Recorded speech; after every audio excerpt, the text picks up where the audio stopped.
That. Honourable member, sir, 1 minute. This is what, and I had written a letter to the Honourable Chairperson of National Human Rights and so many ministers, but I didn't get an answer. Sir, hence I would like to know whether the government would like to inquire about the incidents in the company and take necessary action.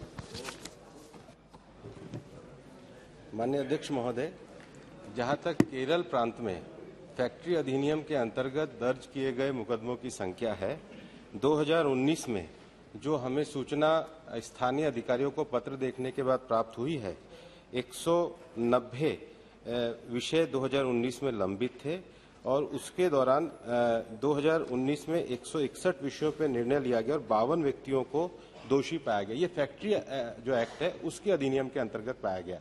जहां तक sexual harassment at work place है, वो criminal law है, उसमें राज्य सरकार के आंकड़े एनसीआरबी में उपलब्ध कराए जाते हैं। ये जो दूसरा फैक्ट्रीज एक्ट में मैंने केरल में जो फैक्ट्रीज एक्ट है उसमें मैंने संख्या उनको बताई है कि 190 लंबित हैं और 52 लोगों को दोषियों की संख्या बताया गया। लेकिन ये 52 जो लोग जो इनको दोषियों के रूप में बताया गया है, ये फैक्ट्रीज एक्ट के अंतर्गत विभिन्न प्रावधानों के अंतर्गत हैं। इसको वर्गीकृत करके विशेष रूप से महिलाओं के संबंध में अगर कोई कार्यस्थल पर फैक्ट्री एक्ट के अंतर्गत आता है तो वो इस जानकारी के आधार पर मैं उन्हें विस्तार से दे दूंगा। Question number 242, Dharamvir Singh.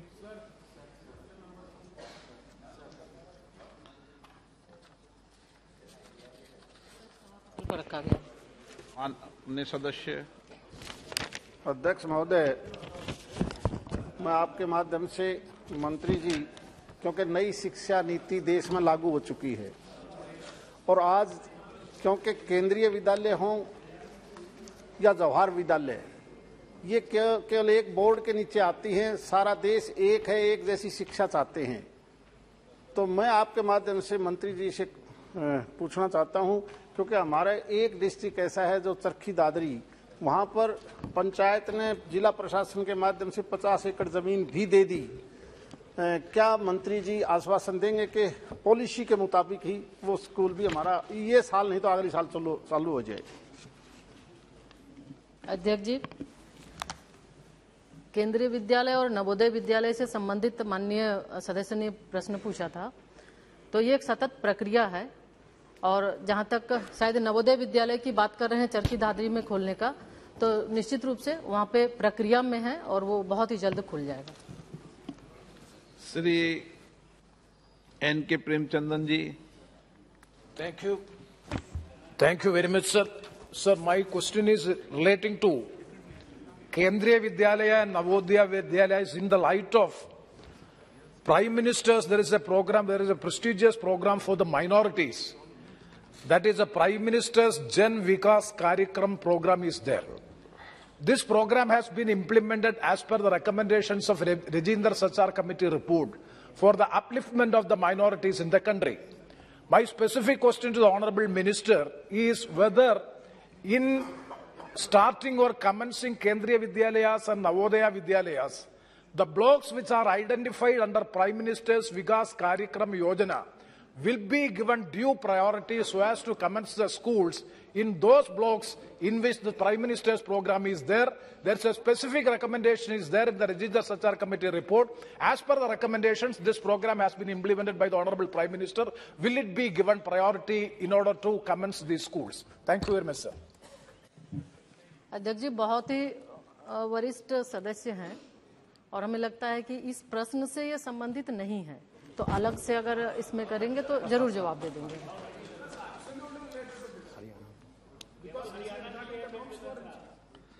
श्री मनीष तिवारी जी। आपका बहुत बहुत धन्यवाद। अध्यक्ष जी, प्रश्न पूछने से पहले इस प्रश्न पे मैं आपका संरक्षण चाहूंगा। अध्यक्ष जी, इस सदन में जितने लोग बैठते हैं वो 15 से 20 लाख लोगों का प्रतिनिधित्व करते हैं। उनके संसदीय क्षेत्र में लगभग 35 से 40 लाख लोग रहते हैं। अब जो एजुकेशन मंत्रालय है, एचआरडी मंत्रालय है, इनकी तरफ से 10 सीटों का कोटा दिया गया है हर एमपी को केंद्रीय विद्यालय का रिकमेंडेशन करने के लिए। मैं बहुत ही विनम्रता से यह विनती करना चाहता हूं और अध्यक्ष जी आपका संरक्षण चाहता हूं कि इससे हमको बहुत तकलीफ हो रही है। और मेरा आग्रह ये है कि या तो इस कोटे को खत्म कर दिया जाए। इससे जो हमारे लोग तो छोड़ो, हमारे जो विधायक हैं वही हमसे नाराज हो जाते हैं, क्योंकि इतनी ज्यादा रिक्वेस्ट होती हैं, आप अकोमोडेट कर नहीं सकते। मैं आपकी दिक्कत भी समझता हूं, मैं आपकी तकलीफ भी समझता हूं, पर या तो मंत्री जी ये कोटा बढ़ा दिया जाए, 10 से इसको 50 कर दिया जाए, और अगर आपकी लिमिटेशन है और इस लिमिटेशन को मैं समझता हूं, फिर मेरा आपका विनम्रता से निवेदन है और मेरे ख्याल सारा सदन इससे सहमत होगा, फिर इस कोटे को खत्म कर दिया जाए। अध्यक्ष जी, यद्यपि ये प्रश्न हरियाणा में नवोदय विद्यालय और केंद्रीय विद्यालय खुलने के संबंध में है, लेकिन गृह की मर्यादा और मनीष जी जैसे वरिष्ठ व्यक्ति की ये भावना, शायद उसमें से पक्ष विपक्ष में सदन विभाजित भी है। लेकिन मैं आपकी अनुमति से एक दो विषय स्पष्ट करना चाहूंगा। कोई अधिकार का विषय नहीं है। एक कभी 2 था, कभी 0 था, कभी 2 था, कभी 5 हुआ, अभी 10 बना है। उसके उपरांत भी कई प्रकार के एक मिनिस्टर्स की पास एक कोटा था, उसमें कोर्ट की कुछ टिप्पणियां भी है, फिर वो एक विचित्र स्थिति में है।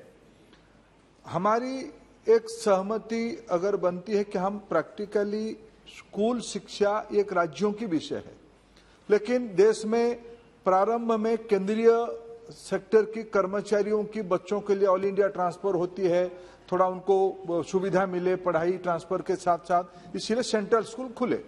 लेकिन धीरे धीरे के क्वालिटी की स्कूल, सेंट्रल स्कूल हम सभी के प्रयास से पिछले 50-60 साल में केंद्रीय विद्यालय संगठन एक अपना मानक प्रतिष्ठा किया। ऐसे ही जवाहर नवोदय विद्यालय, ये सारे विद्यालय आज ग्रामीण इलाका में टायर 2 टायर 3 सिटी में अच्छा काम कर रहे हैं, इसलिए का आकर्षण है। मैं इस बात को भी आदर के साथ स्वीकार करता हूं कि जनप्रतिनिधियों के ऊपर उसकी दबाव है, लेकिन हम जनप्रतिनिधि है, हम चुनिंदे लोगों के लिए काम नहीं कर सकते हैं। वो जो सारे बच्चे पढ़ रहे हैं हमारी निर्वाचन क्षेत्र की बच्चे पढ़ रहे हैं, सामान्य वर्ग की एक प्रक्रिया के तहत पढ़ रहे हैं। अगर ये सदन उचित मानता है, क्या हम इस बड़े पंचायत में बैठ के हम अपना अधिकार को चंद लोगों के लिए समर्पित करें या सबके लिए समर्पित करें, यह सदन फैसला कर सकता है। आपके मार्गदर्शन उसमें चाहिए। सदन मेरी शायद में सहमत हो, खत्म कर दिया जाए इसको, हाँ, समाप्त कर दिया जाए। मंत्री जी क्यों विशेष प्रावधान रखो, फिर बात कर लेंगे। सभी दल के एक मिनट सभी दलों के नेताओं से जो भावना है सदन की, सभी दलों के नेताओं से बात करके माननीय मंत्री जी को अवगत करा देंगे। सर बात यह कि सर हमें 5 करोड़ मिलते हैं, वो भी तो हम ज्यादा चाहते हैं, इसका मतलब ये नहीं खत्म किया जाए। श्री आपने कहा कि समाप्त करो विशेषाधिकार, और विशेषाधिकार समाप्त करने की प्रक्रिया सरकार ने शुरू कर दी है, तो सदन सहमत हो जाए उस पर। सभी दल के नेताओं, एक मिनट प्लीज बैठ जाइए। इस विषय पर सभी दल के नेताओं से बात करके निर्णय लिया जाएगा। ओके, श्री गणेश सिंह जी, ऐसे खड़े होने वालों को कोई सप्लीमेंट्री नहीं मिलेगी और इस पूरे समय में नहीं मिलेगी। आपने नाम नोट करा दिया है, आप नोट करा दो, व्यवस्था से दे देंगे। केंद्रीय विद्यालय और नवोदय विद्यालय खोलने के लिए मेरे लोकसभा क्षेत्र सतना, क्योंकि बड़ा लोकसभा क्षेत्र है, मैहर एक बड़ी जगह है, वहां के लिए पिछले 10 वर्षों से मैं कोशिश में था कि वहां एक नया केंद्रीय विद्यालय खुल जाए। ये चुनौती पद्धति का उल्लेख किया गया है और चुनौती पद्धति में कोई प्राधिकारी के सहमति पर ही खुल सकता है। तो मैं जानना चाहता हूं माननीय मंत्री जी, चुनौती पद्धति क्या है? क्या वहां की आवश्यकता के अनुसार हम केंद्रीय विद्यालय खोलने के लिए, चूंकि जो भी फॉर्मेलिटीज सब पूरी हो चुकी है, जमीन दे दिया, सहमति दे दिया, भवन दे दिया, सब कुछ दे दिया, अब वो चुनौती पद्धति में डाल दिया गया, तो कब तक उसका निर्णय होगा? मैं भी लोकसभा राज्यसभा की सदस्य रहा, मैं भी मेरे गांव में एक सेंट्रल स्कूल खुले पिछले 20 साल से कोशिश कर रहा हूं। सब एक माननीय सदस्य एक निवेदन करते हैं विभाग को, विभाग उसको राज्यों को भेज देता है, राज्य सरकार भी रिकमेंडेशन करता है कहां खुले। कुछ मानक है सेंट्रल स्कूल खुलने के लिए। मैं फिर कह रहा हूं कि सेंट्रल स्कूल खुलने के लिए जब तय किया गया हुआ 4-5-8 दशक की पहले, तब शर्त यही था कि सेंट्रल गवर्नमेंट के कर्मचारी जहां ज्यादा रहेंगे उस इलाका में स्कूल खुले जाएंगे। यह है प्रमुख विषय। उसके बाद राज्यों की ओर से अपेक्षा रखा जाता है जमीन की, अस्थायी रूप में कुछ साल के लिए निःशुल्क मकान की। यह सारा विषय होता क्या है, एमपी सदस्य महोदय एक बार चिट्ठी लिख देते हैं, हम उसको भेज देते हैं। राज्य उसमें अभी तक कई स्कूल खुले हैं, राज्य अभी तक लैंड उपलब्ध नहीं कराया है। कई स्कूल किराए के मकान में चल रहा है, अभी तक उसकी व्यवस्था नहीं हो पा रही है। राज्य के ऊपर बहुत सारे जिम्मेदारी आती है।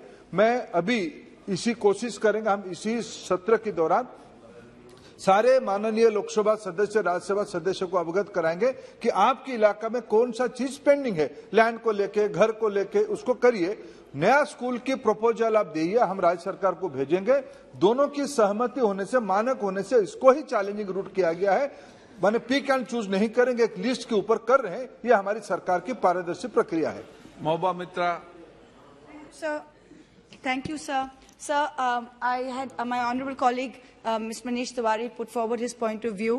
I'd like to put out another point of view, which is I represent an area which is on the border and has a lot of BSF and a lot of people with transferable jobs. The central school there is only one Kendriya Vidyalaya there, and like I'm sure many of my colleagues, we face this trouble every year that there are more than 10. 10 quota is very small, I think, but to do away with the quota completely would be very, very difficult, difficult. I would urge that since there are some people in some areas where there are other schools and they can take advantage, in areas like ours, there's only one CBSE school. People with transferable jobs need that. So perhaps the ministry for this Parliament Secretariat can have a separate cell where those people who need more quota, we can get that. It will be very difficult if the quota were removed, sir. Very difficult. Sir, आपने एक आदेश दिया ही के सुरेश जी, क्या विषय यही? छोटा question. हाँ, my constituency sir, opening of the केंद्रीय विद्यालय इन माय कॉन्स्टिट्यूंसी। ये सदन में जितने लोग बैठे हैं ना, सब केंद्रीय विद्यालय की मांग करेंगे। एक इधर से हाथ खड़ा, इधर से हाथ से। सर ऑनरेबल स्पीकर सर, केंद्रीय विद्यालय के नियम प्रक्रिया बता दी है। Sir honourable speaker sir, opening of new Kendriya Vidyalaya in my constituency Kottarakkara, Kollam district, Kerala. Kerala government already transferred 5 acres land to Kendriya Vidyalaya Sangathan, and also temporary accommodation also hand over to Kendriya Vidyalaya, and also the regional commission of Kendriya Vidyalaya inspected along with the central PWD officials. So everything is ready, but the government of India is not sanctioned the project. That's why we are waiting for last 10 years for starting this school. So I would like to, Honourable Minister, through you, sir, whether every formalities has been completed in Kottarakara, Kollam district for Kendriya Vidyalaya, but Government of India is not sanctioning. I would like to ask Honourable Minister whether we are going to sanction. Honourable Member, शून्य काल और प्रश्न काल में अंतर समझो। ये शून्य काल नहीं चलना चाहिए। प्रश्न काल में मेरे यहाँ खोलो, मेरे यहाँ खोलो। प्रश्न काल और शून्य काल डिफरेंस है। मैं पूरा शून्य काल आपको अलाउ करता हूँ। क्यों बालू जी, सही है ना? इसलिए क्वेश्चन नंबर 243 नो आंसर। एक पॉलिसी मैटर बता दिया मंत्री जी ने, उस पॉलिसी के तहत चलाया। मंत्री जी, आप बोलना चाहते हैं कुछ? नहीं सर, वो मैं फिर आप ही की अनुमति से एक विषय कहना चाहूँ। My dear friend Suresh ji, please appreciate one thing, don't go by the half baked cake और half baked information. I am ready to inform all of you. जो आप कहते हो कि मेरे वहां मानक के आधार पे स्टेट गवर्नमेंट ने दे दिया, अकोमोडेशन दे दिया, मैं जिम्मेवारी के साथ आप सभी की कंस्टिट्यूंसी में जो पेंडिंग इश्यू है, विभाग की क्या, केंद्रीय विद्यालय संगठन की क्या व्यू पॉइंट है, मैं आपको लिख के दूंगा। उसमें कुछ कुछ अनामोली है। यह कहना अनुचित है कि भारत सरकार खोल नहीं रहा है, ऐसा नहीं है। हम जो मानक के आधार पर खोलने के लिए पूरा ओपन है। हर एक 2-3 साल में एक बैच निकलती है, लेकिन फिर मैं विनम्रता से कहूं, बच्चों को पढ़ाने की हमारी जो संवैधानिक व्यवस्था में जिम्मेवारी है, यह ज्यादातर भारत सरकार के कर्मचारियों के लिए है। हर एक जिले में सेंट्रल स्कूल फिर भी खुल चुका है, सबके प्रयास से खुल चुका है। ये अधिकार के विषय नहीं है, ये राज्य की जिम्मेवारी है। मैं इस सत्र के दौरान सभी को अपने अपने विधान लोकसभा के अंदर बैठिए, तो अगर गोगोई जी बैठिए। ओके, आप उसकी पेरी मत करो। नहीं, 7 बार चुन के आने से नियम बदल नहीं जाता है। नहीं बदलता। अध्यक्ष महोदय, 7 बार आने से नियम बदल नहीं जा सकता है। Suresh, don't argue in favour of Suresh ji. देखिए, ये प्लीज नो अलाउ, कोई इनका रिपोर्ट नहीं हो रहा। ये आप ये 0 ओवर नहीं है सदस्य अध्यक्ष, आपने कहा। क्वेश्चन नंबर 243, उन्मेष पाटिल, आपको पैरोकार बनाया कि उन्होंने? यहाँ कोई वकील नहीं बनता है सदन में, ध्यान रखना आज के बाद। यहाँ वकालत की सिस्टम नहीं है। क्यों मनीष जी, बैठिए प्लीज। क्वेश्चन नंबर 243, उन्मेष पाटिल, हीना गावित, मंत्री जी, शिक्षा मंत्री जी, उत्तर सदन के पटल पर रखा गया।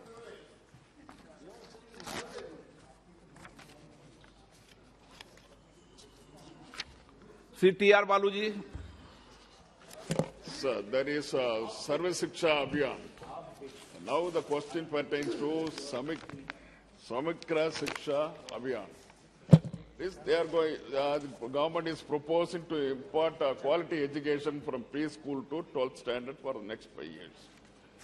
I want to know whether there was any shortcomings in the Sarva Shiksha Abhiyan. For that matter, now you are introducing the new system. That is one thing. And what are the targets for the state board examination and as well as central board examination, which the government has fixed now? Are you going to introduce this education system in mother tongue itself? These are all the questions. Honorable Speaker, sir, this is the name of the scheme. This is the name of the scheme.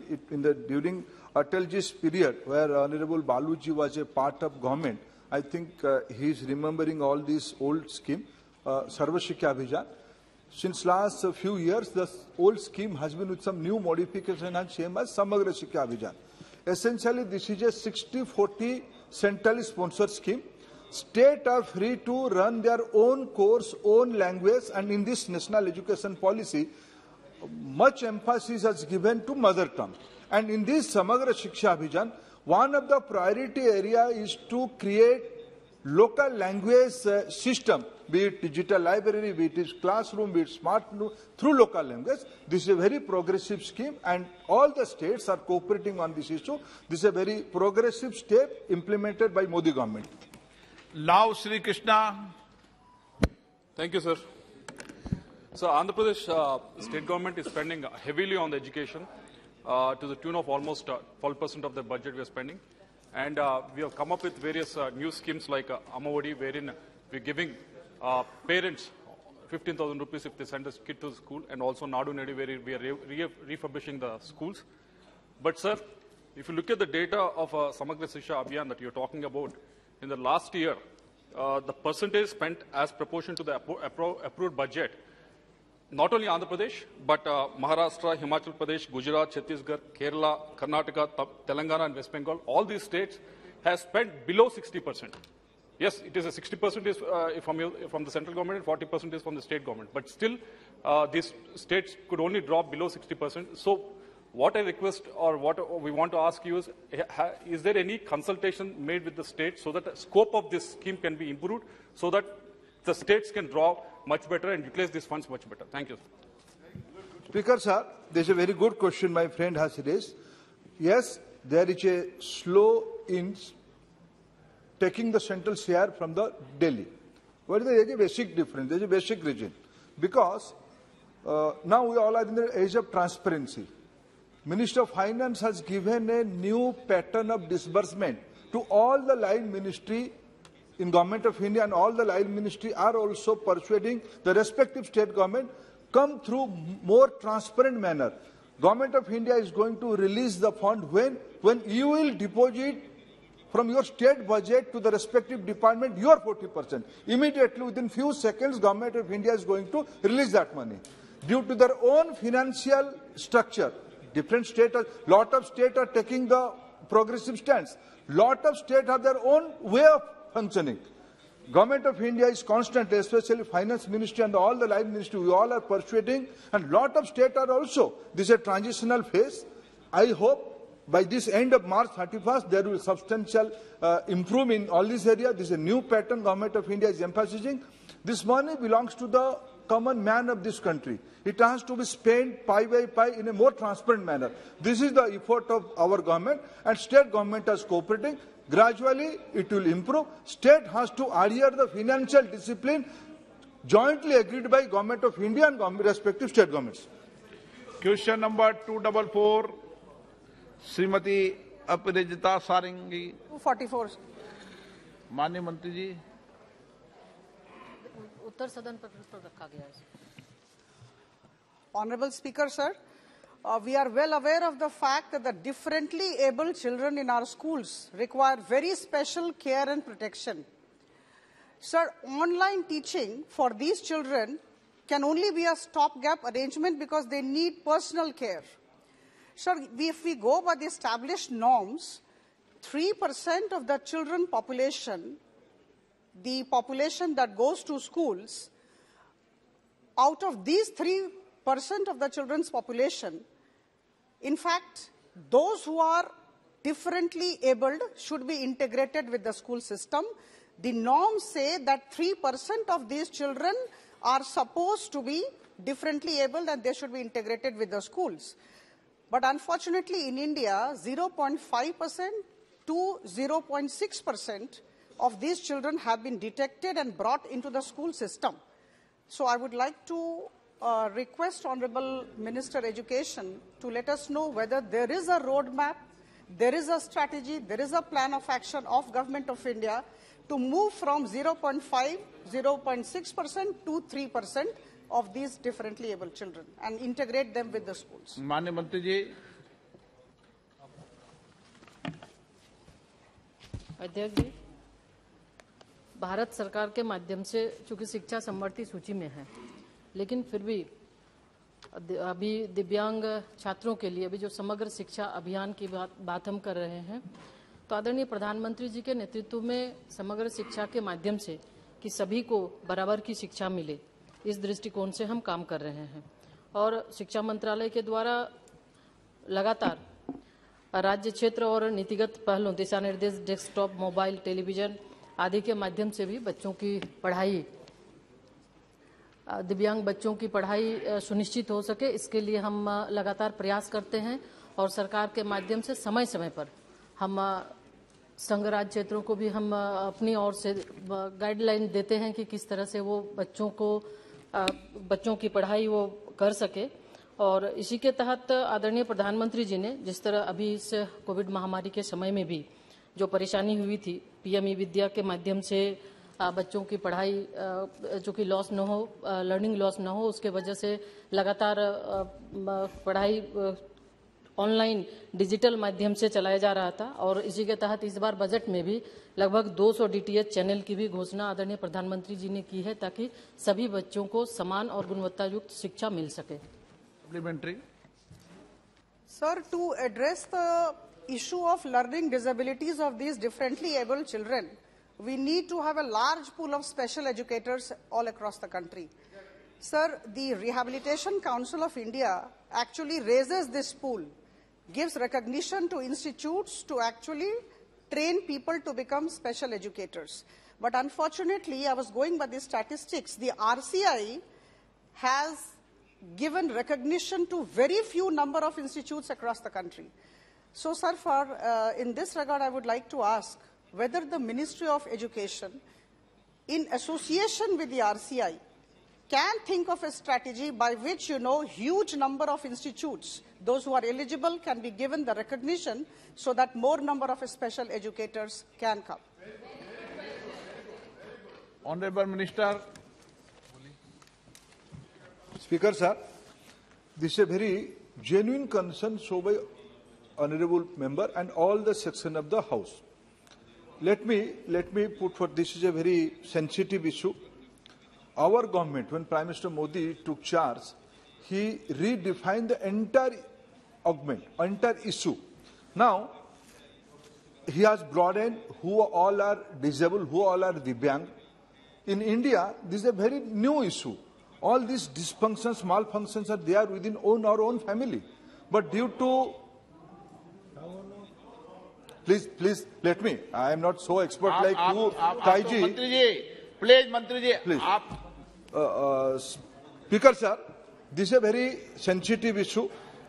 The thing, lot of... मित्र लोग ज्यादा हैं आपके, इसलिए आप I am not expert like Tai. इधर ही ले She is a knowledgeable lady and is a very expert person. I am not so. So, with my little understanding, I would like to explain. If I cannot convince them, I will come to them. I will invite them, all of them, to my office and we will interact. This is a very genuine issue raised by honourable member. Sir, there is a lack of awareness within society who all are they in disabled person in our family. Sir, when I took charge of this sector, in the initial days, within first week of my taking charge in the parliament, I face a question, dyslexia. Sir, I can candidly admit, I never heard this kind of terminology in my career. So when I asked my colleague, what is the Hindi? इसकी हिंदी क्या होता है? Sir, Hindi करने के लिए sir हमारे पास कोई vocabulary में शब्द नहीं था. हमारे घरों में इस प्रकार की बच्चे भी हैं. भारत में अभी जो there is a new national education policy, lot of emphasis, lot of priority has given on this issue.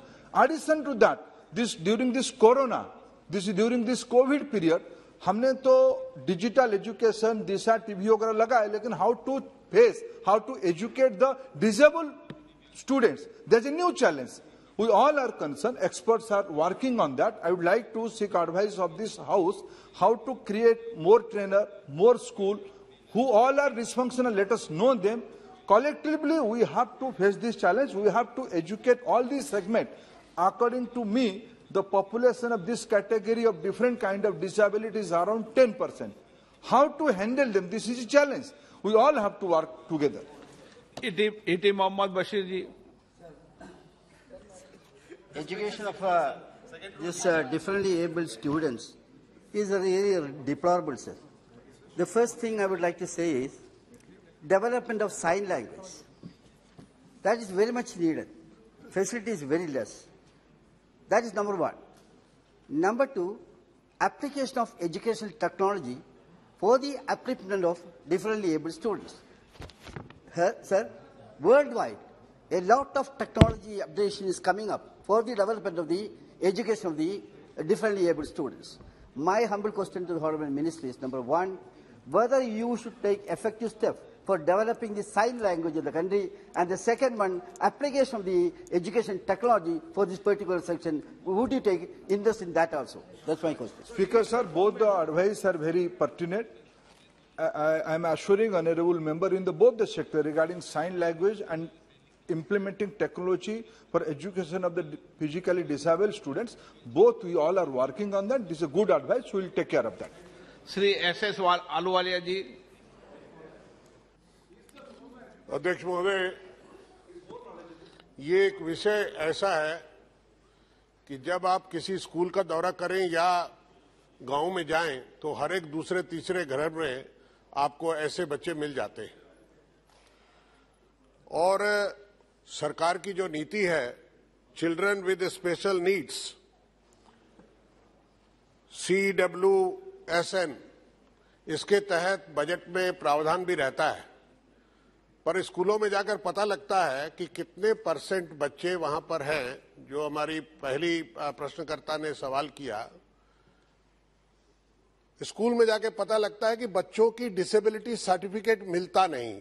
कारण क्या है कि उन्हें डिस्ट्रिक्ट हॉस्पिटल में जाकर उसका सर्टिफिकेट लेना होता है. मां बाप के पास उतना समय नहीं होता कि जाकर मेडिकल बोर्ड के सामने पेश हो सके. क्या सरकार इस पर गौर फरमाएगी कि ऐसे बच्चों की जांच और सर्टिफिकेट इशू करने की प्रावधान स्कूल में ही कैंप लगा के किया जाएगा? तब मैं समझता हूं सारे बच्चों को ये सुविधा मिल सकेगी. और मेरा दूसरा पार्ट है अपने सवाल का कि ऑनलाइन क्लास के लिए ये इस तरह के बच्चों को ऑनलाइन में काम करने के लिए उनकी उंगलियां या उनकी स्पीच से भी नहीं पता लगता, तो क्या उनकी स्पीच का एक रिकॉर्ड तैयारी करके, क्योंकि computer is a discipline slave sir, वो आपकी भाषा को समझता है, एक बार आप बोले, दो बार बोले, तोतला भी बोले और गूंगा भी इशारा करे उसको समझता है। तो क्या उनके लिए कुछ प्रोग्राम कराएंगे और इन तरह के बच्चे के लिए एक हार्डवेयर और सॉफ्टवेयर तैयार किया जाएगा जो ऑनलाइन क्लासेस भी कर सके? स्पीकर साहब, जैसे मैंने बड़े विनम्रता से इसको स्वीकार किया कि ये दुनिया अभी 21वीं सदी में भी भारत के लिए बहुत इनएडिक्वेट है। क्या ना, हमारी जानकारी, हमारी अवेयरनेस, पिछले 7 सालों में हमारी सरकार इस पे बहुत काम किया है। मैं सारे सजेशंस को, ये भी अच्छा सजेशन है जैसे पूर्व सदस्य ने पूछा, ये सारा विषय पे मेरे जानकारी के हिसाब से विभाग ने और विभाग से बाहर इस प्रकार की बहुत सारे चिकित्सा की दुनिया के लोग, मनोविज्ञान की शास्त्र की दुनिया के लोग उसमें बहुत काम कर रहे हैं। सारे विषय के एक वाइडर कंसल्टेंसी में हमारी नेशनल कैरिकुलम फ्रेमवर्क की काम राष्ट्रीय स्तर पे, राज्य स्तरों पे हो रहा है। इसी आयाम में भी हम कई सारे विमर्श कर रहे हैं। ये सारे विमर्श उसी दिशा में है। सबको हम समाहित करके निश्चित रूप में अपने आने वाले पाठ्यक्रम, आने वाले पेडागोजी, आने वाले मेथोडोलॉजी में लाया जाएगा। ऐसे मंत्री जी, राज्य सरकार डिसेबिलिटी सर्टिफिकेट के लिए आप सलाह दे सकते हो कि स्कूल में डिसेबिलिटी सर्टिफिकेट का सलाह दे सकते हैं, क्या दिक्कत है? महोदय गौरव गोगोई जी, राज्य सरकार को बनाना है, राज्य सरकारों को सलाह दे सकते हैं। Thank you, Honorable Speaker. First of all, let me appreciate Honorable Member of Parliament Aprita ji for raising a very sensitive question and also appreciate Honorable Minister for his frankness and his dedication to this subject. Sir, we often talk about people living and with disabilities and children living with disabilities, but do we give them space in policy making? Do we give them space in our policy planning institutions? If they are given space, I'm sure we will get the necessary suggestions. So my request is that you have, as you Minister talked about, which is the National Curriculum Framework, there is also the National Education Policy Task Forces which is being set up in different states. अगर हर मंच में people living with disabilities और experts को स्थान दिया जाएगा, तो उस मंच में वो अपनी बात रख पाएंगे और हम भी आने वाले समय में उपयुक्त कदम उठा पाएंगे। तो यही मेरी दरख्वास्त सरकार से रहेगी। धन्यवाद। अध्यक्ष महोदय, ये एक हेल्दी डिस्कशन सदन में हो रहा है। ऐसे बहुत सारे विषय हमारे देश में है जिसमें शायद सदन बिना विवाद की सहमत हो रहा है। मैं निश्चित रूप में गौरव गोगोई जी ने जो विषय उठाया, आज की राज्य में जो स्टेट SCF बना है, स्टेट कैरिकुलम फ्रेमवर्क बना है, इसकी विमर्श हम जिला तक भी लेके जा रहे हैं, स्टेट में नहीं जिला तक भी लेके जा रहे हैं। हम कोशिश कर रहे हैं इस दुनिया के लोग भी, तज्ञ और प्रभावित लोग, नीति निर्धारण से लेके ऊपर तक उसमें इन्वॉल्व हो, उसकी हमारी कोशिश है। और भी कोई सजेशन जिस सदन की और सदस्यों के माध्यम से आएगा उसको हम सहृदय अकोमोडेट करने के लिए तैयार हैं।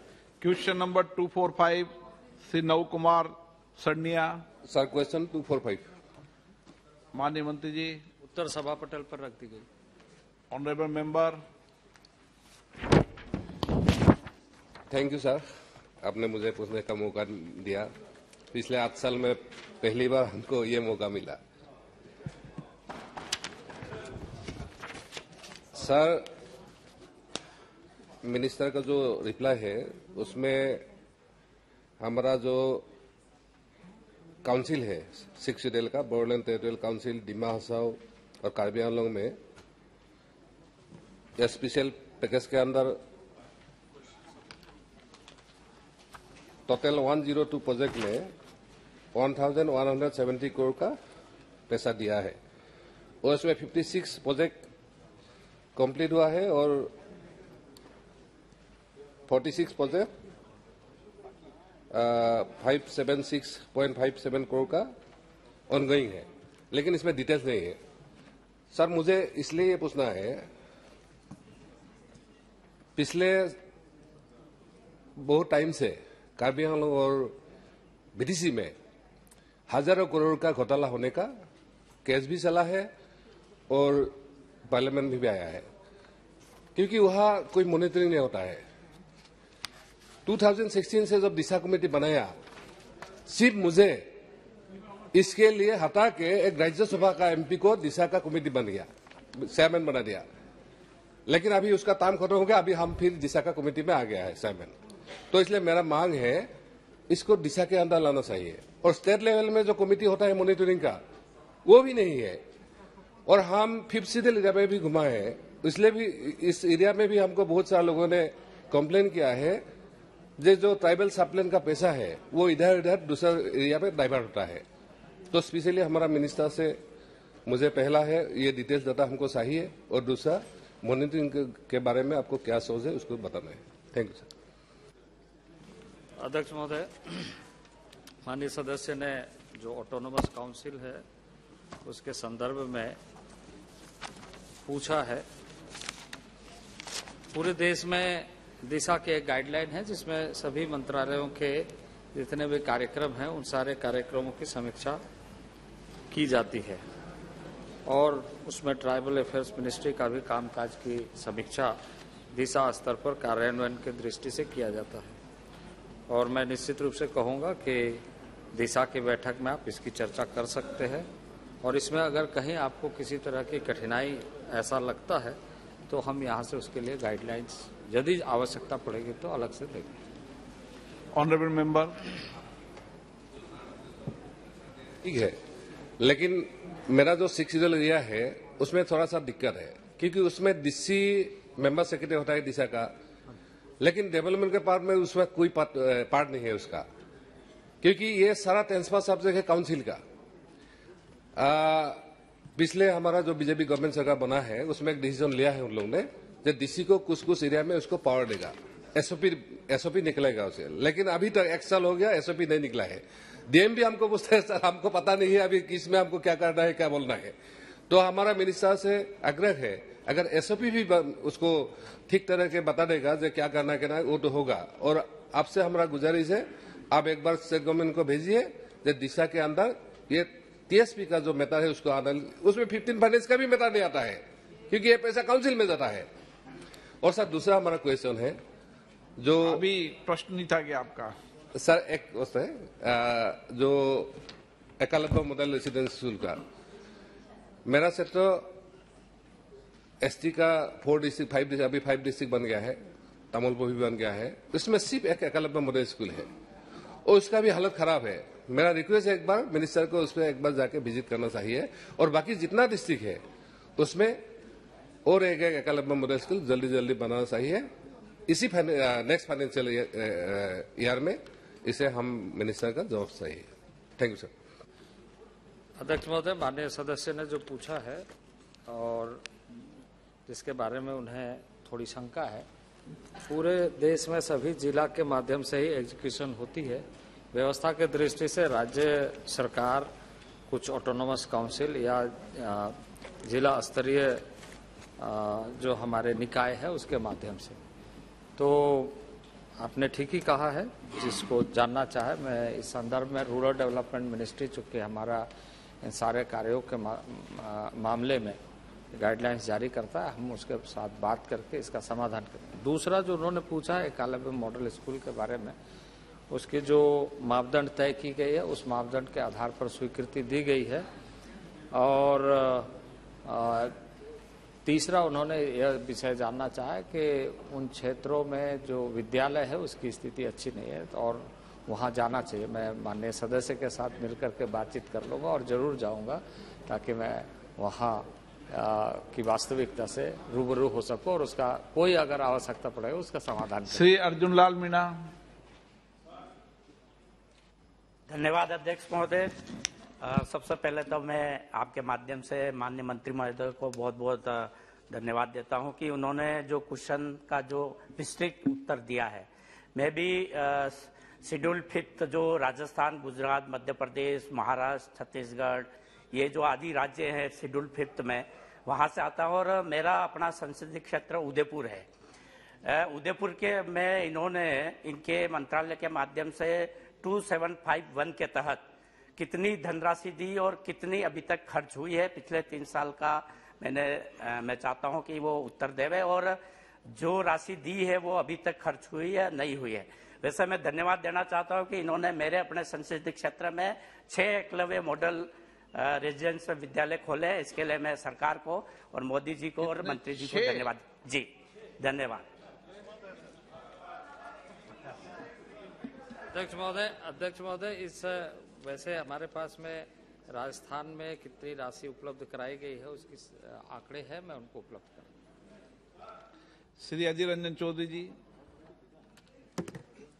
सर, मंत्री जी कुछ वक्त पहले ये कह रहे थे कि दिशा कमेटी है हर डिस्ट्रिक्ट में और दिशा कमेटी से आपका सारे जानकारी लेना चाहिए, क्योंकि ये हमारे लिए एक फ्रेमवर्क है सदन की तरफ से ये बनाया गया है। लेकिन मेरी खेत के साथ ये कहना पड़ता है सर, बार बार ये सदन के अंदर गुहार लगा के बावजूद आज तक मैंने पिछले 12-13 साल में कोई विषय पे, ये ट्राइबल विषय नहीं है बल्कि हर विषय पे, कोई भी चाहे विषय हो, जहां जहां दिशा कमेटी की देखभाल करने के अधिकार है, दिशा कमेटी की भाग लेने का, शिरकत लेने का अधिकार है, सवाल पूछने का अधिकार है, आज तक ये मीटिंग नहीं बुलाया जाता है। फिर भी मैं हुआ कि चेयरमैन भी हूं, तो मैं ये सरकार को, ये सदन को और सर आज स्पीकर साहब आपको भी कहना चाहते हैं कि ये सर कंपलसरी कर दीजिए कि अगर कोई डिस्ट्रिक्ट में दिशा कमेटी की मीटिंग सही सलामत ना बुलाया जाए तो वहाँ फंड रिलीज करना बंद कर दीजिए, फंड रिलीज करना बंद कर दीजिए, तब ये सबक सीखेगी और हम जैसे नुमाइंदे को दिशा कमेटी की मीटिंग में बुलाने में मजबूर होगी। सर, ये मैं दरखास्त करता हूं सर, क्योंकि मेरा डिस्ट्रिक्ट में काफी ट्राइबल है, मेरे क्षेत्र में काफी ट्राइबल है, उन लोग के बारे में हमें कोई जानकारी नहीं है। तो इसलिए मैं सदन से आग्रह करता हूं कि इस विषय पे सारे सदन बैठ के चर्चा करें और फैसला ले कि मजबूरन उन लोग को मजबूर करे हर स्टेट को कि वो दिशा कमेटी की मीटिंग बुलाए। मोहंती जी। Sir, many thanks for giving me the opportunity, sir. Sir, these last 2 years have really taught us that if we are thinking about overall development, then the two major sectors and most sensitive sectors are health and education both.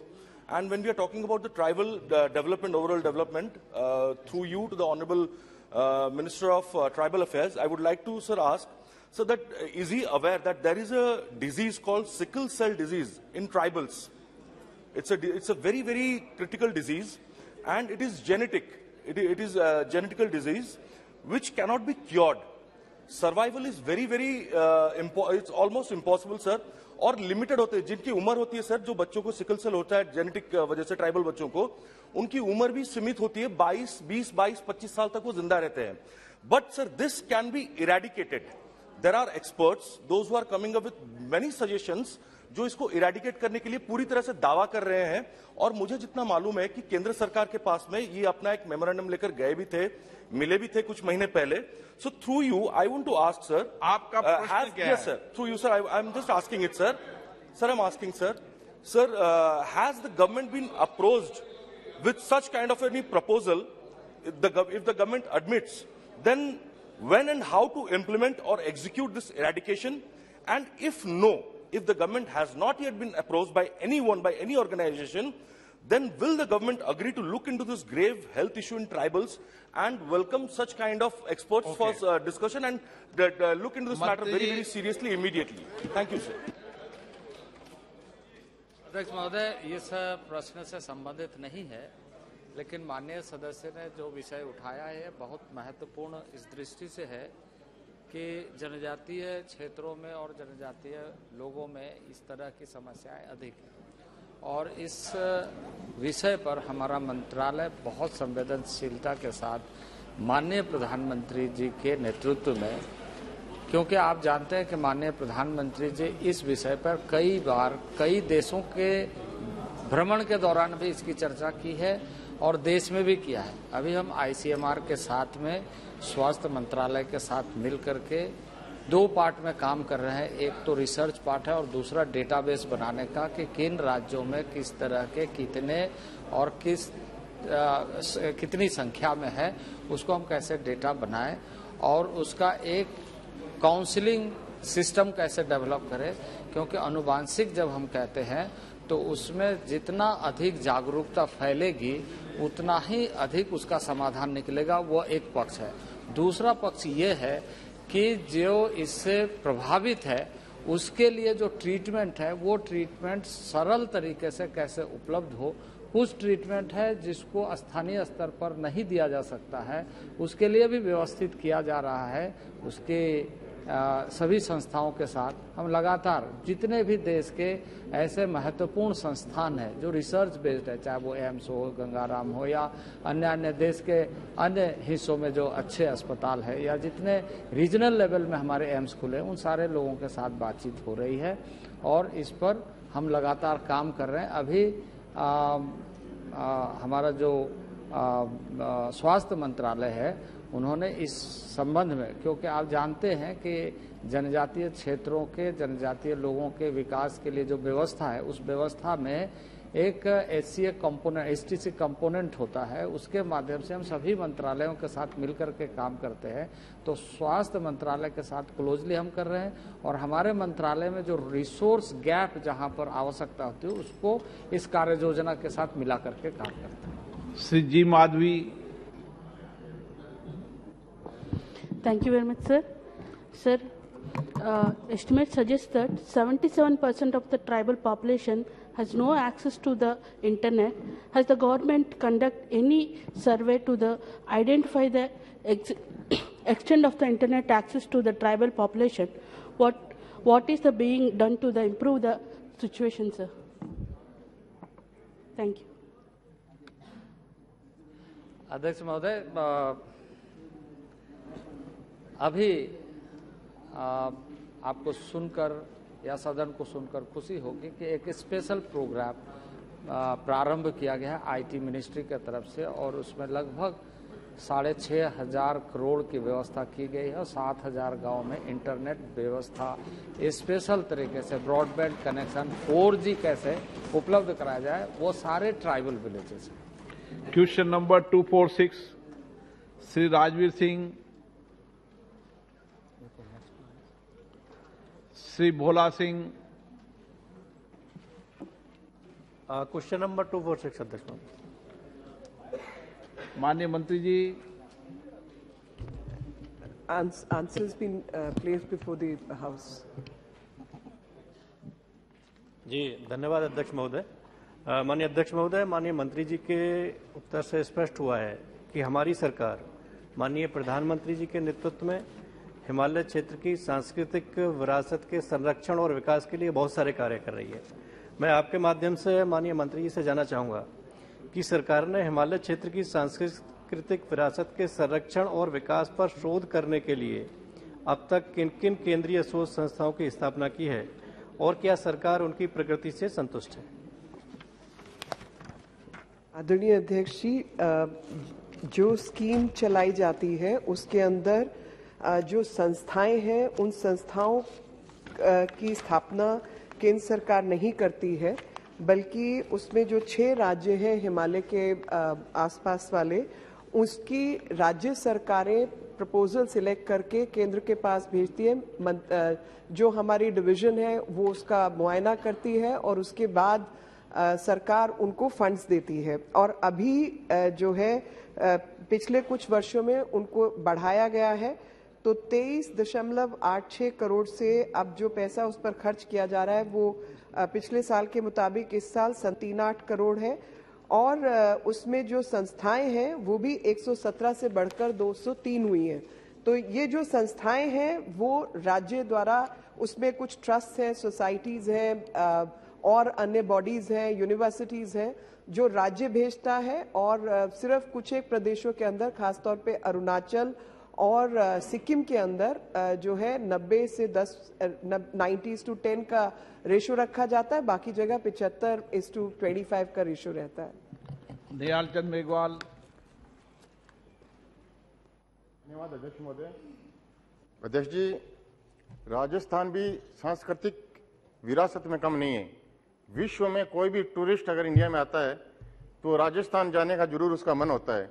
मेरा आपके माध्यम से माननीय मंत्री जी से जानना है कि जब प्रसाद योजना थी तो 2018 में राजस्थान के हनुमानगढ़ जिले में एक मोहनजोदड़ो है जो 5000 साल पूर्व की वहाँ की सभ्यता है कालीबंगा में, जिसको 1952 में BL लाल साहब ने उनको देखा था, माथुर साहब ने देखा था और मैं खुद अभी भी उनसे मैं मिल के आया था। उनकी आयु 100 साल से भी ज्यादा उनकी आयु है, उसके लिए केंद्र सरकार ने राशि जारी की थी। एक भटनेर दुर्ग है वहां पे, उसके लिए 3 करोड़ रुपए की राशि केंद्र सरकार ने 2018 में जारी की थी, लेकिन एएसआई अभी तक उसको परमिशन नहीं देती है इनके डिपार्टमेंट में, आपके डिपार्टमेंट में, क्योंकि जब वो अगर दीवारें उसकी टूट जाती तब जाके वो परमिशन देती है। मेरा आपके माध्यम से माननीय मंत्री जी से ये मैं जानना चाहता हूं कि कालीबंगा सभ्यता और मोहनजोदड़ो की जो कालीबंगा सभ्यता उसको और भटनेर दुर्ग को जब मॉनिटरिंग इसकी किस प्रकार से होती है, अगर नहीं होती है तो मॉनिटरिंग सरकार को करनी चाहिए। और मेरा आपसे आग्रह है कि जो राशि दी है क्या केंद्र सरकार उसको कब तक लगाने में सक्षम करेगी। धन्यवाद। आदरणीय अध्यक्ष जी, ये प्रश्न बिल्कुल ये क्या हिमालय का क्वेश्चन था और ये राजस्थान में आ गया। जी जी, लेकिन हिमालय से मोहनजोदड़ो तक जी वो मतलब रेगिस्तान तक पहुंच गए। लेकिन उसमें मैं ये जरूर बताना चाहती हूँ कि ऐसी एएसआई की व्यवस्था है, उसमें यूनिवर्सिटी साथ लगी रहती है और अभी राखीगढ़ी और अन्य ऐसे स्थान पाए गए हैं जिसमें धोलावीरा को इंस्क्राइब भी किया गया है।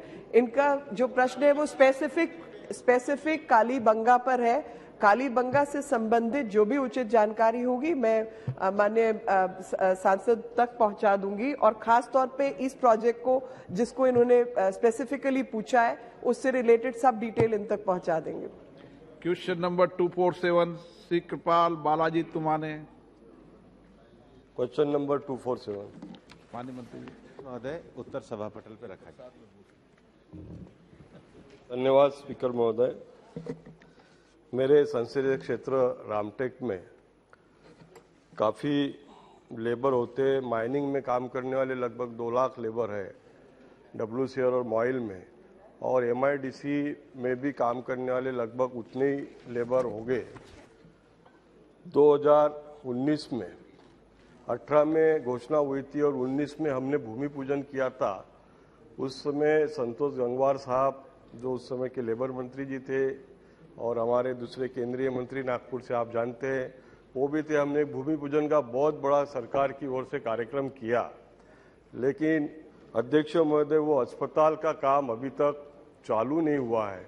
सरकार ने उसके लिए पहले एक जमीन दिया था, फिर वो जमीन बदलने के लिए कहा गया, वो जमीन बदल के दूसरी जमीन MIDC के अंदर ही दी गई है इंडस्ट्रियल एरिया में। मैं आपके माध्यम से माननीय मंत्री महोदय से पूछना चाहता हूँ कि अस्पताल का काम क्यों रुका है और उसकी क्या कठिनाई है और आप कब तक इसको शुरू करने के लिए प्रयास करोगे।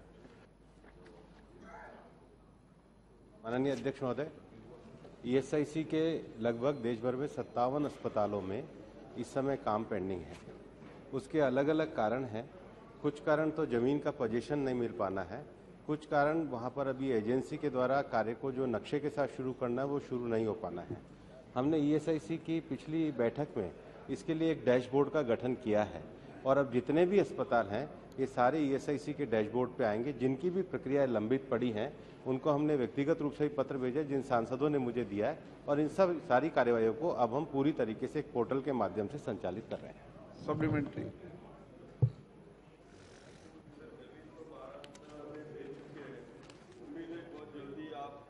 शुरू हो जाएगा और लेबर को न्याय मिलेगा।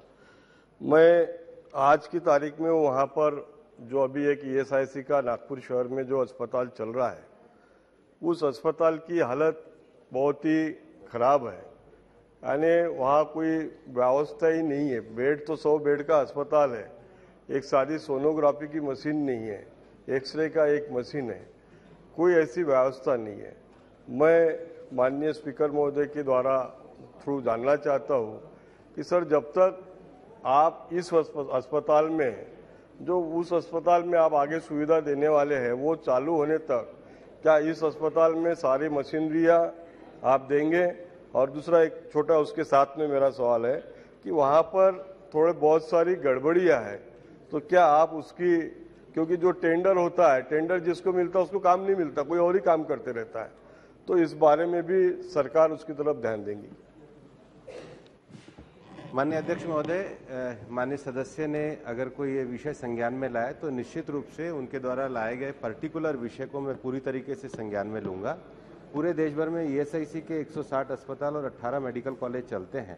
उन सब विषयों में एक लंबे समय से जो भर्तियां भी पेंडिंग थी उसको भी हम लोगों ने इस बार निकाला है और जो राज्य सरकार के द्वारा संचालित ईएसआईसी और केंद्र सरकार के द्वारा संचालित ईएसआईसी में जो तनख्वाह का अंतर था, उसके लिए भी ईएसआईसी बोर्ड के द्वारा प्रस्ताव पास किया गया है। भारत सरकार की इस योजना के द्वारा लगभग 3.5 करोड़ लाभार्थी और उनके 12 करोड़ परिवार वाले आश्रित हैं।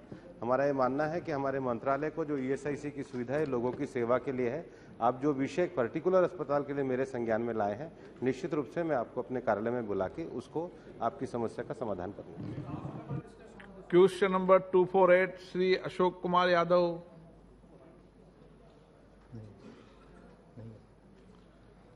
सदन पे रख दें टेबल हाउस।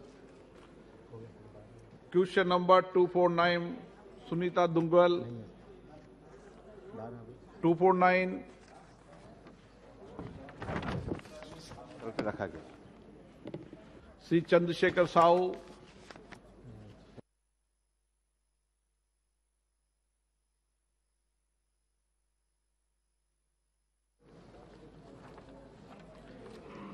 माननीय सदस्यगण, मुझे कुछ विभिन्न मुद्दों पर निम्नलिखित सदस्यों के स्थगन प्रस्ताव की सूचनाएं प्राप्त हुई है। Shri Pradyot बोरोदोलई, Manish Tiwari, इटी Mohammed Basheer, K Muraleedharan, Hibi. Eden, Rajmohan Unnithan, Hanuman Beniwal, Manickam Tagore, advocate Abdul Majeed Arif, Gaurav Gogoi, Benny Behanan, Adhir Ranjan Chowdhury, M.K. Raghavan, Thirumavalavan, K Suresh जी। मैंने स्थगन प्रस्ताव की किसी सूचना की अनुमति प्रदान नहीं की गई।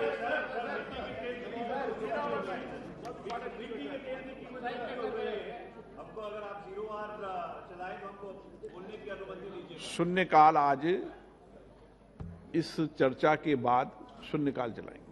पहले 12 बजे चर्चा शुरू करेंगे, उसके बाद चलाएंगे। 9 व्यवस्था दे चुके हैं जो दे चुके हैं, दोबारा व्यवस्था परिवर्तन नहीं होती। सभा पटल पर रखने वाले पद अभी बताएंगे। Item number 2 Shri Arjun Ram Meghwal. धन्यवाद अध्यक्ष महोदय। मैं आपकी अनुमति से मेरे सहयोगी राव इंद्रजीत सिंह जी के नाम के आगे अंकित दस्तावेज जो आज लोकसभा की कार्य सूची में अंकित है, आपकी अनुमति से सदन के पटल पर रखता हूं। आइटम नंबर 3 से अर्जुन राम मेघवाल। धन्यवाद अध्यक्ष महोदय। आपकी अनुमति से मैं आज की कार्य की संशोधित सूची में से क्रम संख्या 3 पर अपने नाम के आगे समक्ष उल्लेखित कागजात सदन के पटल पर रखता हूं। Item number 4 Shrimati Meenakshi Lekhi. आदरणीय अध्यक्ष महोदय, आपकी अनुमति से मैं आज के कार्य की संशोधित सूची में क्रम संख्या 4 पर अपने नाम के समक्ष उल्लेखित कागजात को सदन के पटल पर प्रस्तुत करती हूँ। आइटम नंबर 5 श्रीमती अन्नपूर्णा देवी। धन्यवाद अध्यक्ष महोदय। आज आपकी अनुमति से आज की पुनरीक्षित कार्य सूची की क्रम संख्या 5 पर मेरे नाम के सामने उल्लेखित दस्तावेजों को मैं सभा पटल पर रखती हूँ। आइटम नंबर 6 डॉक्टर सुभाष सरकार। अध्यक्ष महोदय, आपकी अनुमति से आज की पुनरीक्षित कार्य सूची की क्रम संख्या 6 पर मेरे नाम के सामने उल्लिखित दस्तावेजों को मैं सभा पटल पर रखता हूं। आइटम नंबर 7 महासचिव। Received from Rajya Sabha regarding nomination of Shri Jugal Singh Lokhandwala, member Rajya Sabha, to the Committee on Welfare of Other Backward Classes. Item number 8 Shri Uday Pratap Singh. धन्यवाद अध्यक्ष जी। मैं आज की कार्यसूची में क्रम संख्या 8 पर अपने नाम के सम्मुख तथा सूचीबद्ध रसायन और उर्वरक संबंधी स्थायी समिति के 4 प्रतिवेदनों के हिंदी और अंग्रेजी संस्करण प्रस्तुत करता हूं। धन्यवाद। Item number 9 doctor Shashi Tharoor. महोदय, मैं आज की कार्य सूची में अपने नाम के सामने यथासूचीबद्ध संचार और सूचना प्रौद्योगिकी संबंधी स्थायी समिति का 32वां, 33वां, 34वां और 35वां प्रतिवेदन हिंदी और अंग्रेजी संस्करण का प्रस्तुत करता हूं। आइटम नंबर 10 श्री मोहन भाई कुंडारिया। अध्यक्ष महोदय, मैं आज की कार्यसूची में क्रम संख्या 10 पर मेरे नाम के आगे सूचीबद्ध विभाग संबंधित उद्योग संबंधी स्थायी समिति के 315 और 316 प्रतिनिवेदन प्रतिक्रिया सभा पटल पर रखने का अनुमोदन लेता हूं। 7 के संबंधित मामले सभा पटल पर रखने की अनुमति प्रदान की जाती है। माननीय सदस्यों से आग्रह है कि इससे संबंधित विषय सभा पटल पर रखने की इजाजत उनको दी जाती है। सड़क परिवहन राजमार्ग मंत्रालय के अनुदान की मांगों पर चर्चा। Shri मरगनी Bharat. Sir, thank you, Honorable Speaker, sir. At the outset, I would like to thank the Honorable Minister Gadkari ji for considering Andhra Pradesh as one of the progressive states, sir. I'm so grateful to stand in this noble house to speak on demand for grants, road and transport, sir, which is led by one of the efficient ministers of this government, sir. And also, sir, he executes each and every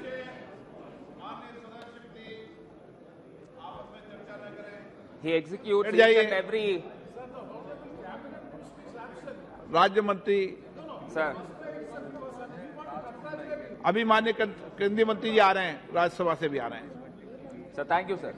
Sir, he executes each and every single project with meticulously planning, and executes with passion, sir. Sir, I take this opportunity to express my gratitude. Last month, the Honorable Minister Gadkari ji happened to visit to my state of Andhra Pradesh, sir, where he sanctioned and inaugurated 20,000 crore worth of road infrastructure, sir. On behalf of my pragmatic Chief Minister, Sri Y.S. Jagan Mohan Reddy ji, and my people of Andhra Pradesh, we are indeed very thankful to this government, sir. Sir, as the Honorable Minister would be knowing, as Andhra Pradesh state is the second longest sea coastline, sir, with road and infrastructure, sir. Sir, and also, sir, it is on the coastline. It is precisely proved to be bane for natural calamities, sir. Sir, and also, sir, the natural calamities like floods and the cyclones, the roads got devastated, sir. And I request through you, sir, to the Honorable Minister to grant financial aid to the state of my Andhra Pradesh, sir. Sir, and also, sir, especially in my constituency, I would like to mention few of the points, sir, where some of the concessionaires or contractors with the shabby maintenance, the poor maintenance of the roads, sir. Sir, especially where my city, Rajamahendravaram, which is on the national highway, sir, where the city got extended towards the national highway and even crossed 5 kilometers and above to the national highway, which has more than 500,000 population as per 2011 census, sir, where the Honorable Minister has sanctioned in the last government some of the flyovers, sir, in the year, perhaps in the year 2018. But still, sir, the execution of the flyover works, due to some technical issues, it is being procrastinated, it is being delayed. So I would like to know from this house, through you to for the minister, sir, why the works is being delayed. So one junction I would like to quote here, sir, I would like to name the junction that is called to be a dreadful junction, dead junction, called Morampudi Junction, sir. Morampudi Junction, where I could see on record, I'd like to keep on record, sir, where in the year, because there are many black spots, sir, we required flyovers for that black spots everywhere, because where the East Godavari district got bifurcated for the police department as a Rajahmundry urban district, sir, where I would like to mention here in this house regarding the accidents taken place in the year 2018 is somewhere around 90 accidents with a death around 29 people died and injured 109. In 2019, 119 people were killed, sir, and deaths were around 42 and seriously injured were 121. In 2020, sir, 116 accidents were taken place 36 people were killed and 115 injured, sir. Sir, likewise, the list goes on, sir, as per the traffic police record, sir. Sir, I'd like to read out the junctions also, sir, where the Rajahmundry city limits, where the national highway passes through the city limits, sir. I'd like to read out the junctions. One is Rajanagaram junction, sir. I would like to place on record, sir, because these junctions, we required flyovers and center divider lightings and also service roads and high mast lights. So I'd like to read out the junctions, sir. One is Rajanagaram junction, sir, Divancheru junction, sir, Lala Cheru junction, sir, Morampudi junction, ONGC junction, Bammuru junction, Vemagiri junction, Horlicks factory junction, Vemagiri junction and Kadiyapalanka junction, Burilanka junction, Pottilanka junction. These all the junctions where this many accidents were taken place, sir. Sir, I'd like to request to the minister to be magnanimous and sanction the flyovers wherever it is required. And last couple of months, I happened to meet the Honorable Minister where he considered Rajamahendravaram and sanctioned a bypass road, sir. Due to some technical issues, the works haven't taken place up till now, sir. So I request through you to expedite the works immediately, sir. Sir, and also the laying of the roads is very highest priority, sir, and it plays a pivotal role in the growth trajectory of our country, sir. And at the same time, the road safety measures is a double priority of this government to take place, sir, because the road safety measures are not up to the mark, sir. Because when you happen to see the death toll and the accident rate, almost 11% of the world accidents are happening in our country, sir. So the government should seriously think on the road safety measures.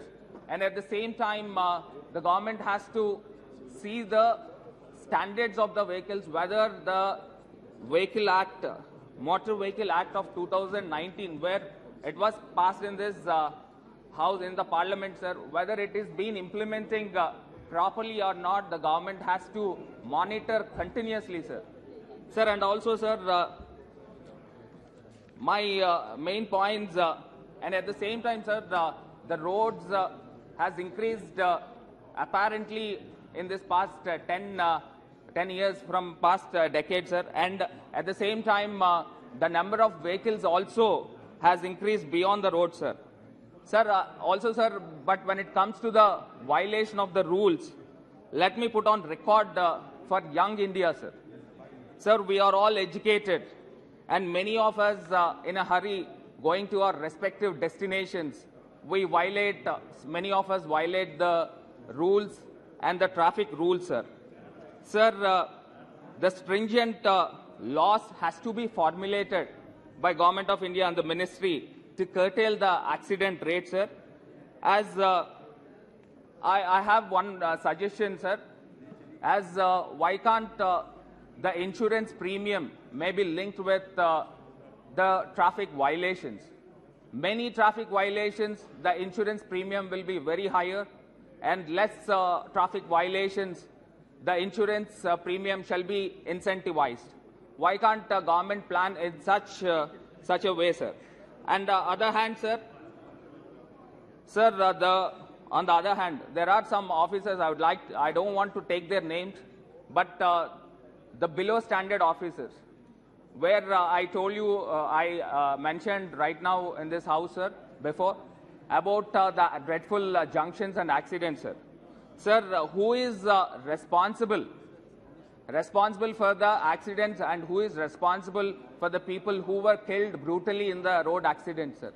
Because it was sanctioned in the year 2018, still now, up till now, it has not been started yet, sir. So who will take responsibility for this, sir? And I wanted to quote, sir. Sir, laying the roads is not that difficult, sir. But maintenance of the roads and road safety measures with the minimum revenue expenditure, with minimum accident rate is something challenging, sir. So I'd like to request the Minister to focus Yes. on this area, sir. Now, Sir, please. our party has more than 10 minutes, sir. Sir, and also, sir, I'd like to make some notes, sir. I wholeheartedly appreciate the ministry to get the highest allocation of budget. It is an increase in terms of allocation of 22 to 23 with 68,000 crores hike in the absolute terms, sir. And the capital expenditure is pegged at around 1,87,000 crores, sir. And the revenue expenditure is around 11,000 and odd crores, which is quite welcoming, sir. Sir, the Honorable Finance Minister in her budget speech also, she mentioned about one innovative program called Pradhan Mantri Gati Shakti Master Plan for express ways and rapid movement of people and goods, sir. Sir, the ministry happened to announce that around 25,000 crores is been investing with an innovative ideas. And I'd like to know how we're going to mobilize 20,000 crores as the Honorable Minister has mentioned in her speech, sir. Sir, the House would like to know what are the innovative methods, in what way the government raised for the Pradhan Mantri Gati Shakti Master Plan, sir. Sir, I would like to give one of my suggestions, sir. So why government plan to construct, solar panelings in the middle of the roads, on the dividers, so that the renewable energy, as country has a long stretch of national highways and road structure, why can't government plan the solar panelings in middle of the roads so that the renewable energy can be produced? Honorable As per Minister. the Niti Ayog, sir, Honorable by the Minister. year end of 23, the three-wheeler Honorable Minister. Three-wheeler Honorable vehicles. is making so many suggestions. Sir, Please. sir, as the Niti Ayog has suggested, as proposed, by the year of 2023, the three-wheeler electric vehicles has to take a major role, sir, and also the two-wheeler electric vehicles by 2025, sir. So where the power and energy comes from? Our major power is generated from the burning of the fossil fuels, especially from the thermal energy. Sir, we need to think on renewable energy. So this suggestion of erecting the solar panels in the middle of the roads, it makes a major impact, sir. So unless and until we plan the what you call the raw material, the petrol, the electricity from this renewable energy, planning to implement the electric vehicles Yes, is now very please challenging, conclude. sir. Sir, No, two no. more minutes, sir. I have many things to go ahead, sir. First you have gone through your constituency, then comes to general points. First Yes, you, sir. Yes, sir. Now please conclude. Sir, and I'd like to address why the funds have confined for the states in terms of the roads for the states, sir. Sir, as we all know, in the year 2017 to 18, the Government of India has allocated round about 800 crores for the state roads, sir. But we have confined and restricted to 250 crores in this budget 22 to 23, sir. We should not forget the Government of India is collecting cess on petrol and diesel, almost 33 rupees per litre, sir. Sir, for road infrastructure, where the devolution of taxes, it is not being distributed to the states. So I request through you, sir, to the Minister to distribute the funds Yes. and give us the more financial aid for the states also, sir, as a cooperative federalism. Yes, sir. please. Now, Sir, I have two more minutes, sir. Sir, when it comes to the networking of the roads, India is placed as a second second largest road networking, sir, with a network of around 64 lakh kilometers, sir. that is all on And- record. That's all on record. Now Yes, you put sir. your bullet Sir, points. Two minutes, sir. And India is placed after United States of America, and which includes of 1.3 lakh roads of national highways and 1.8 lakh of state highways.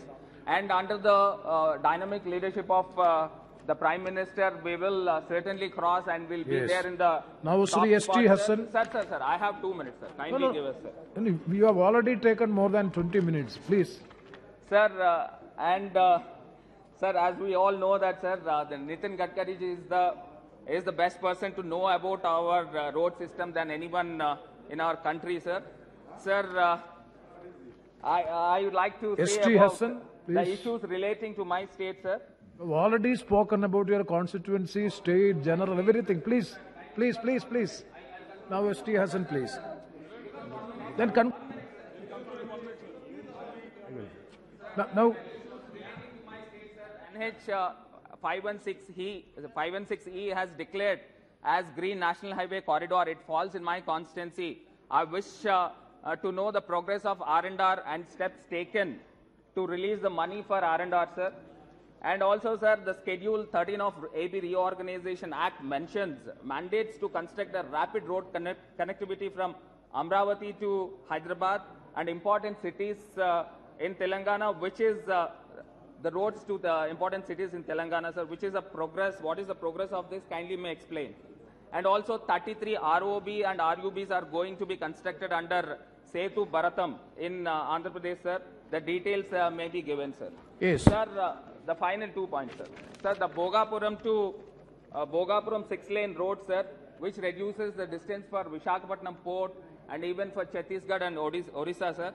And the highway, if we expedite the highway at the earliest, and the Government of India also proposed Bhogapuram airport now, also. S.T. Hassan, please. Sir, the final point, sir. Final please. Sir, there are more than 450 black spots identified in Andhra Pradesh, sir.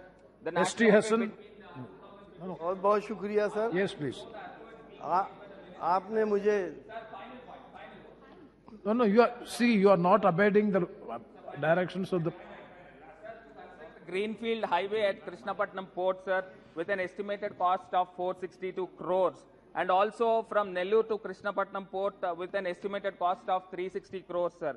What is the present status of the above roads and whether there is any cost and time overrun by this, sir?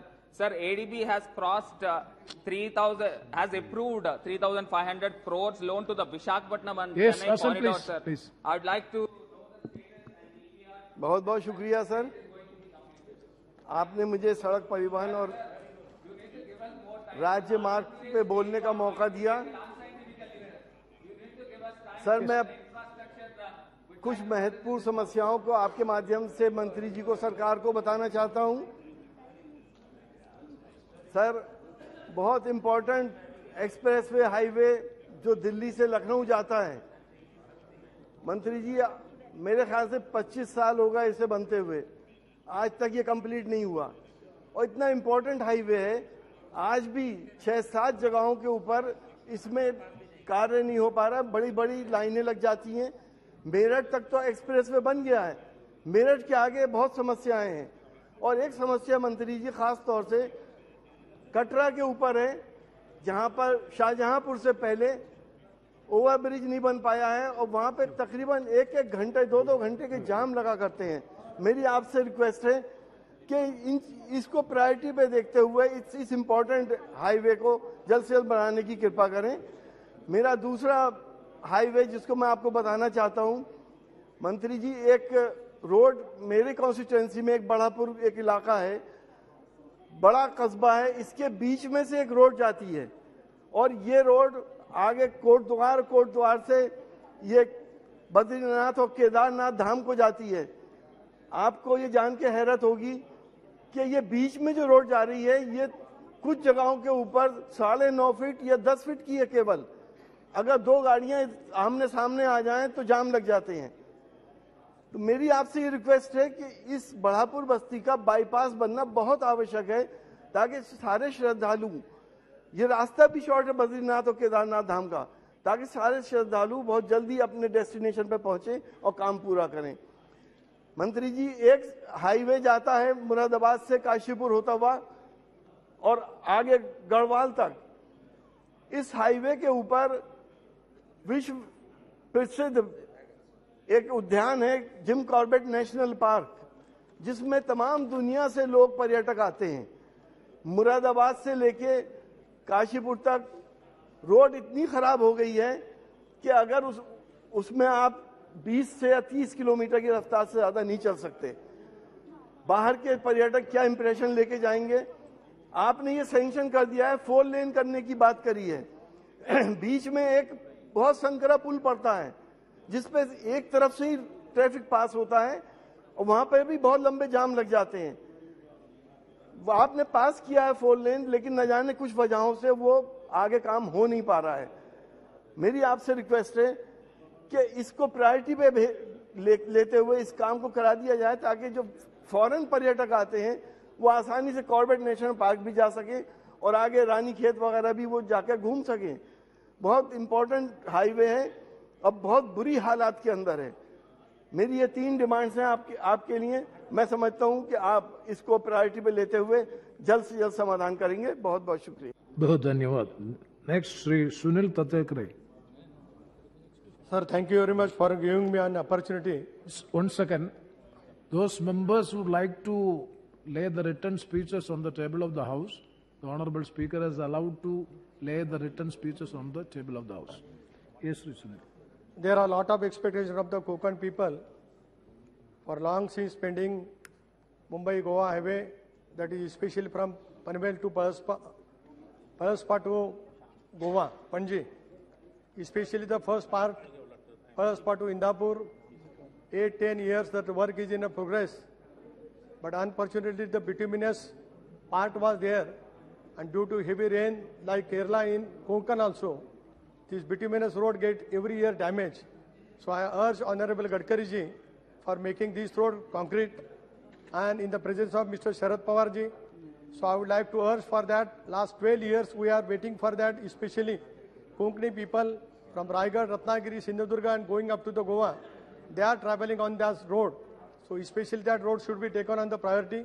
Another thing is from Indapur to Mahad, especially in the Mahad, where there was a lot of flood in the last year because of the huge filling for the road. The water logging is being there. Old Savitri Bridge is not yet dismantled there. So that is why it was cause for the heavy flood in the Mahad and that area. So I would like to urge for the minister for that also. Near Polatpur, even then underpass is there, 30 feet road is being digged and people are getting harassed. So that work is also there. Especially I would like to urge one road which is going to Chhatrapati Shivaji Maharaj Historical Fort. That is the capital of the Chhatrapati Shivaji Maharaj Empire. Hence, considering about the fact to make National Highway NH 166F going towards the Raigad Fort as an historical path by considering beautification point, historical signboards, monuments showing history of the Chhatrapati Shivaji Maharaj and importance of the Raigad Fort. I would like to urge for that, especially for beautification spot at the entry point and exit point of the tunnel in the Kashedi Ghat on the National Highway 66. That is also important. One another thing is most important. When I became the member of parliament of this house, provided VUP at near Avashi to Gunde near Lote MIDC. 35,000 workers are working in the Lote MIDC. About 15 to 20 villages are there in Gunshi area. I had asked, I had requested on the site even also, and even in estimate committee also, to sanction that particular portion therein. Another thing, one national highway was announced, Worker to Alibag, in my Raigad district capital, I mean the place. That is not yet being considered therein. That is the most important. Another thing, one road passing through my district, Murbad, Karjat, Khopoli, 80% work is being completed. So heavy loaded vehicles are traveling along that. 60, 70 years old bridges are there. When they will collapse, I don't know. One sad incident happened near Savitri River in 2-4 years past. Same incidents can be repeated therein. So I would like to urge to get those bridges also completed so that these things cannot be happen repeatedly in my district. Especially 2 highways, national highways are being announced by the central government. Out of that, 80% work is being done. I would like to urge in my parliamentary constituency, one road goes from Wakand to Khopoli, Paradi and Pedli. Both the villages require the bypass therein. So those 2 bypass were also sent in the second phase for the approval. Another thing, one road goes from Pune to Dighi. That is also a port. Pune is also an educational hub in the Maharashtra. So 2 bypasses are required near Mangaon and near Indapur also. So that should be also considered on priority basis.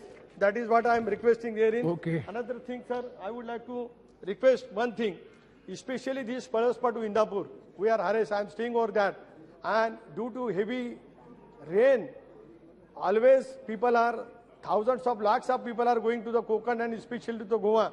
So that road is also likely to be important. Another thing, from JNPT, one of the first port which is giving the maximum to the government of India. So that port is making a lot of traffic therein.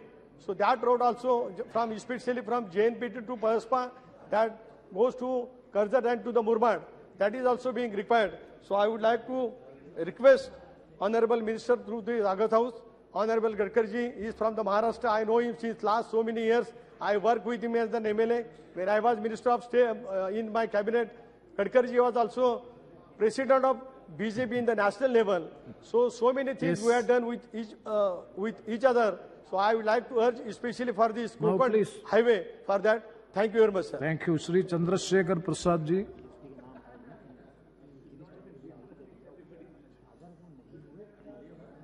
अध्यक्ष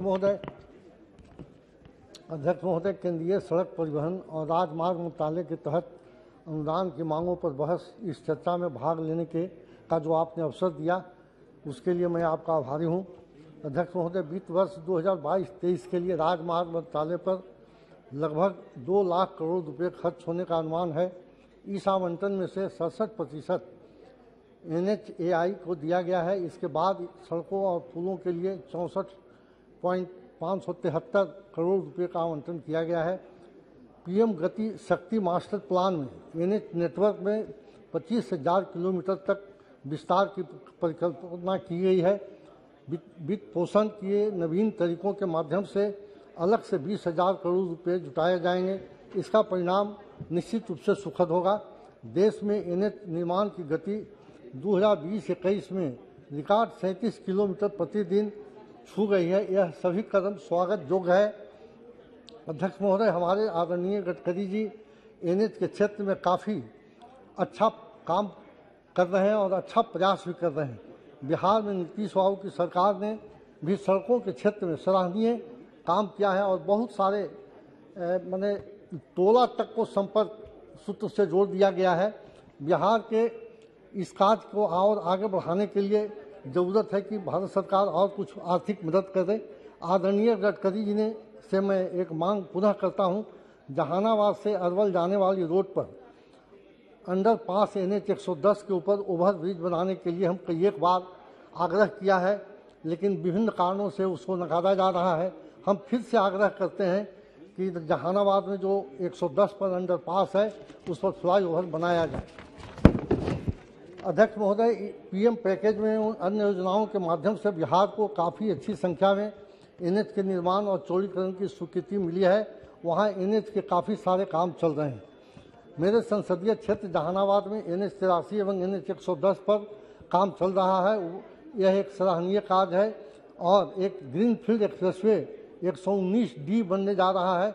इसके लिए हम पूरे बिहार की जनता और जहानाबाद संसदीय क्षेत्र की जनता की ओर से माननीय प्रधानमंत्री और गडकरी जी को धन्यवाद देते हैं। NH को बड़े पैमाने पर बनाने के लिए संसदीय क्षेत्र से आने वाले जो समस्याएं हैं उसके ऊपर भी बहुत सारे बात है जो मैं आपके सामने रखना चाहता हूं।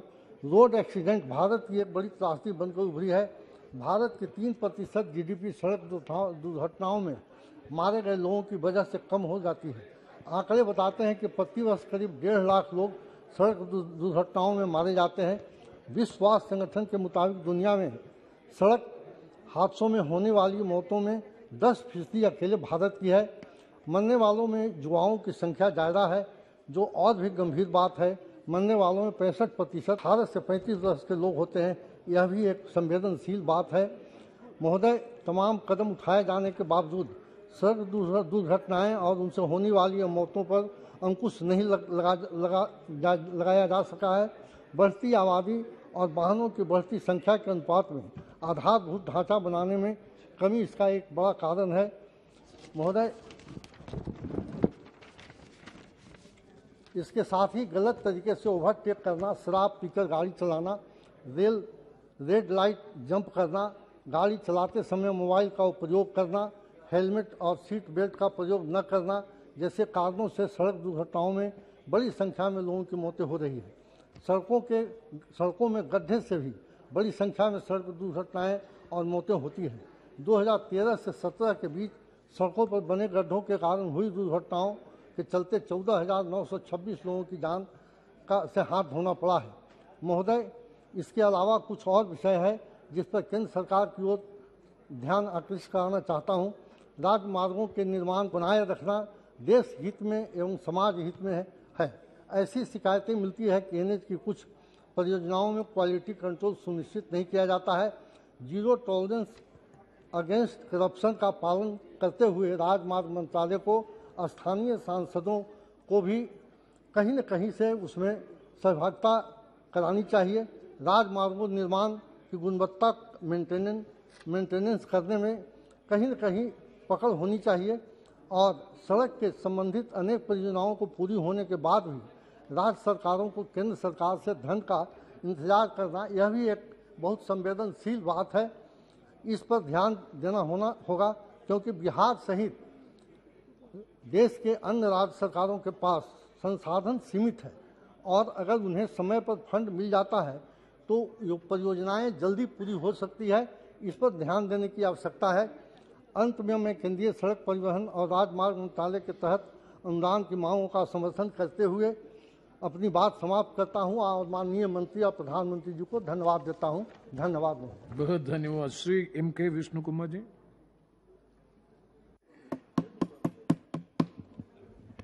Thank you, Chairperson. I am here to, first of all, thank to Madam Sonia ji and Sri Rahul ji for allowing me to speak on demands on grants for roadways and highways, road transport and highways. It is a very important subject. It is not a subject that can be neglected because your government is asking almost 2 lakh crores. In 2021-22, it was 1.35 lakh crores. In 2020 and 21, it was 98 crores. Why there is so much of escalation and the government has not come clean with what are the new projects this year this road transport is going to take? Because there is almost 65,000 crores, you are asking more. For that, what was the work done in the previous year? And how many kilometers of road you are going to relay or newly lay? This kind of clarity is not there in your statement. And to achieve $5 trillion Indian economy, this road transport, road network is very, very important. Honorable Chairperson, I would like to say the Treasury bench is very, very proud in claiming themselves as the second largest in the world of covering 63.5 lakh kilometers of roads coverage. This is second in the world, no doubt. The first stands United States of America, their beloved friend Trump was there. Now, I would like to say one more important point. See, overnight you cannot lay a road. It was the foundation of Congress party, government, the previous government, the Panchashil principle by Nehru, by Indira ji, by Rajiv ji, by Madam Sonia ji and Dr. Manmohan Singh. These governments have laid a strong foundation. That is why India is today second largest in road networks, covering 63.5 lakh kilometers network. Second to the United States of America. Why I will say a calculation, simple calculation. Your Bharatmala project, your main project, flagship project of Prime Minister, it is covering 34,500 kilometers to be laid in the span of 5 years at the cost of 5 lakh crores. But till now, I am very sorry to say, Honorable Chairperson, This government is able to complete only 6,900 kilometers of road out of 34,500 kilometers in this period of 5 years. They are supposed to finish by 2024. Only 35% of work is being completed. That is why I am saying it is a foundation of the previous government. This government is standing number 2. India is standing number 2 in the world. But unfortunately, ironically, what is the quality? Germany is number 1. According to your data, not my data. Germany is number 1. United States of America is number 14. We are standing number 44 out of 160 countries. There is no independent evaluation of the road quality. Look at the quality of the roads. It is pathetic. But the amount of money being spent is huge. Nowhere near the expectation of the common man. Almost 1 point out of 2 lakh crores that they demand, 1.87 lakh crores is coming from the capital expenditure. Only 11,500 crores is the revenue expenditure. At this point of time, I would like to say one more important thing. What is the road safety that we are having? Out of 2 lakh crores that they are demanding, only 356 crores are being spent on road safety. 1.67% of the total budget. Whereas USA is spending 6% of their budget. So this thing, more number of fatalities, road accidents, because of the speed of the vehicles have increased, number of vehicles have increased, and the poor quality of road with no safety and precautions being taken. Unfortunately, we are losing a lot of valuable lives of the common man. So this thing has to be considered very seriously by this government. NHAI, Nahai, is taking almost 1.35 lakh crores of your total budget of 2 lakh crores. When NHAI is functioning very well, according to you, I am saying the office is very big, the directors are very good, they're responding very well, but the project is getting delayed, undue delay is of the NHAI's capacity. When NHAI is there, another company act, private limited company called National Highways Connectivity Limited or Logistics Limited, NHLL, Logistics Limited, which they explained that this company act, new company is being formed only for the connectivity of the ports. They are giving only 1,000 crores. If you say for the better efficiency, a new company is being formed, why then you burden NHA with 1.35 lakh crores? Because they are unable to complete the projects in time. What happens is mainly because of the online tender, people sitting in somewhere without analyzing the real picture of the road that to be laid, they are quoting, they are participating in tender being awarded.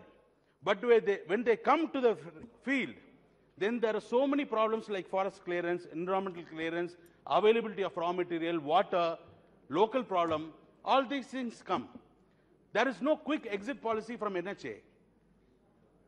And very unfortunate thing, in my own Arani Parliament constituency, one road from Dindivanam to Krishnagiri, that is being laid for more than 10 years. The contractor says, I am ready to leave, I am not able to work. There is so much of escalation. As I said earlier, why there is so much from 1.35 lakh, suddenly you are allotting 2 lakh crores. But what is the new project you are bringing? There is no clarity. There is no white paper. Finally, the contractors, you know what they do? They go into the arbitration. They are unable to complete. They go into the arbitration and they manage to get the justice and more 100 crores, 200 crores demand from the NHA. Apart from allotting funds for laying the roads, the penalty instead of collecting from the contractors, the NHA is giving back. So in this house, I request the Honorable Minister to give a white paper, how many projects are being stalled like that, how many contractors are being paid the arbitration fees, and how many projects the contractors have been changed. Because main problem with the NHA is delay. In Arani, one overbridge is there, Kutteripatta Bridge. That is being there for almost 10 years. The project is feasibility report, everything is over. Till now, we do not know where the project director is there. They are not responding in time.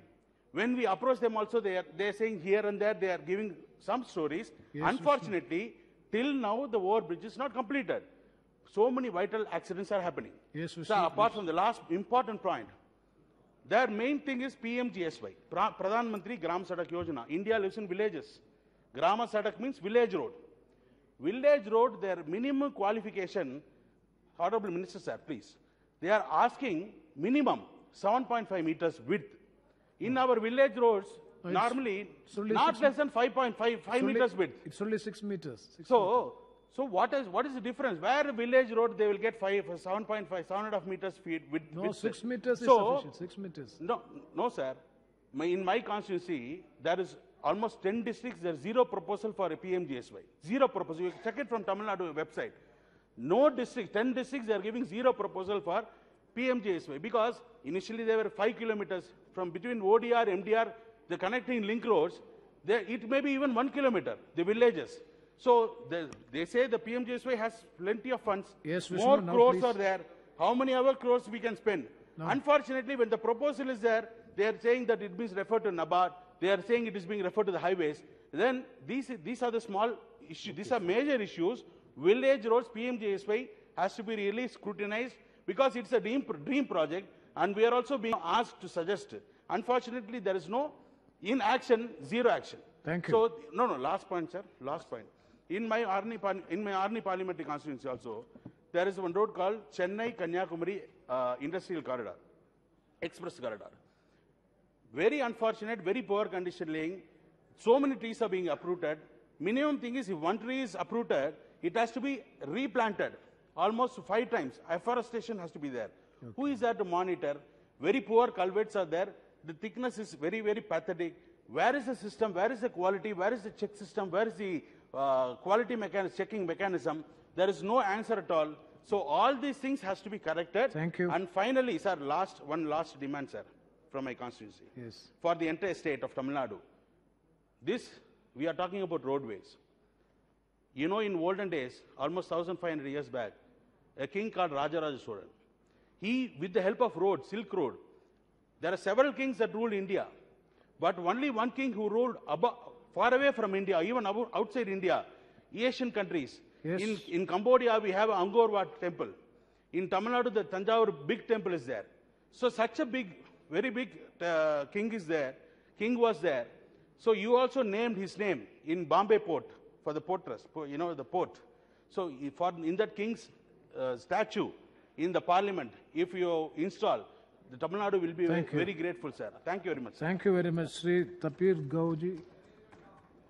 Without looking any piece of paper, he is putting all the statistics. Fine. Thank you, Honorable Chairman, sir.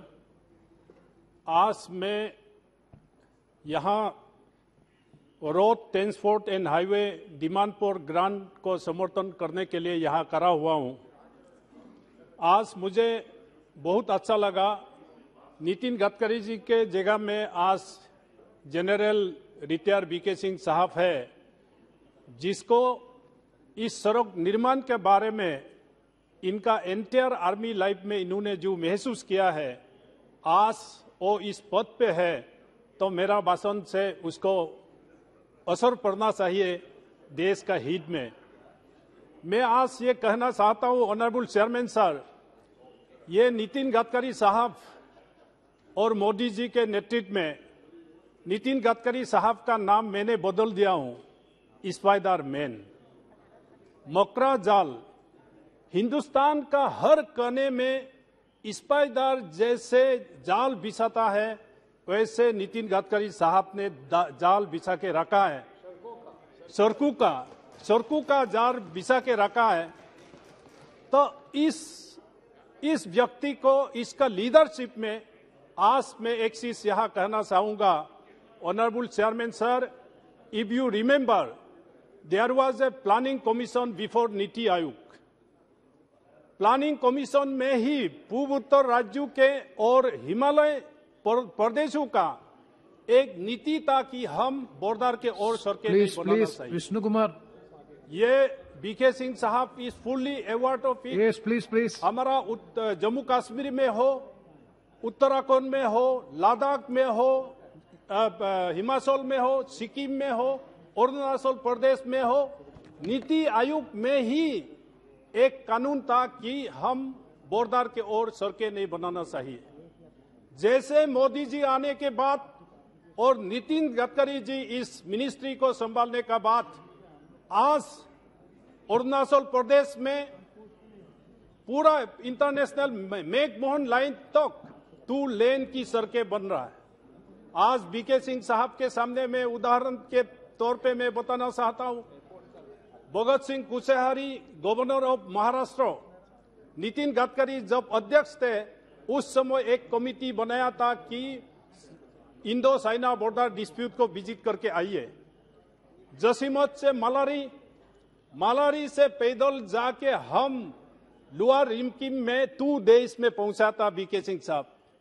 वहां से हम बोराहती valley वहां तक हम पहुंचा और हम गुरुदोंगमर lake Sikkim में पहुंचा था और तागा से हम डेमसोक तक बिना सर के हम पहुंचे थे।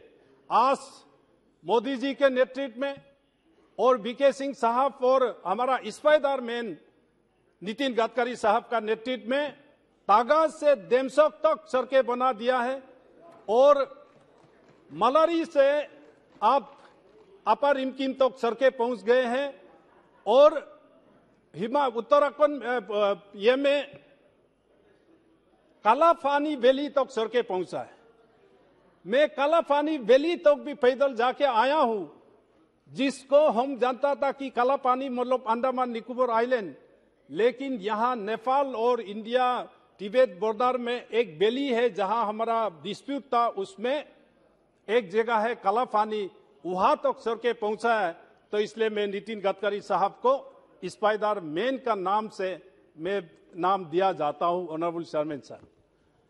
आज पीएम गति शक्ति के आधार पे, इस नियम के आधार पे आज पूर्व उत्तर राज्यों में ऑनरेबल चेयरमैन साहब, you will surprise to know Arunachal Pradesh में रिसेंटली, अब मुझे ये गाड़ी का नाम ही सुना नहीं था और देखा भी नहीं था, लेकिन अरुणाचल प्रदेश हमारा पार्लियामेंट्री कॉन्स्टिट्यूएंसी में फरारी कार और लोबर्गी कार, पोर्शे कार, नेग्लोरिन और ओडी कार का रैली होता है अरुणाचल प्रदेश में। ये हमारा मोदी जी का और नितिन गडकरी जी का नेतृत्व में जैसे सड़कें बनाया, मेरा parliamentary constituency Arunachal, eastern Arunachal में ये सब सारा कार रैली 6 डिस्ट्रिक्ट्स में कवर होकर रैली हुआ करता है, तब जाके लोग महसूस होता है मोदी है तो मुमकिन है, गडकरी है तो मुमकिन है। गडकरी जी ने 6 किलोमीटर लॉन्ग सड़कें बनाया हमारा दिबांग नदी के ये में, जिसके लिए हम 3 दिन लग के अगला डिस्ट्रिक्ट में पहुंचा जाता था। इसलिए मैं चेयरमैन साहब, आज जैसे हमारा मोदी साहब और नितिन जी ने इस 2,42,020 करोड़ का जो बजट प्रोविजन रख के इस देश का दिशा दशा नक्शा को बदलने का जो तैयारी है, इसको मैं आज समर्थन करने के लिए यहाँ उपस्थित हूँ।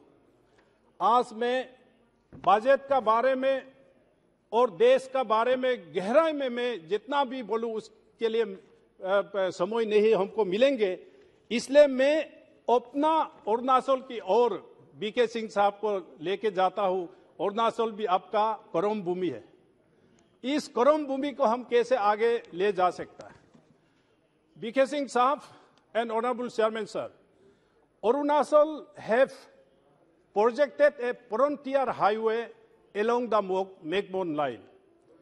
एक बार टेंडर हुआ, कैंसिल हुआ, अभी और टेंडर प्लेस हुआ, इसलिए Arunachal frontier highway and along the Tibet China and Myanmar, इसका एक बहुत बड़ा प्रोजेक्ट है। ये केवल अरुणाचल प्रदेश के लिए नहीं है, ये देश का सिक्योरिटी के लिए और देश का सुरक्षा के लिए ये एक बहुत बड़ा इंपॉर्टेंट रोड है कि हम along the मैकमोहन लाइन एक सड़क प्रपोजल दिया गया है। और ऑनरेबल चेयरमैन सर, मैं फ्रंटियर हाईवे जो उसके नीचे में बहुत सा ऐसा जगह है जहां मेन वैलीज में सड़कें बनाया है, 2 लेन बनाया है और एडवांस लैंडिंग ग्राउंड भी बनाया है, और एडवांस लैंडिंग ग्राउंड भी बनाना है, वो अलग सब्जेक्ट है। आज में एक बहुत बड़ा सेंसिटिव, अगर हमारा ओपोनेंट, हमारा ऊपर वाला जो देश के लोग सुनेंगे तो इसको तरफ जाएंगे। ऑनरेबल चेयरमैन साहब, आपका माध्यम से मैं बीके सिंह साहब को बताना चाहूंगा, ये इन दिबांग वैली डिस्ट्रिक्ट में मिपी टू अंडेला पास ये सड़क बनाना जरूरी है, और मालिनी से बालुआ और अनिनी से अंगुला पास ये सिक्योरिटी का डिमांड है, आईटीबीपी का भी डिमांड है, आर्मी का भी डिमांड है इन दिबांग वैली डिस्ट्रिक्ट में, जहां फ्रीक्वेंट इनकर्शंस होने का जो खबर आते रहता है। और एक सेंसिटिव जगह है चेयरमैन साहब, in the eastern sector in the tri junction Sagalagam बोल के एक जगह है, सागलागाम से हादीगरा पास, जिसको ऑनरेबल मिनिस्टर बीके सिंह साहब अच्छा से जानता है, और सागलागाम से गलाई तागरू पास, और सागलागाम से वालोंग 1962 वार में जहां हमारा हेवी लॉस मिलिट्रीली हुआ, उस जगह में हम अलोंग द मैकबोन लाइन उस सड़क अगर बनाएंगे तो केवल अरुणाचल का नहीं है, ये देश का सिक्योरिटी के लिए बहुत बड़ा अच्छा होगा। और यिंगक्योंग से बीसिंग, ऑनरेबल चेयरमैन सर, 2017 में बीसिंग में ही चाइना ने सड़क बनाना शुरू किया था, उसमें हमारा इंडियन आर्मी ने रुका दिया।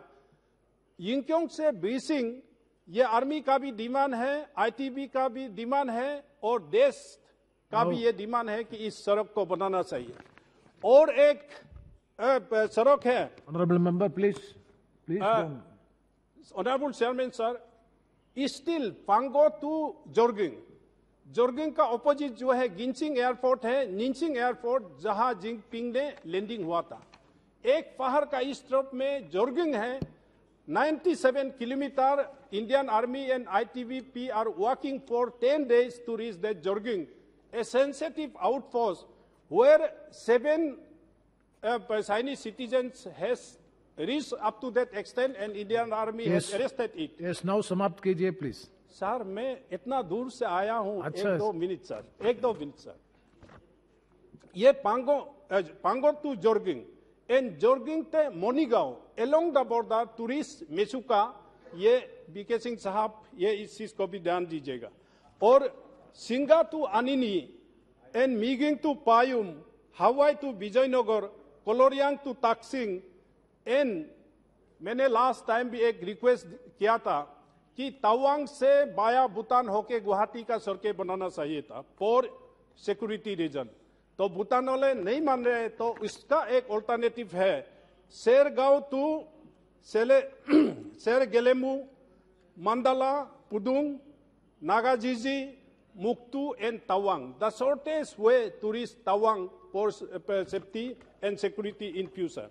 एंड सर, एक और रोड है Arunachal industrial road along the foothills, Assam Arunachal border से नितिन गडकरी जी का इनिशिएटिव से ये सड़क बनाना था। डीपीआर सारा सब तैयार हो गया, इसके लिए इसको भी Arunachal industrial road Bhutan border to Nepal Nagaland border तक सड़कें एक इंडस्ट्रियल रोड बनाना है, इसके लिए भी गडकरी साहब से मैं रिक्वेस्ट करता हूँ। At the end sir, with your permission for few second, एक इस national highway and NSI DCL में मैं मिनिस्ट्री को एक चीज जानना चाहता हूं, जब आप में इस चीज को बताएंगे।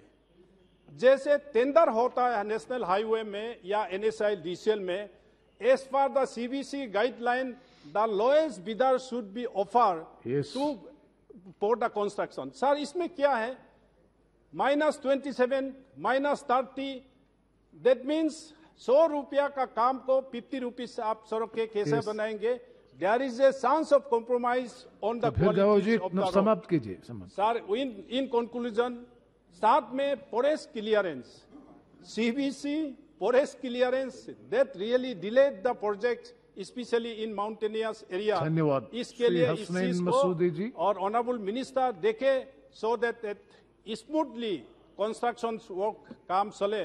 तो इसलिए मैं ऑनरेबल चेयरमैन सर आपको भी धन्यवाद देता हूं कि इस पायदार नेट की तरह जो सड़कें बना रहा है, इसको और आगे बनाएंगे और गति शक्ति के साथ देश आगे बढ़ेंगे, पूर्वोत्तर राज्य भी आगे बढ़ेंगे, हिमालय भी आगे बढ़ेंगे। धन्यवाद। Thank you. Thank you very much, Hasnain Masoodi. I would like to, 1 second, I request honorable members to abide by Rule 349. It is very clear. A member shall not leave the seat immediately after his speech. And so many directions, rules are there. Please observe it. And honorable members, please do not have any conversation with the official box. It's only the prerogative of the ministers. Please. Yes, Hasnain Masoodi ji. So this. जनाब मुझे demands for grants ministry of road transport और highways में बोलने का मौका देने के लिए बहुत शुक्रिया। तो बड़ा अच्छा होता अगर मिनिस्टर साहब यहाँ तशरीफ रखते तो और वो तो यहाँ तारीफ ही बटोरते, हर एक उनकी तारीफ ही करता, लेकिन किसी वजह से वो नहीं है। लेकिन हमारे लिए वीके सिंह साहब भी काफ़ी हैं जम्मू कश्मीर के लिए, क्योंकि उनका जितना अनुभव है जम्मू कश्मीर के बारे में किसी और का नहीं होगा। तो जनाब इस साल जो प्रोविजन रखा गया है तकरीबन 2 लाख करोड़ रुपए का, वो तो बहुत ही इम्पोर्टेंट है। मुझे लगता है कि 5% जो टोटल एक्सपेंडिचर है उसका क्लेम कर रहे हैं ये जो रोड ट्रांसपोर्ट और हाईवेज, और ये तीसरे नंबर पर है। मुझे लगता है कि डिफेंस और जो कंज्यूमर अफेयर्स के बाद ये तीसरे नंबर पर है जिस पर इतना एक्सपेंडिचर हो रहा है। तो और एक्सपेंडिचर को ध्यान में रखते हुए भी बड़े एम्बिशियस प्रोग्राम्स हैं, बड़े एम्बिशियस प्लान्स हैं। भारतमाला का प्रोग्राम है और बाकी 25,000 किलोमीटर नेशनल हाईवेज का भी प्रोग्राम है जो कैपेक्स के तहत जो और एडिशनल ग्रांट्स दिए गए हैं स्टेट्स को भी, और उसके लिए प्रोविजन रखा गया है। तो जनाब कुछ विषय हैं, कुछ सेक्टर्स हैं जो चिंता का सबब है। एक तो ये कि क्वालिटी उतनी अच्छी नहीं है, जैसे पहले भी जिक्र किया गया, रोड क्वालिटी उतनी अच्छी नहीं है जितनी ये बाकी में, और कहा गया कि 44वें नंबर पर रोड क्वालिटी में है जबकि जर्मनी पहले नंबर पर है। तो उस तरफ ध्यान देने की तवज्जो है कि क्यों ये जो मेंटेनेंस का कॉस्ट है वो क्यों बढ़ता जा रहा है। दूसरी बात जनाब है जो जस्टेशन पीरियड है। आमतौर पर जहां भी रोड बनाने का काम शुरू किया जाता है तो जो उसके टारगेट्स होते हैं, बेंचमार्क्स होते हैं, उनको एडर नहीं किया जा सकता है क्योंकि पहले देरी होती है वो साइट क्लियरेंस में। वो भी एक बड़ा विषय है, वो भी बड़ा एक प्रॉब्लम है। मुझे मेरे मुशाहिदे में ये आया है कि कहीं पर रोड अगर सैंक्शन भी हो तो लोग नहीं आते हैं कि वो रोड बनाने के लिए, क्योंकि डिपार्टमेंटली कुछ परेशानियां हैं जिनमें ठेकेदार वगैरह वो आगे आते नहीं है रोड बनाने के। अभी हमारे मेरे कॉन्स्टिट्यूंसी में भी अनंतनाग से छत्ताबल का रोड हुआ तो हमें तकरीबन 1 साल इंतजार करना पड़ा कि कोई आए और वो रोड इस रोड का वो कंस्ट्रक्शन करे। तो वो उस तरफ तवज्जो देनी चाहिए ताकि जो जस्टेशन जो बनाने का जो पीरियड है यो पीरियड जनाब। उस तीसरी बात यह है कि स्टेट का जहां तक है, क्योंकि इसमें स्टेट का भी रखा गया है कि स्टेट सेक्टर में कितना और सेंट्रल सेक्टर में कितना होगा। स्टेट रोड्स के लिए भी प्रोविजन रखा गया है और सेंट्रल में भी, लेकिन सीआरएफ जो है वो रिलीज नहीं होता है, उसमें बड़ी देरी लगती है, जिस वजह से वो वहीं का वहीं रहता है जो भी प्लान होता है, जो भी वहां का रोड बनाने का प्रोग्राम होता है। तो जनाब ये मोटे मोटे पर है जो चुनौतियां हैं, लेकिन बाय एंड लार्ज जो डैश है, डायरेक्शन है and the kind of commitment the minister has, तो उसको सब अप्रिशिएट करते हैं। अभी श्रीनगर तशरीफ लाए थे, वहां पर अभी उन्होंने इफ्ताह किया 2 रोड्स का, तो हम भी शामिल थे उसमें। तो वहां भी उनके नोटिस में लाए गए थे कि कुछ चैलेंज जो हमारे स्टेट जम्मू कश्मीर को है रोड के हवाले से। सर सबसे बड़ा प्रॉब्लम है हमारा NH44 का। ये 3 महीनों में कोई 1.5 महीना NH44 जो कि एक शाहराग है, जो कि एक लाइफलाइन है बिटवीन जम्मू एंड श्रीनगर, वो बंद रही। और सारा अगर आप जनाब देखेंगे रोड्स पर जो एक्सीडेंट्स होते हैं उसमें कैजुअलिटीज जो होती हैं, जो फैटल एक्सीडेंट्स होते हैं, उसमें आपको यही रोड या तो डोडा वाला रोड या ये NH44 वाला रोड ये सबसे आगे है सारे मुल्क में। कितने फैटल एक्सीडेंट्स होते हैं। अब कैसे काम चलेगा जब आप एक जो मेन लाइन है, लाइफ लाइन जो है वो रहेगी कोई मिल मिला के 3 महीने में 1.5 महीने बंद रहेगी। तो मैंने ये तजवीज़ दी मिनिस्टर साहब को ये की थी कि आप ये एलिवेटेड रोड बनाइए बिटवीन रामबन एंड बानियाल। जनरल साहब जानते हैं तो वही सबसे बड़ा सेक्टर है जिस सेक्टर में ये नहीं कि हुआ नहीं कुछ, 2 चिनानी की टनल बन गई, काजीगुंड की टनल बन गई, बहुत कुछ हुआ आगे, लेकिन इस सेक्टर को आप एलिवेटेड बनाइए। एक तो आप डिस्टर्ब कर रहे हैं हिल्स को, हर आए दिन वो हिल्स सॉइल इरोजन हो रहा है, हिल की जा रही है। तो दूसरी बात यह कि उस तरफ सर 5 टनल्स की, क्योंकि आप जानते हैं, टोपोग्राफी जानते हैं आप, 5 टनल्स की जनाब जरूरत है इमीडिएटली, जिसकी तरफ मिनिस्टर साहब तवज्जो देंगे। एक जनाब है देसा कापरन, इससे क्या होगा, डोडा का जो आप जानते हैं कास्तीगढ़ का इलाका, वो सारा जुड़ जाएगा कश्मीर के साथ, वैली के साथ, और देसा कापरन उस पर पहले ही शुरुआत हो गई है। मुझे लगता है कि उस पर फोकस करने की जरूरत है। तो जनाब एक लहंद और एक ऐसा ही एक है जाजरन का टनल। देखिए अभी आप डिलिमिटेशन का ये बना रहे हैं प्रोग्राम के, नहीं हम किसी और कारण से राजौरी पुंछ को मिलाएंगे अनंतनाग के साथ, साउथ के साथ, जबकि 6 महीने रोड ही बंद रहता है। आप खुद जानते हैं 11,000 फुट के करीब, 11,000 फुट ऊंचाई वाले वहां पर जो हिमालयी सिलसिला है पीर पंचाल का, तो वहां पर जरूरत है कि ये जो जाजरन वाला टनल है, फिर ये पहले उसमें मुझे लगता है टेंडर शुरू हुआ है, उसमें इनिशियल वर्क हुआ है और डीपीआर वगैरह बना हुआ है, लेकिन सुस्त से काम चल रहा है। तो जनाब राजधानी, आज जानते हैं गुरेज कितनी कठिनाई है, आप खुद रहे हैं वहाँ, खुद देखा आपने कि कितनी कठिनाई है बांडीपुरा से गुरेज, और गुरेज तो एक पेशेंट के लिए हेलीकॉप्टर भेजना पड़ता है। अभी वहां पर जनाब रिक्रूटमेंट थी क्लर्क्स की, उस रिक्रूटमेंट के लिए वहां से बच्चों को उठाना पड़ा हेलीकॉप्टर के जरिए ताकि वो उसमें पार्टिसिपेट करें। सो इतनी मुश्किल है। और अगर आप जब ये बनाएंगे, आप ये जाजरन वाला, ये राजधानी वाला, तो उसके बाद Sadhana pass, you know again आप between Tithwal and Kaufara, how many accidents we road accident we come across, कितनी जाने जाती हैं साधना पास पर।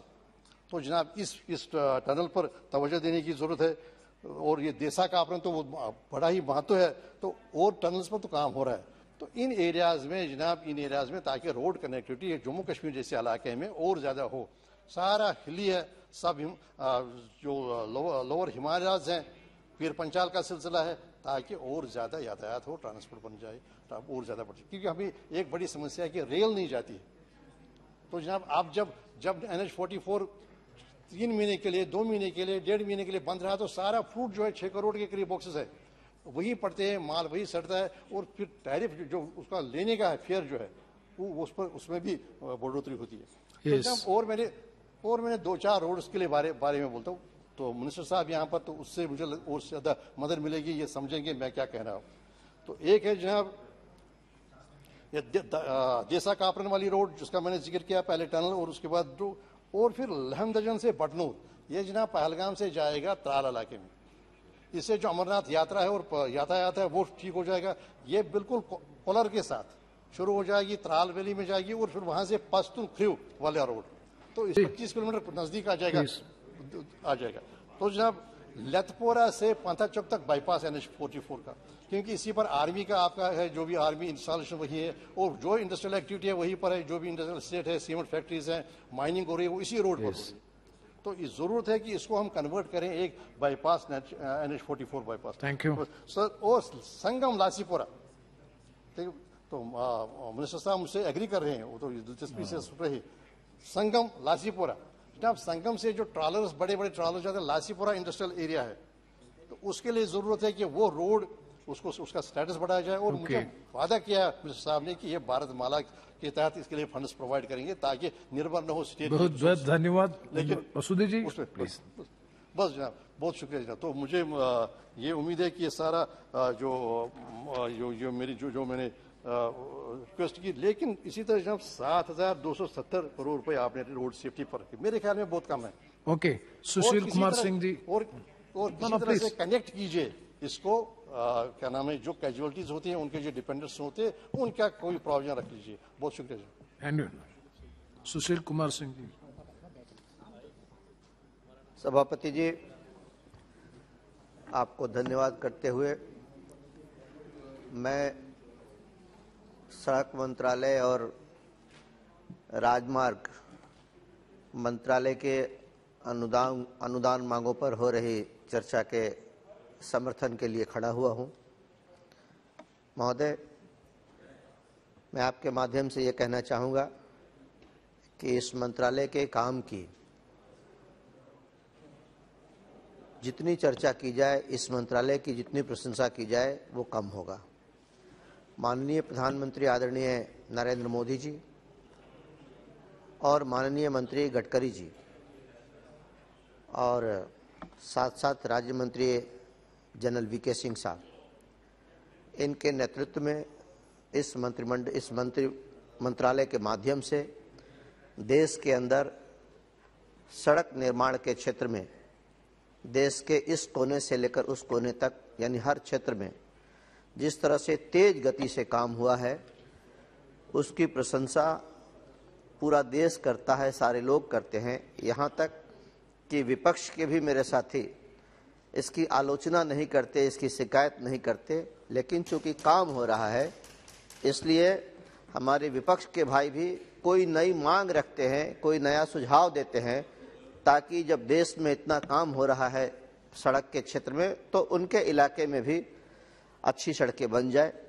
इस बात के लिए मैं विशेष तौर पर आदरणीय गडकरी जी और आदरणीय प्रधानमंत्री जी का धन्यवाद करना चाहता हूं। महोदय, हमारे पूर्व के कई वक्ताओं ने आंकड़ों के साथ बड़े विस्तार में चीज़ों को लोकसभा के अंदर रखा है। मैं उन आंकड़ों को दोहराना चाहता हूं और ना मैं बड़े विस्तार में जाना चाहता हूं, इसलिए कि हर तरफ जब प्रशंसा ही प्रशंसा है तो फिर उसमें लोकसभा के समय के महत्व को समझते हुए जी उस प्रशंसा सुनने के मंत्री इधर नहीं है from the first day onwards. उन तक बात पहुंच जाएगी सर, उन तक बात पहुंच जाएगी। और हमारे जनरल वीके सिंह साहब तो हैं, लेकिन मैं ज्यादा नहीं 2-3 बातें कहना चाहूंगा आपके माध्यम से। नंबर 1, एक नेशनल हाईवे है हमारे बिहार के अंदर जिसका नंबर है 139-139, जो बिहार की राजधानी पटने से शुरू होती है और बिहार के कई जिलों पटना, अरवल, औरंगाबाद होते हुए झारखंड की सीमा में प्रवेश करती है और उसके बाद झारखंड के पलामू जिले में जाकर वो समाप्त होती है। ये जो सड़क है महोदय, वो सीधे सीधे तौर पर 3 राज्यों को जोड़ती है। बिहार को सीधे सीधे झारखंड और छत्तीसगढ़ से जोड़ने वाली इस महत्वपूर्ण सड़क के 4 लेनिंग का प्रस्ताव मैंने काफी पहले मंत्रालय को भी दिया और बिहार सरकार से भी आग्रह किया, लिखित रूप में भी। मेरे ही आग्रह पर बिहार सरकार ने इस सड़क के 4 लेनिंग का प्रस्ताव भी केंद्रीय मंत्रिमंडल को भेजा है, भारत सरकार को भेजा है। जहां तक इस सड़क पर पीसीयू का सवाल है, पैसेंजर कार यूनिट का सवाल है, जो क्राइटेरिया है भारत सरकार के सड़कों के 4 लेनिंग करने का वो 10,000 है, लेकिन इस सड़क पर पीसीयू 12,000 है और यदि अभी अभी सर्वे किया जाए तो ये पीसीयू इसका 1.5 यानी 18,000 के आसपास हो जाएगा। महोदय, इस सड़क पर 2 चक्के की सवारी, साइकिल से लेकर बाइक और फिर अनेक चक्कों वाली सवारियां, पैसेंजर गाड़ियां, मालवाहक गाड़ियां और साथ साथ 4 व्हीलर, इतना दबाव है इस सड़क पर कि हम लोग जब अपने जिला मुख्यालय औरंगाबाद से पटने जाते हैं, जो मात्र 140 किलोमीटर है, 4 घंटे लगते हैं महोदय। हम लोग जब अपने शहर से झारखंड या कलकत्ता या दिल्ली के लिए आते हैं तो 4 लेन है, एवरेज स्पीड होता है 100 किलोमीटर 1 घंटे में, लेकिन जब पटना जाते हैं तो यही एवरेज 35 किलोमीटर हो जाता है।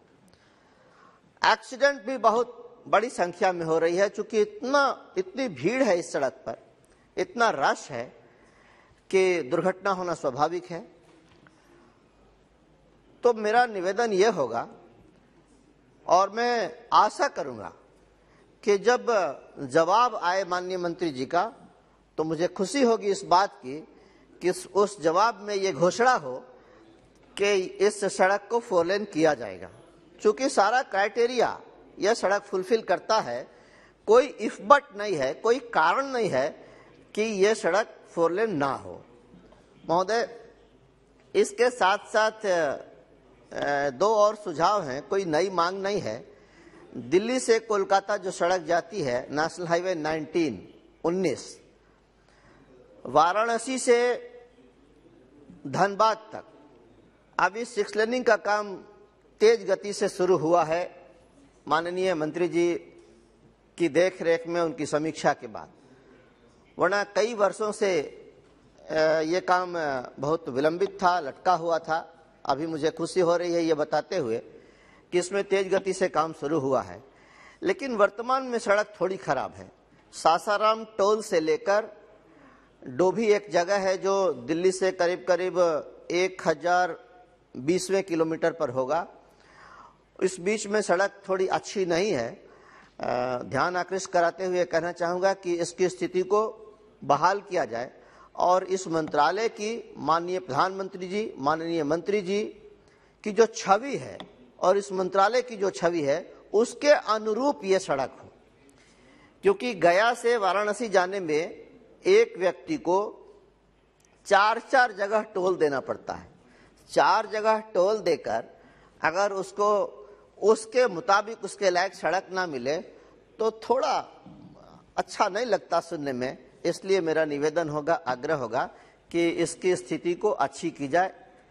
साथ साथ एक बात और कहना चाहूँगा कि पहले से ही इस मंत्रालय में बहुत बड़ी संख्या में अच्छी गुणवत्ता वाली सड़कों का निर्माण हो रहा था।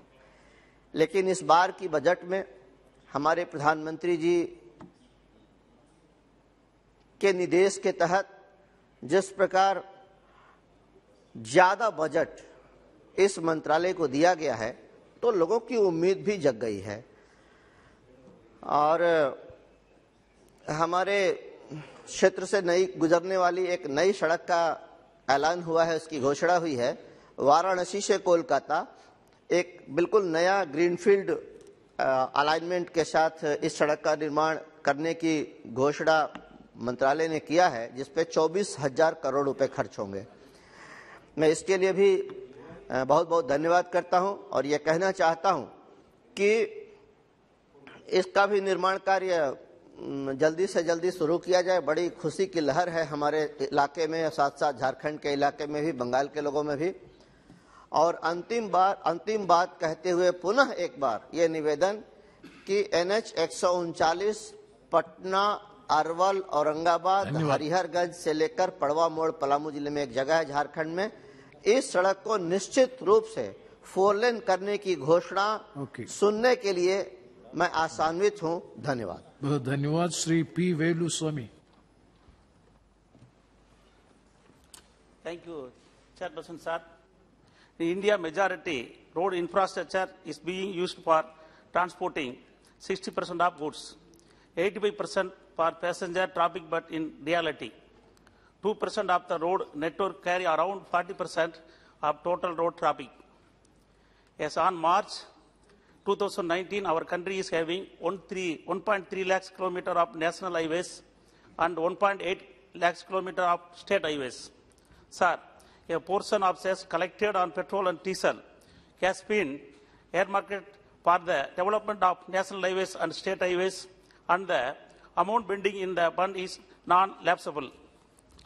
The funds are being transferred to NHAI and the state UT governments for the development of road, infrastructure and other projects like ports, railway track and airports.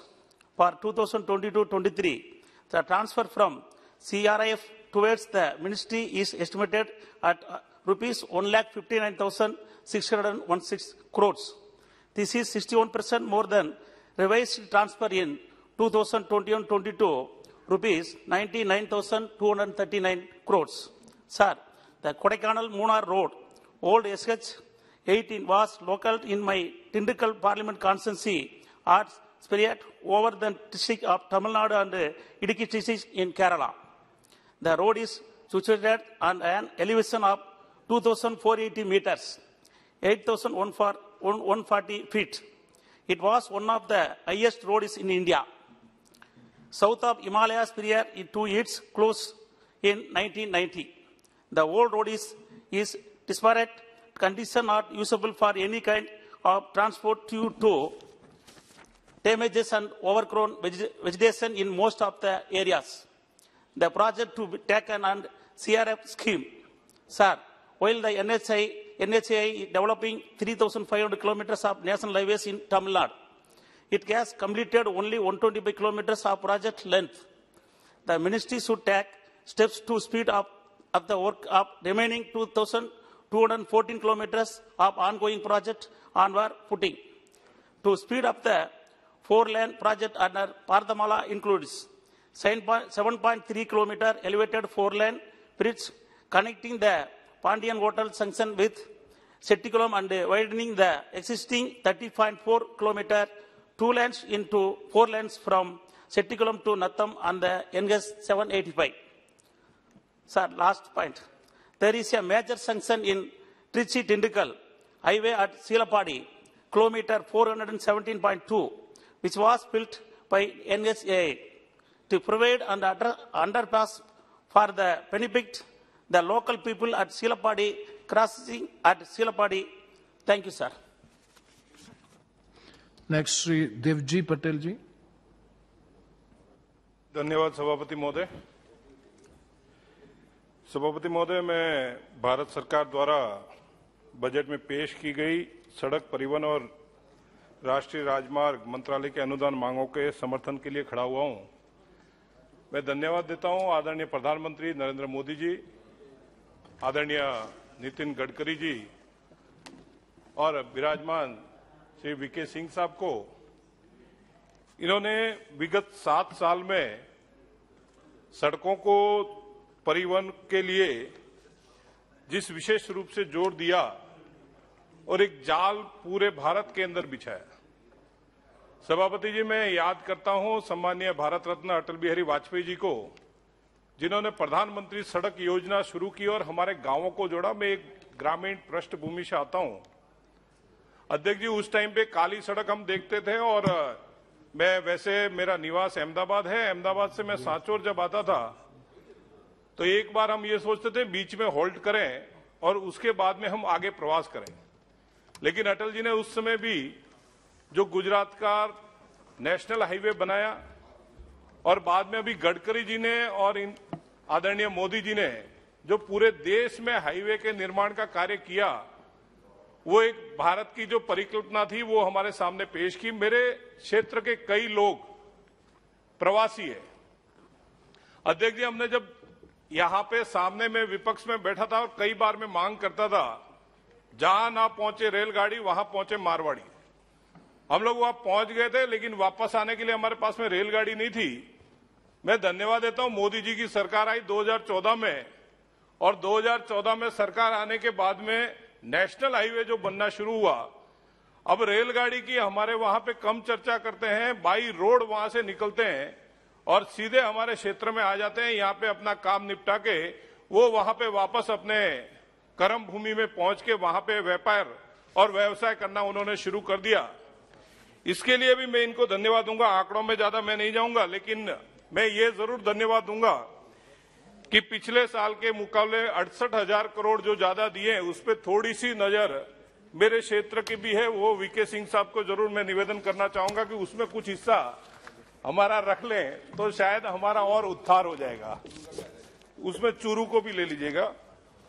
इसके साथ साथ में जो जीरो फ्यूल पॉलिसी, सभापति महोदय, मुझे बहुत खुशी होती है आज जो गाड़ियां आनी शुरू हुई 300 किलोमीटर 400 किलोमीटर जो इलेक्ट्रिक से चलती है, और अगर सड़क अच्छी होगी तो उसके अंदर आने जाने में भी जो फ्यूल की बर्बादी हो रही थी उससे भी हमें बहुत फायदा होगा। जैसे गडकरी जी खड़े होते थे और उन्होंने जो आंकड़े दिए कि भाई 50 पैसे में ये चलेगा, 1 रुपए में चलेगा, और आज सही मायने में भारत के अंदर वो सारे फ्यूल को नीचे लाने का कार्य भी इस मंत्रालय ने किया है। इसके लिए भी मैं इनको बहुत बहुत धन्यवाद दूंगा। एक जो नया विषय आया है नेशनल रोपवे डेवलपमेंट प्रोग्राम, जिसके तहत 60 किलोमीटर की 8 परियोजनाओं के कॉन्ट्रैक्ट दिए गए हैं 22-23 में, और आगे और इस पे कार्य कर रहे हैं। मैं उसके लिए भी गडकरी जी को धन्यवाद दूंगा, क्योंकि ये जो नेशनल रोपवे है इसके माध्यम से पर्यटन की दृष्टि से भी अगर हम देखने जाएं तो उसमें भी बहुत बढ़ावा मिलेगा। और मेरे राजस्थान में जैसे आज दिन में भी एक विषय चला था कि पर्यटन की दृष्टि से जो भी बाहर से आता है वो राजस्थान के अंदर पर्यटन के मार्ग से होते हुए गुजरना पसंद करता है। और मेरे वहां पे तो एक माउंट आबू है जो राजस्थान का कश्मीर कहलाया जाता है। अध्यक्ष जी, वो जो माउंट आबू है वैसा ही एक मिनी माउंट आबू मेरे रानीवाड़ा विधानसभा क्षेत्र में जसवंतपुरा का फोर्ट है और पास में ही जालोर का एक फोर्ट है जहां पे केंद्र सरकार ने पैसे दिए थे, लेकिन शायद कोई पैसे टेंडर आमंत्रित करते हैं उसमें नहीं आ रहे, शायद कहीं कुछ धन की कमी है। तो मैं वीके सिंह साहब से जरूर निवेदन करूंगा कि उसको भी लिया जाए ताकि पर्यटन की दृष्टि से मेरे वहां के जो लोग हैं उनको भी कुछ ना कुछ लाभ मिले, क्योंकि जालोर के अंदर इतनी बड़ी कोई इंडस्ट्रीज वगैरह नहीं है। हम लोग प्रवास के तौर पे ज्यादातर डिपेंडेंट है, तो इस पे जरूर मैं आपका ध्यान दिलवाना चाहूंगा। साथ ही मैं मेरे क्षेत्र की कुछ विषय जो है मैं मंत्री महोदय के सामने रखना चाहूंगा। सभापति महोदय, उदयपुर के अंदर जब हमारे वहां पे एक नेशनल हाईवे का उद्घाटन हुआ था तब सम्मानीय गडकरी जी और उद्घाटन करने आए थे, तब एक सैद्धांतिक रूप से उन्होंने एक घोषणा भी की थी कि मेरे वहां पे रोहिट से लेकर सांचौर, जालोर, करड़ा होते हुए उसको नेशनल हाईवे बनाया जाएगा, क्योंकि एकदम पाकिस्तान से सटा हुआ सांचौर विधानसभा क्षेत्र है, एक साइड में गुजरात पूरा बॉर्डर लगता है। तो मैं आपके माध्यम से माननीय मंत्री जी से निवेदन करना चाहूंगा, मंत्री जी लिखेंगे तो थोड़ा मैं निवेदन कर लूं सर, क्योंकि ये मंत्री जी 68,000 में कुछ हिस्सा बन जाए तो काम हो जाएगा मेरा। मैं माननीय मंत्री जी से निवेदन करना चाहूंगा कि जो घोषणा उस समय पे थोड़ी हुई थी उसके अंदर रोहिट से करड़ा होते हुए सांचौर जो नेशनल मार्ग है उसको गति शक्ति में आप समावेश करें, तो ये जो मेरा क्षेत्र है इसकी पांचों विधानसभा, इस पांचों विधानसभा से होते हुए ये क्षेत्र से ये राज्य मार्ग, हमारे राष्ट्रीय राजमार्ग जो है वो बहुत काम आएगा, और जिससे मेरा संभाग जुड़ता है, जिससे मेरी राजस्थान की राजधानी जुड़ती है और जिससे दिल्ली जो राजधानी है वो भी जुड़ती है। और मैं आपको इतना 100% गारंटी देता हूं कि उस मार्ग पे आप फिर बाद में उसको और बढ़ा के 6 लाइन करने का प्रस्ताव रखेंगे, क्योंकि इतना ट्रैफिक वहां से गुजरता है। ये जरूर मैं आपसे निवेदन करना चाहूंगा। इसके साथ ही सांचौर के अंदर एक ब्लैक स्पॉट है, जैसे गडकरी जी ने कहा था कि सांसदों को सुझाव से ब्लैक स्पॉट चयनित किए जाए, और जो ब्लैक स्पॉट है जहां पे ज्यादा एक्सीडेंट होते हैं उन एक्सीडेंट को वहां से खत्म किया जाए। आपने पहले एक ब्लैक स्पॉट मैंने जरूर आपको बताया था, उस पर आपने ब्रिज दे दिया। अभी एक रानीवाड़ा सांचौर 4 रास्ता है। मंत्री महोदय, ज्यादा तो नहीं लेकिन 15 दिन में एक एक्सीडेंट जरूर वहां होता है और एक जान वहां चली जाती है। मैंने कई बार अधिकारियों से निवेदन किया है कि इसको ब्लैक स्पॉट घोषित करके वहां पे एक ब्रिज बनाया जाए। आप एलिवेटेड बनाएंगे तो आपको धन्यवाद है, क्योंकि वहां पे बाजार भी मुख्य बाजार है। अगर ये ब्लैक स्पॉट की जगह पे ब्रिज बन जाएगा तो शायद वहां के जो हमारे निवासी है उनकी जान नहीं जाएगी, उससे उनको जान से हाथ नहीं धोना पड़ेगा। एक और मेरा रोड है अध्यक्ष जी, NH 168 जो गुजरात के अंदर है, वहां से जेलडा एक गांव आता है। गुजरात के अंदर डीसा धानेरा के आगे जेलडा से लेके सिरोही जो मेरा लोकसभा क्षेत्र है, उसके अगर वहां पे NH मिलाया जाए और उसमें भी रेवदर और मंडार 2 बड़े कस्बे आ रहे हैं अध्यक्ष जी, उन बड़े कस्बों के बीच में से ये हाईवे निकलता है और उसके माध्यम से कई बार कई लोगों की जान गई है। कई छोटे बच्चे जो स्कूल में जाते हैं, उन बच्चे वो बड़ी जो ट्रक्स और बड़े जो ट्रैफिक के जो व्हीकल्स है उनकी चपेट में आके बच्चों को जान से हाथ धोना पड़ता है। अगर इसको बाईपास करेंगे तो ये भी एक बड़ा, क्योंकि कांडला जाने के लिए वो एक राजमार्ग है और कांडला जब वहां से निकलते हैं तो बड़े बड़े जो पोर्ट के लिए जो भी कंसाइनमेंट है वो वहीं से निकलते हैं। तो इसको एक बनाना बहुत जरूरी है। जेलडा से लेके सिरोही मार्ग तक वाया रेवदर और मंडार बाईपास। एक विषय जरूर मैं आपके संज्ञान में लाना चाहूंगा, केंद्रीय सड़क निधि के तहत भी मंत्री जी मैंने यहाँ बहुत प्रस्ताव भेजे हैं। भीनमाल, पुनासा, मिठीबेरी, सिरोही कालंदी, रामसिंह रोड, ये सारे प्रस्ताव मेरे यहाँ पे पड़े हैं और मुझे पूर्ण आशा है, आशा ही नहीं आपसे तो विश्वास, और जैसा भी सुशील सिंह जी ने कहा ऐसा पूर्ण विश्वास है साहब। ज्यादा लंबा भाषण हम नहीं, उसको भी हम शॉर्ट कर देंगे। हमें तो ये छोटी छोटी सड़कें अगर मिल जाएगी तो इसमें हमारा उद्धार हो जाएगा और हमारा जो क्षेत्र है वो क्षेत्र सही मायने में एक विकास के पथ पे चलने लगे। क्योंकि मैंने आपको पहले कहा रेगिस्तानी क्षेत्र है, किसान से जुड़ा हुआ पूरा क्षेत्र है, लेकिन किसानों को ये छोटी सड़कें अगर मिल जाती है तो उससे किसानों को बहुत लाभ मिलता है और किसान के बच्चे जो व्यापार करना चाहते हैं और व्यापार करने के लिए कहीं भी छोटे कस्बे में जाना चाहते हैं वो वहां पे जाके काम कर सकते हैं। एक मंत्री जी से मैं जरूर निवेदन करना चाहूंगा और मैं उसके लिए सरकार को और सबको धन्यवाद दूंगा कि मेरे क्षेत्र से एक बहुत बड़ी भारतमाला परियोजना निकाली है। भारतमाला परियोजना निकाली तब तो अध्यक्ष महोदय वो विकास के काम आएगी, लेकिन उसमें सभापति जी एक समस्या, सभापति जी भारतमाला की बात करते घंटी मत मारो आप। मैं आपसे निवेदन करता हूं, भारतमाला जो है वो भारतमाला हमारे लिए एक आफत ये हो गई सभापति जी, किसान को बहला के जो भूमाफिया थे उन्होंने डीएलसी का रेट बढ़ने दे दिया। DLC means district level committee, और विधानसभा के अंदर 1 मिनट लगेगा सर, 1 मिनट से ज्यादा नहीं लूंगा इसमें। डीएलसी का मतलब हो गया डिस्ट्रिक्ट लेवल कमिटी, और विधानसभा के अंदर गहलोत सरकार ने उसकी डीएलसी घटा दी। यहां से नितिन गडकरी जी ने भी गहलोत सरकार से कहा था कि आप जो पैसा किसान को भारतमाला परियोजना के तहत देना है वो आप लिख के भिजवाइए, हम पैसा देने को तैयार है, लेकिन वहां की सरकार वो पैसा नहीं दे रही है। मैं आपके माध्यम से मंत्री जी से कहना चाहूंगा कि उस डीएलसी के लिए कुछ ना कुछ किया जाए, क्योंकि किसान बर्बाद हो रहा है। 8 लाख की जमीन मंत्री महोदय 25,000 रुपए उसको डीएलसी मिल रही है, ये किसान के लिए सरासर अन्याय। अगर आप चाहें तो उसको निकाल के देख सकते हैं, किसान एकदम बर्बादी की ओर जा रहा है। और उसके साथ में मंत्री जी पास में 10-10 मीटर की जमीन आपने ले रखी है, मैं उसमें आपसे सिर्फ एक सर्विस रोड मांग रहा हूं जिससे ट्रैक्टर चल सके, क्योंकि हाँ कंक्लूड ही कर रहा हूं सर, इससे आगे कोई पन्ना नहीं है, समाप्त हिंदी में समाप्त वही कर रहा हूं sir.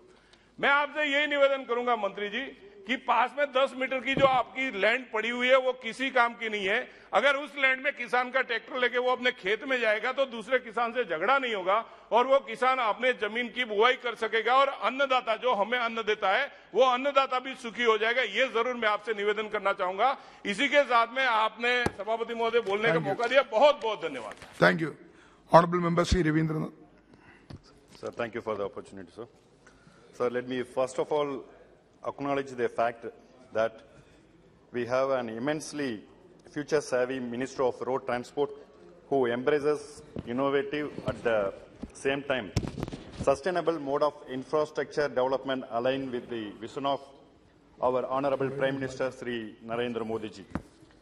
We must appreciate our Minister Sri Gadkari ji's innovative conception or fast transforming the Ministry of Road Transport and Highways as the leading engine of growth. Sir, having recognized the significance of this sector in nation building, our Honorable Prime Minister Sri Modi ji's envisioned that PM Gati Shakti Master Plan to bring about synergy between infrastructure and logistics across the length and breadth of India. Sir, through the PM Gati Shakti Master Plan, our national highways network will be an expansion of by 25,000 kilometers in 2022-23 with an outlay of 20,000 crores. Similarly, the Bharatmala project with a project outlay of 5.35 lakh crore was launched by our government, aimed at bringing smoother connectivity across the nation with improved roads and infrastructure. It is quite encouraging to see 1,34,015 crore allocation towards Nahai, which also includes the Bharatmala Pariyojana and is the highest ever allocation, standing at 67% among the major heads. I am hopeful that states like Tamil Nadu, with a strong industrial and agricultural base, will receive its due share in the allocation. Sir, I wish to request the southern districts of Tamil Nadu may be paid more attention while sanctioning projects, as it will help in the economic advancement of this region. Sir, in my Theni parliamentary constituency, the pre-construction work of the 4-lane section of NH 85 between Uslambati to Bodinayagnur is pending approval of the Land Acquisition Committee. I wish to request Honourable Minister to kindly intervene to ensure the speedy sanction on and clearance for this project. As the As an extension of the above NH85 project, I request the government to sanction a fresh DPR for the 25-kilometer greenfield project connecting this NH85 from Uslampeti to NH7 in Madurai, which passes through the new AIMS sanction in Madurai, so that the entire project get upgraded as a utility corridor. Similarly, sir, there is a NH183 from Dindigul to Kumali passing through my Theni constituency, which is operating a two-lane highways. However, over the years, the traffic along with NH has increased manifold with over 20,000 PCU, passenger car unit per day, sir. With increased traffic, major accidents along this line has become routine. 10 black spots have been reported along this road. Sir, it is my humble request that Honorable Minister may kindly sanction a new greenfield 4-lane project connecting Dindigul to Kumali through Theni district. Sir, with this region being located along active tourist circuit and with the famous pilgrim sites of Palani and Sabarimala critically depended on this inadequate roadway for 2 minutes, and connectivity between Kerala and Tamil Nadu. A new 4-lane will significantly help in providing the much needed logistic connectivity alongside economic development of the region. And I also wish to mention here that several projects have been stalled or delayed indefinitely. In my Theni parliamentary constituency itself, Sakulathmettu road project remains a dream for more than 4 decades, pending approval of Forest Department. Sir, I am of the opinion that development should be sustainable and should not be at the cost of destroying our environment. However, our Honorable Prime Minister Sri Narendra Modi's envisaged more innovative techniques should be smartly integrated to balance infrastructural landscape with environmental protection. I wish to congratulate our Honorable Minister of Road Transport and Highways, Sri Gadkariji, 1 minute, that are the innovative novel elevated National Highway 44 passing through the Pench Tiger Reserve in Madhya Pradesh. Sir, important, sir, if needed. Please conclude. Benefiting not only humans in the region, but also helping to protect animals thriving through the NH44. On the similar lines, I wish to request sanctioning DPR for the National Highway Connectivity NH183 in Tamil Nadu and NH185 in Kerala, benefiting both people as well as the wild animals in this region. Sir, I wish to suggest that much higher share may be allocated to heads like maintenance and road safety that would increase the lifespan of roads as well as the motorists. Similarly, contemporary technologies, including artificial intelligence, may be incorporated to improve the efficiency of the existing transportation infrastructure through real-time traffic flow management. With this, I wish to conclude by extending my support for the demand for grants for the Minister of Road Transport and National Highways for the period 22-23. Thank you very much. Honourable Member Srimati Pratibha Singh ji. Thank you, sir, for giving me the opportunity to talk on National Highway. I represent the state of Himachal Pradesh and come from a constituency where this work is going on. But I would like to highlight certain points which I feel that during my tour the people told me their grievances, and whatever has to be done, it has to be brought to the notice of Government of India. And the state of Himachal Pradesh is renowned for its natural beauty, and roads are very vital infrastructure for rapid economic growth of the state. The development of important sectors of economy such as agriculture, horticulture, industry and forestry depends on efficient road network. In the absence of any other suitable viable economic modes of transportation like railways, airways, waterways, roads play a vital role in boosting the economy of the hill states like Himachal Pradesh. Thus, it is vital for economic development of the state. Easily availability, adaptability to individual needs and the cost saving are some of the factors which go in road for favor of road transport. Road transport also acts as a feeder service to railways, shipping and air traffic. The NHAI has embarked on developing the following roads under 4-lane projects in Himachal Pradesh, in which the work is in progress. Parwanu, Solan, Shimla, Dhali, National Highway 22, National Highway 05, and Swarghat, Mandi, Manali, National Highway 21. The major benefits for 4-laning, broadening the national ways are: it reduces the length of the road, it reduces constant traveling time, and it will create access to better healthcare facilities for the people. It will reduce the number of road accidents and ensure free flow of traffic. It shall economize the fuel consumption and wear and tear by 50%, thus increasing efficiency. It will substantially use environmental pollution. Speaker, sir, through you, I would like to bring to notice of the government that I would like to raise some of the very important issues pertaining to the outgoing 4-laning work on national highways in Himachal Pradesh in this August House. The pace of the ongoing 4-laning work is much slow, and with much pace it will be extremely difficult to complete such economically and strategically important projects on time. During recent visit of my parliamentary constituency, local people have raised many grievances and demands with respect on the ongoing 4-lane work, which I would like to present through you in this August House. The major grievances and demands raised by them are hereby summarized as: the ongoing 4-lane work has led to change in the orientation of national highway in many parts of the stretch. Therefore, the local roads have been completely delineated from the national highways, due to which the general public are suffering a lot, as the work is being delayed, and I suggest that it should be timely done.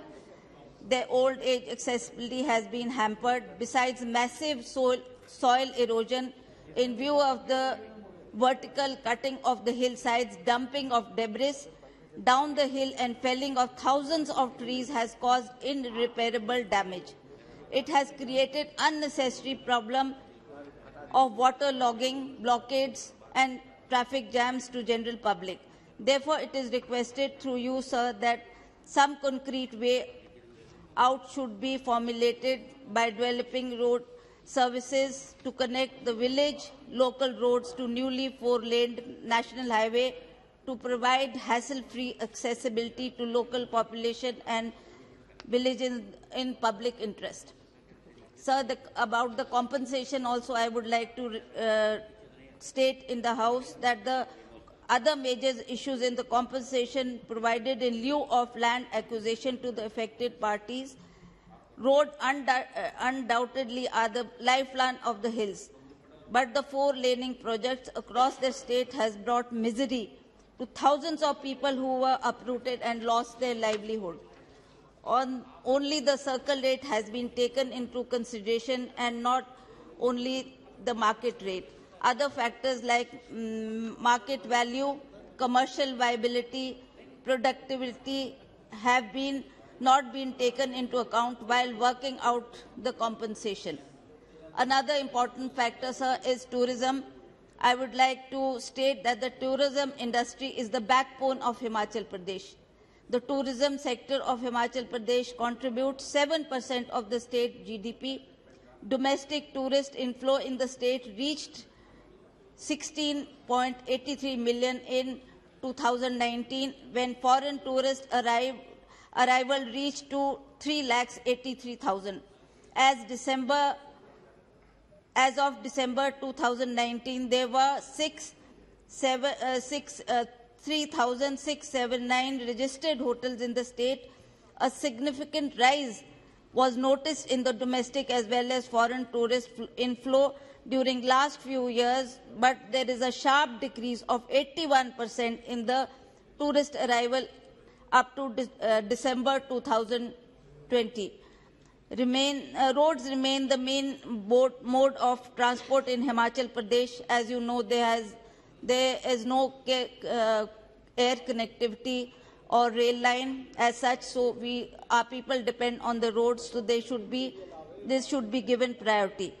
The geography of Himachal Pradesh presents considerable challenge to the development of transport infrastructure.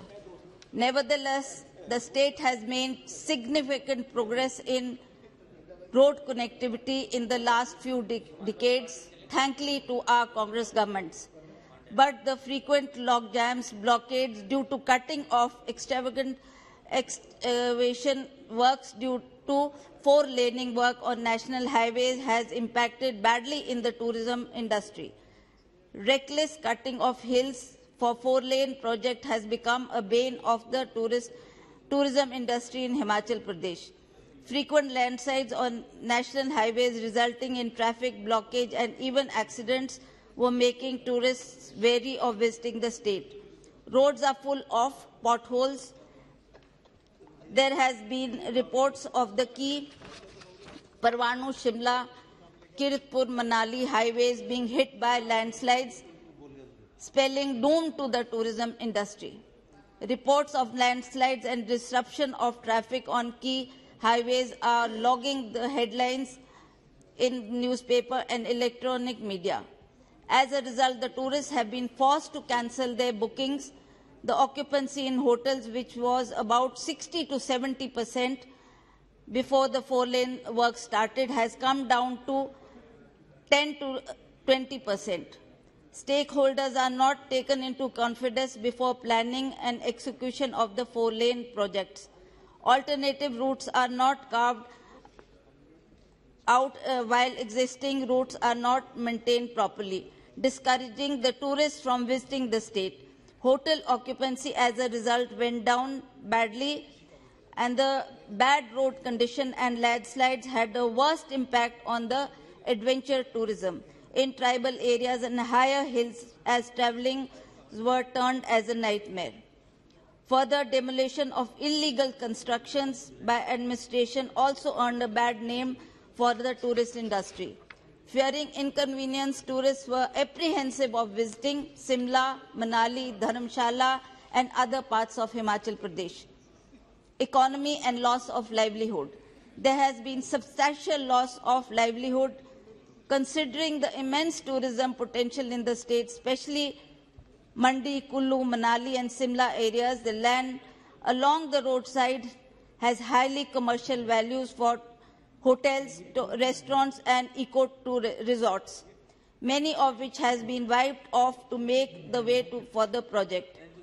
Tenants between Sundarnagar and Manali, which falls in my constituency, who fall in the category of livelihood losers, have not been taken into account and identified.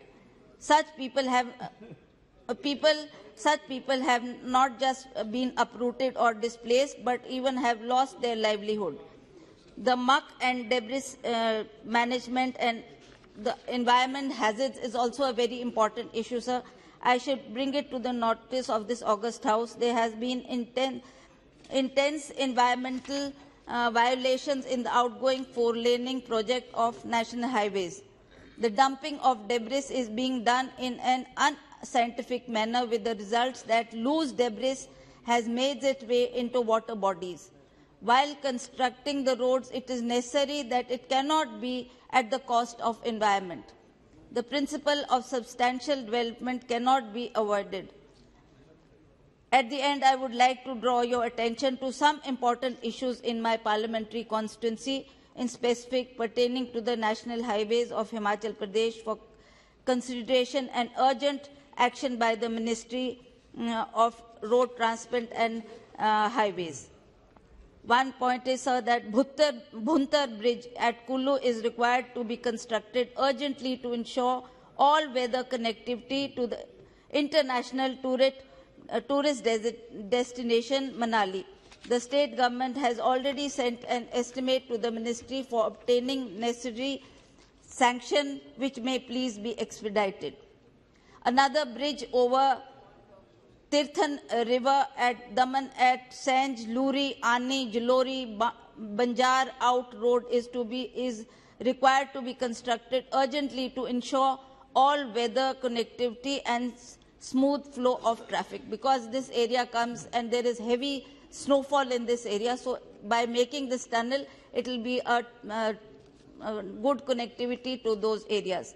In the end, sir, I would like to say that traffic on Sanj, Luri, Ani, Jalori, Banjar Out Road remains suspended for months during the winter season due to heavy snowfall on Jalori Pass, situated at an altitude of around 2,500 meters. The proposal of providing year-round connectivity by constructing a tunnel under the Jalori Pass has been moving at a snail's pace. Matters needed to be prioritized by the ministry for early construction of the tunnel. Chandigarh-Manali Mandi Road has strategic economic, but I'm just ending it, sir, economic for the state, as it connects the world-famous tourist destination of Kullu and Manali with the national capital. Laning of this road is underway, but the existing road is badly damaged, causing lot of inconvenience and discomfort to the road users. The National Highway needs to prioritize its maintenance or war footing for the benefit of public at large. Adequate measures to be taken to grant compensation for land acquisition as per prevailing market rates. 2 times is equal to circle rate into 2, 4 times circle rate into 4. This is factor 1 and factor 2. Just I'm ending it, sir.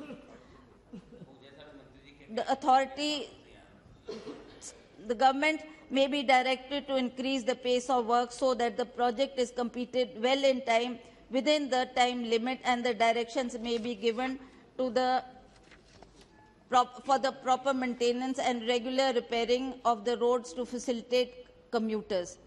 There could be proper debris muck management so that to preserve the environment and ecology. Way-wide amenities should be developed along the roads to facilitate commuters and tourists and to provide livelihood to generate employment to the local people. Thank you. Provision of service road to connect the old road, village roads in the national highway may be done. This should be intense monitoring on ongoing 4-line lane. Adequate measures and relief should be provided to these households who have been affected during land acquisition and 4-laning, but Yes. the land did not come in the right way. So these are some of the major issues, sir. I would like that the government takes notice, and it should be done at a faster pace so that the work is completed. I think Honourable Minister is noted everything. Thank you, sir. Thank you. Honourable Member Sri A. Marif. Thank you, Speaker, sir. I stand here on behalf of CPIM on demands of grants of the Ministry of Road Transport and National Highways.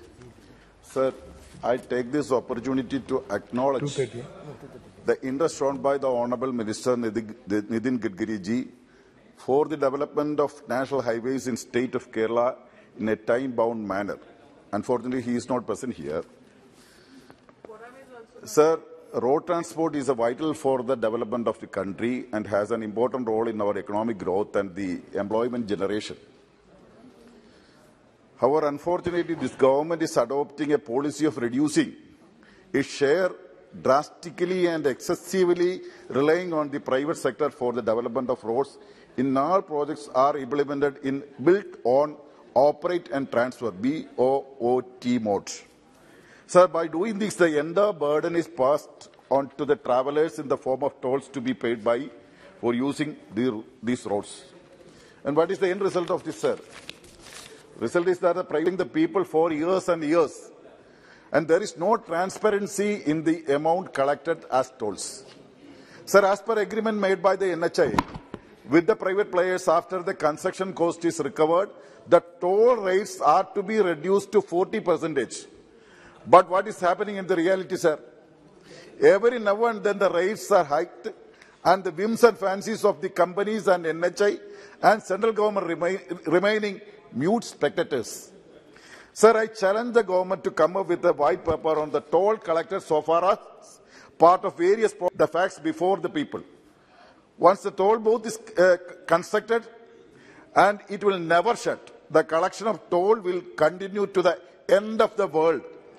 For example, sir, the toll booths constructed in Marid near Ernakulam is established three or four decades before, but the toll collection is continuing till this date. The amount collected for more than the 10,000 times multiple than the amount for bid construction. I request to check it. Due to the time constraints, I am not going to the quality of the roads, which has already mentioned by the Dr. Vishnuji and others. I would like to know what is the mechanism prevailing in the checking the quality of roads and constructed by the NHIs. Sir, I would like to request some changes about the PMJ's road stipulations. PMJ's road to be modified as the basis of density of population and the land availability of the states. I request you to relax the strict stipulation of PMJ's roads in Kerala concerned. I request you to relax the width of the roads to 4-meter width and a length of 1 kilometer Kerala is concerned due to the density of populations. And the allotted amount for the road safety is very low and it should be increased, enhanced. Sir, I am proud to say, government in Kerala has taken a bold decision not to collect tolls for bridges built using state government fund way back in 2019, and toll collection for about 29 bridges were stopped. Sir, so I urge the union government to stop collecting the tolls for at least small projects so that people are not overburdened. So domestic uses, definitely domestic uses. Sir, coming to the road development in Kerala, the ruling LDF government is making all efforts to develop both coastal highway and hill highway by its own using the funds available through Kerala Infrastructure Investment Fund Board. But not only that, the central government is ready to financially assist the Kerala government for these highways, but it is finding fault with the funds raised under the KIFBI. With the support of central government, the state government would be able to bring the more development, and hence I urge the government, the Honourable Minister, to devote more funds for the state government's projects. Sir, regarding the widening of National Highway 66 passing through Kerala, a number of problems with the currently approved designs have been already brought to the notice of the Honourable Minister. Sir, one of the major demands is related to the construction of grade separator in Karunagapalli town in Kollam district in my parliament constituency. Sir, Karunagapalli is a major trade center in southern Kerala, with shops and trade centers spread in both sides of the national highway for more than a kilometer. And it is near to the very famous Amardanandamai Mutt. Sir, hospitals, schools, government offices also were spread in both sides of the roads. Sir, the proposed construction of a grade separator will literally divide the town, making it difficult to the travelling of people from one side to another, badly affecting the prospects of the future development of the town. With the construction of the first bowstring arch type bridge in Valiyazhikal is near the Karunagapalli. So, hence, I demand for the Honourable Minister urgently intervene for changing the approved design for grade separator and instead consider the construction of an elevated highway in the form of open stretches is the Arur-Thurur part of the NH66. One second. Please. Where no concrete decision has been taken regarding the design. I request the government you to put the design in NHI's website for the people acknowledgement for as early as possible. There is an urgent need to complete the NHI highway widening Kerala in war footing manner so that movement of vehicles would become easy. Thank you, sir. Thank you. Honorable Doni Sali. Thank you very much, Chairperson, sir. Allowing me to speak on the demand and grants on Ministry of Surface Transport and Highways. Sir, ये एक ऐसा मंत्रालय है कि वाकई जिसने देश में बहुत काम किया है, और मैं अपनी तरफ से व्यक्तिगत तौर पर भी इस डिपार्टमेंट के मिनिस्टर्स को कॉम्प्लीमेंट देना चाहूंगा कि बहुत अच्छा काम इस मंत्रालय ने पिछले कई वर्षों में लगातार किया है, और जब भी सांसदों की कोई समस्या होती है तो इस मंत्रालय के मिनिस्टर जो हैं नितिन गडकरी साहब, वो आज हाउस में नहीं है, वो हमेशा सीरियसली टेकअप करते हैं सर। और सरकार का भी मैं समझता हूं कि ये एक प्रायोरिटी वाला मंत्रालय है। जो एलोकेशन इस साल हुआ तकरीबन 68,000 करोड़ रुपए का, जो कि ऑलमोस्ट 52% ज्यादा है पिछले साल के एलोकेशन से इस मंत्रालय को। लेकिन उसके साथ साथ जो मैं देख रहा था डॉक्यूमेंट्स, चिंता का विषय भी आता है कि NHAI तकरीबन 3,38,000 करोड़ रुपए के कर्जे में है। वो आने वाले वक्त में कैसे उससे निकला जाए, ये भी एक बड़ा चिंता का विषय है। सभापति महोदय, मैं आपके माध्यम से मंत्री जी से कहना चाहूंगा कि नेशनल हाईवेज तो बन रहे हैं, लेकिन राज्यों के अंदर स्टेट हाईवेज की स्थिति बड़ी खराब है। और आपके डिपार्टमेंट का जो एलोकेशन है, जो भारत वाला परियोजना के तहत जो स्टेट PWDs जिस पर काम करती हैं, वो एलोकेशन बहुत ना की बराबर है। आपके डिपार्टमेंट ने खुद उसकी जो सीमा तय करी, उससे मैं समझता हूं 10% भी आपने एलोकेशन नहीं किया। केवल शायद 200 करोड़ रुपए, अगर मेरा आंकड़ा सही है तो किया है, जो कि होना चाहिए कम से कम 5 से 6 हजार करोड़ रुपए का एलोकेशन होना चाहिए था। 3 गुना बजट इस मंत्रालय का 2016-17 के बाद एलोकेशन बढ़ा है, लेकिन जो सड़क बनाने की, हाईवे बनाने की जो रफ्तार है, वो उस रफ्तार से नहीं बढ़ी है। पैसा एलोकेशन 3 गुना हुआ है, लेकिन जो हाईवे बनाने की रफ्तार है उसमें काफी डिस्पैरिटी है। केवल 63% ही हम 2016-17 से और अब तक अगर मिलान करें तो वो होता है। माननीय सभापति महोदय, national highway authority of India एक बड़ा ऑर्गेनाइजेशन है, एक अच्छा ऑर्गेनाइजेशन है, लेकिन दिक्कत यह है कि वहां पर जितने अधिकारी जाते हैं वो ज्यादातर डेपुटेशन पे जाते हैं। और हमने देखा पिछले दिनों काफी समय तक NHAI के चेयरमैन की पोस्ट खाली रही है। काफी लंबे समय से आज भी कई इंपॉर्टेंट पोस्ट जो हैं, वहां मेंबर्स की पोस्ट जो हैं, वो खाली हैं। मेरी आपके माध्यम से सरकार से ये अपील है, माननीय मंत्री जी से, जनरल VK सिंह साहब यहां बैठे हैं, कि आप रिक्रूटमेंट जो करें NHAI में, वो डायरेक्ट अगर रिक्रूटमेंट हो, जनरल मैनेजर के लेवल पर रिक्रूटमेंट बहुत कम हो रहा है अगर हो, और जो डायरेक्ट अगर अफसरों का रिक्रूटमेंट होगा तो उनकी लॉयल्टी अपने डिपार्टमेंट के लिए ज्यादा होती है, बजाय इसके कि कोई किराएदार किसी घर में जाए, उसको मालूम है 11 महीने बाद या तो दोबारा रिन्यूअल एग्रीमेंट होना या मुझे 3 साल रहना और उसके बाद निकल जाना है।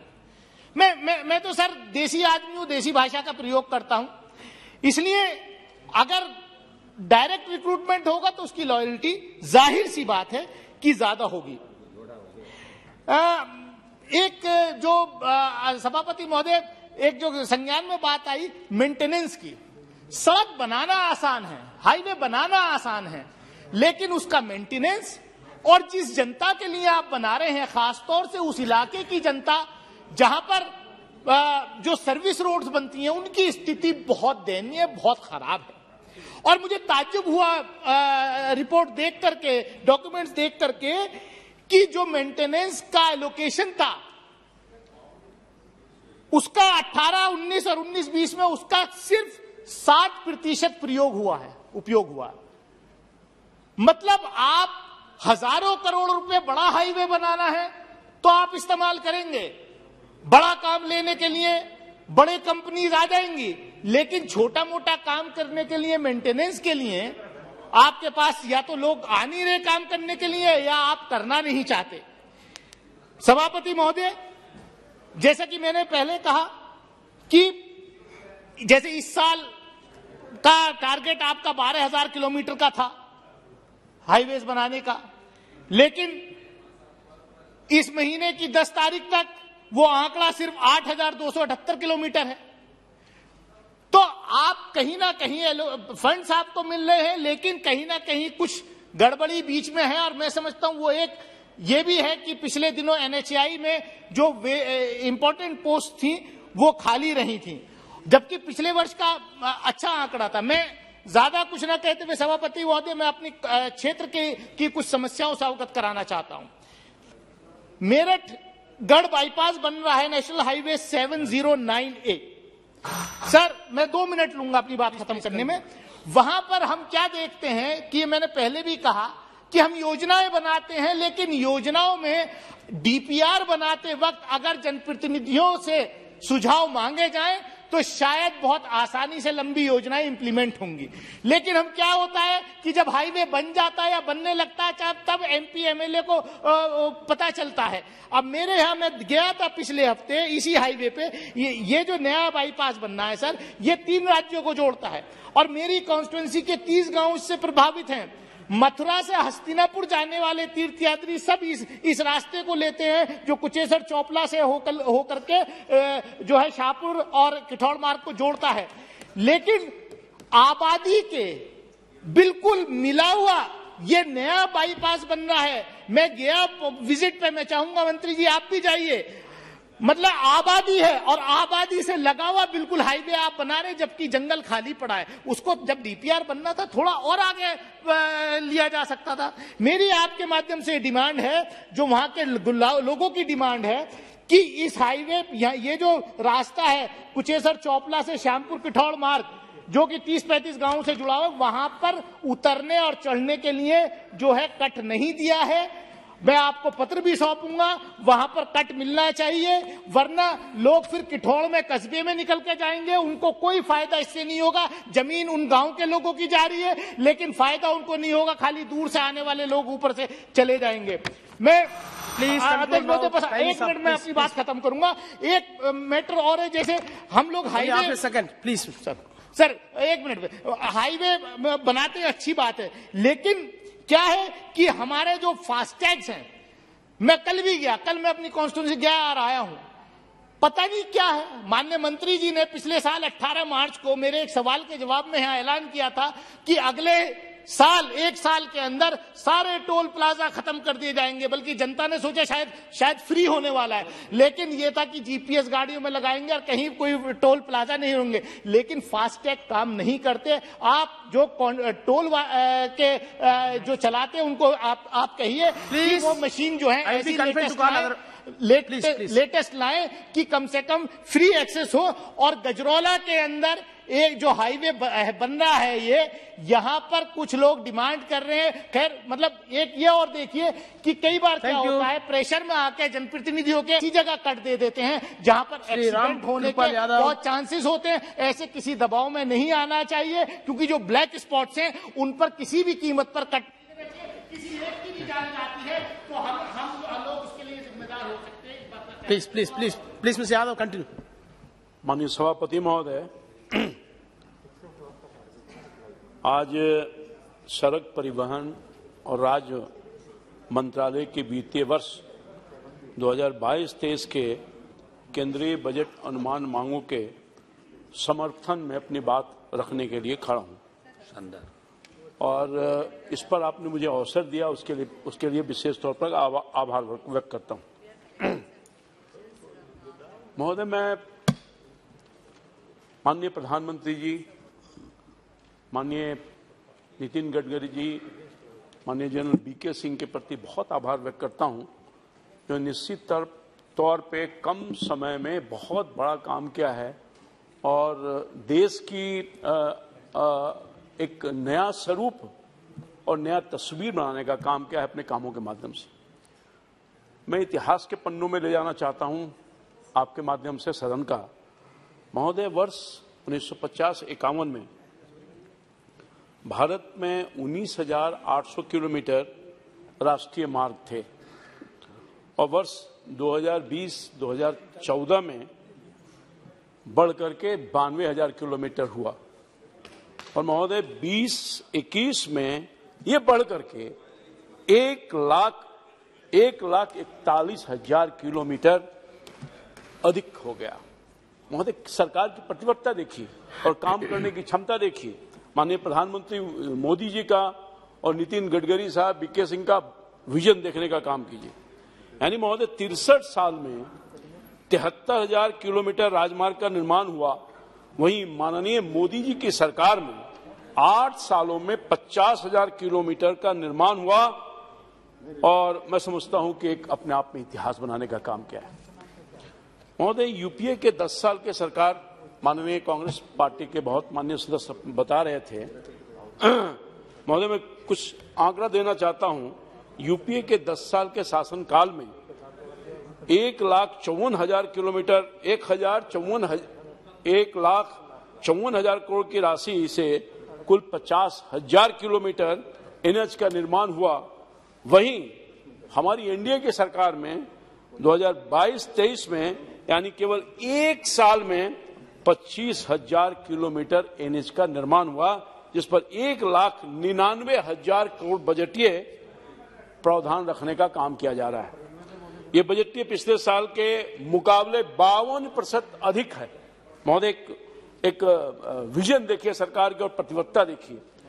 जहां 2014-15 में प्रतिदिन 12 किलोमीटर एनएच का निर्माण हो रहा था, वो बढ़ करके 2021 में लगभग 36.5 किलोमीटर प्रतिदिन एनएच का निर्माण हो रहा है। एक गति भी देखने का काम कीजिए। महोदय, इन आंकड़ों के माध्यम से देश की सरकारों का न तो मैं कोई आलोचना करना चाहता हूं जो पूर्ववर्ती सरकार है, न अपनी सरकार का बहुत प्रशंसा करना चाहता हूं, क्योंकि हमारे माननीय यशस्वी प्रधानमंत्री जी ने कहा देश के इंफ्रास्ट्रक्चर के विकास को राजनीति से दूर रखना चाहिए और देश का इंफ्रास्ट्रक्चर किसी दल के विचारधारा नहीं बल्कि देश के विकास का मार्ग होता है। ये हमारे यशस्वी प्रधानमंत्री जी की सोच है। महोदय, आजादी के अमृत महोत्सव के अमृत काल में लाल किला के प्राचीर से माननीय यशस्वी प्रधानमंत्री जी ने देश में 100 लाख करोड़ की पीएम गति शक्ति नेशनल मास्टर प्लान की घोषणा करते हुए कहा था कि अमृत काल के इस दशक में पीएम गति शक्ति भारत का कायाकल्प करने का काम करेगा और इस पर काम भी चालू हो गया है। भारत में अत्याधुनिक विश्व स्तरीय हॉलिस्टिक और इंटीग्रेटेड इंफ्रास्ट्रक्चर के विकास के लिए आजाद भारत में पहली बार किसी प्रधानमंत्री ने नेशनल मास्टर प्लान बनाया है और इस देश में मल्टी मॉडल कनेक्टिविटी का विकास होगा। देश में गांव तक आर्थिक गतिविधियां तेज होगी और रोजगार के भरपूर अवसर भी पैदा होगा।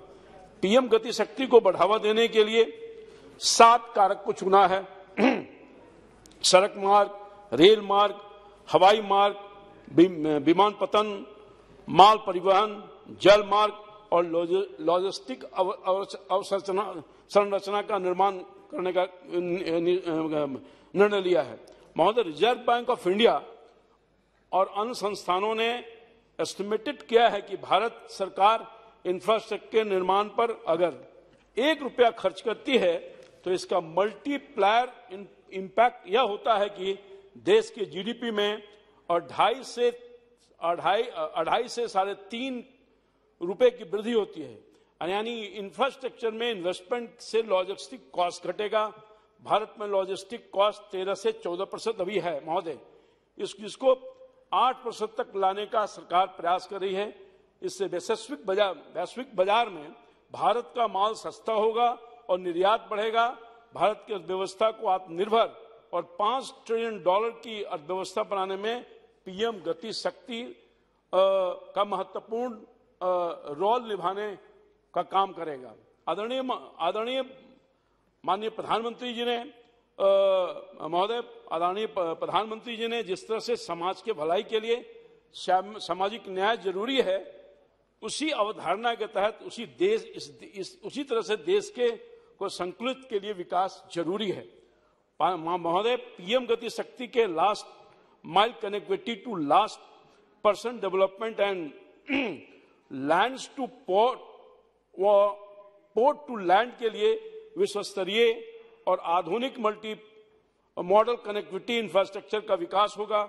स्टार्टअप का इकोसिस्टम गांव से लेकर पोर्ट तक विकसित होगा। और इस अवसर पर मैं युग पुरुष माननीय पूर्व प्रधानमंत्री अटल बिहारी वाजपेयी जी को भी नमन करना चाहता हूं, जो नया भारत के निर्माण के लिए आजादी के बाद पहली बार स्वर्णिम चतुर्भुज योजना के तहत 4 लेन सड़क और ग्रामीण भारत के लिए प्रधानमंत्री ग्रामीण सड़क योजना की शुरुआत की थी। और उसी का नींव का परिणाम है क्या सड़कों को दियारा में सड़कों को लंबाई के मामले में विश्व स्तरीय जो आकलन किया गया है, उसमें अमेरिका के बाद दूसरा स्थान भारत का होता है। महोदय, गति शक्ति के तहत don't want anything for your constituency? My you want do you want anything for your constituency? या प्लीज पीएम महोदय, गति शक्ति के तहत Parvatmala, Sagarmala, Bharatmala, highways, waterways, ropeways, railways, economic corridor और डिफेंस कॉरिडोर को तेजी से निर्माण से देश के सभी राज्यों का विकास हो रहा है। माननीय प्रधानमंत्री जी का मैं आभार व्यक्त करता हूं कि लुक इस पॉलिसी के तहत बिहार, उत्तर प्रदेश, पश्चिम बंगाल, नॉर्थ ईस्ट के इलाकों में तेजी से सड़कों का जाल बिछाया जा रहा है महोदय। और पर्यटन के दृष्टिकोण से उत्तराखंड, कश्मीर, लद्दाख और हिमाचल प्रदेश अन बॉर्डर इलाकों में भी तेजी से काम हो रहा है। राम जानकी मार्ग, अयोध्या मार्ग, बुद्धा सर्किट मार्ग निर्माण से धार्मिक पर्यटन को बढ़ावा देने का काम किया जा रहा है। मैं तो अनुरोध करूंगा माननीय प्रधानमंत्री जी का, यहाँ बैठे हुए माननीय मंत्री जी का मैं अनुरोध करूंगा और मांग भी करता हूं कि सभी 12 ज्योतिर्लिंग को 4 लाइन से जो नहीं जुड़े हुए उनको जोड़ने का काम कीजिए और महादेव सर्किट निर्माण को भी कराने का काम कीजिए। अतः मैं परिवहन मंत्री नितिन गडकरी जी का, माननीय प्रधानमंत्री जी का, अपने मंत्री जी का और सभी सांसदों के मैं साधुवाद देना चाहता हूं कि वो हमेशा सांसदों से कहते हैं, चाहे वो किसी पार्टी का हो, इस पार्टी का हो या उस पार्टी का हो, या आप स्वयं ही कभी निराश नहीं होंगे। प्रोजेक्ट लाओ, 80% जमीन क्लियरेंस लाओ, सैंक्शन ले जाओ, पैसे की कोई कमी नहीं है। महोदय, इस चर्चा के माध्यम से मैं अपने संसदीय क्षेत्र जो आप बोल रहे थे उस पर पॉइंट पर रहा हूं, कुछ मुद्दों को उठाना चाहता हूं। माननीय महोदय, हमारे क्षेत्र में that is why I elected for your constituency. Now you are coming after time. Please conclude. Okay, just I'm concluding. Ramnagar Kanhauli Patna ring road, number 1 Ramnagar Kanhauli Patna ring road 6 लेन परियोजना में मनेर हमारे संसदीय क्षेत्र का एक बहुत इंपॉर्टेंट भाग है, विधानसभा है। शेरपुर में गंगा नदी का पुल का निर्माण होना है, जो नीतिगत फैसला ले लिया गया है। उस पुल से दानापुर जो दियारा का इलाका है, बहुत गरीब लोग रहते हैं, करीब 75 से 70 हजार की आबादी है।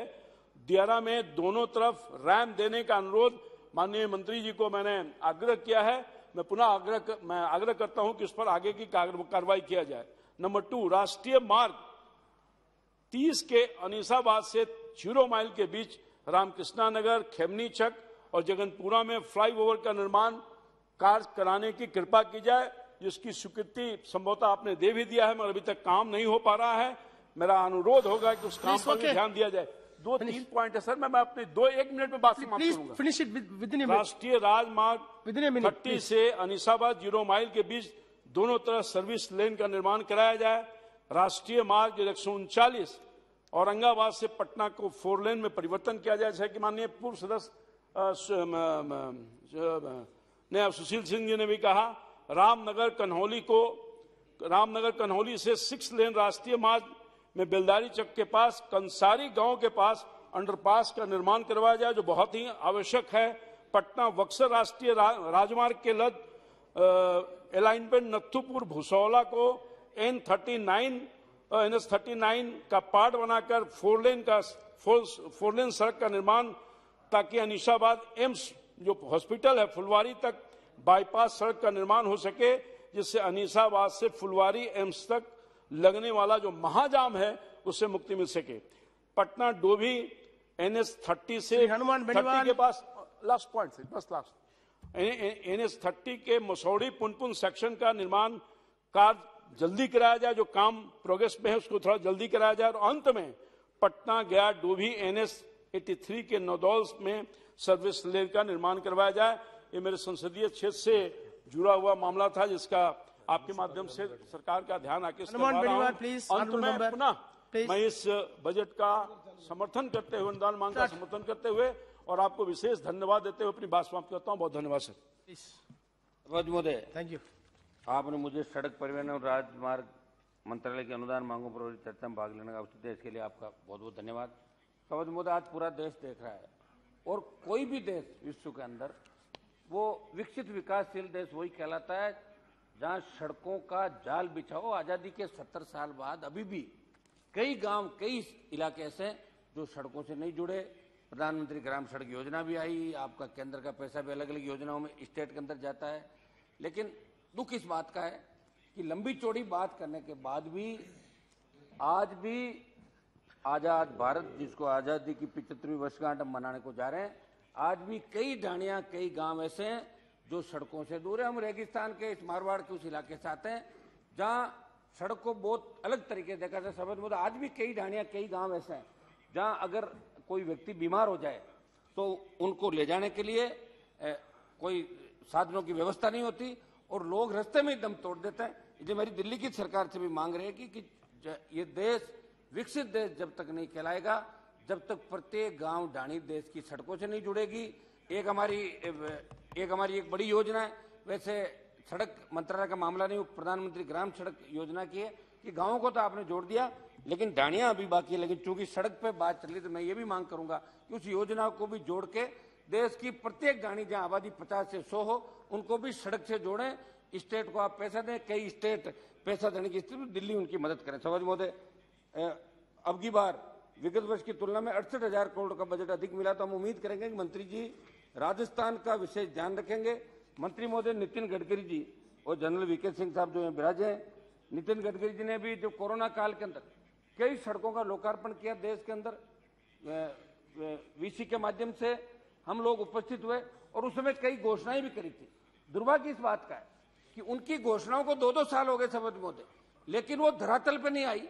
क्या कारण है कि मंत्री जी ने जो घोषणाएं करी वो काम भी नहीं हो रहा है।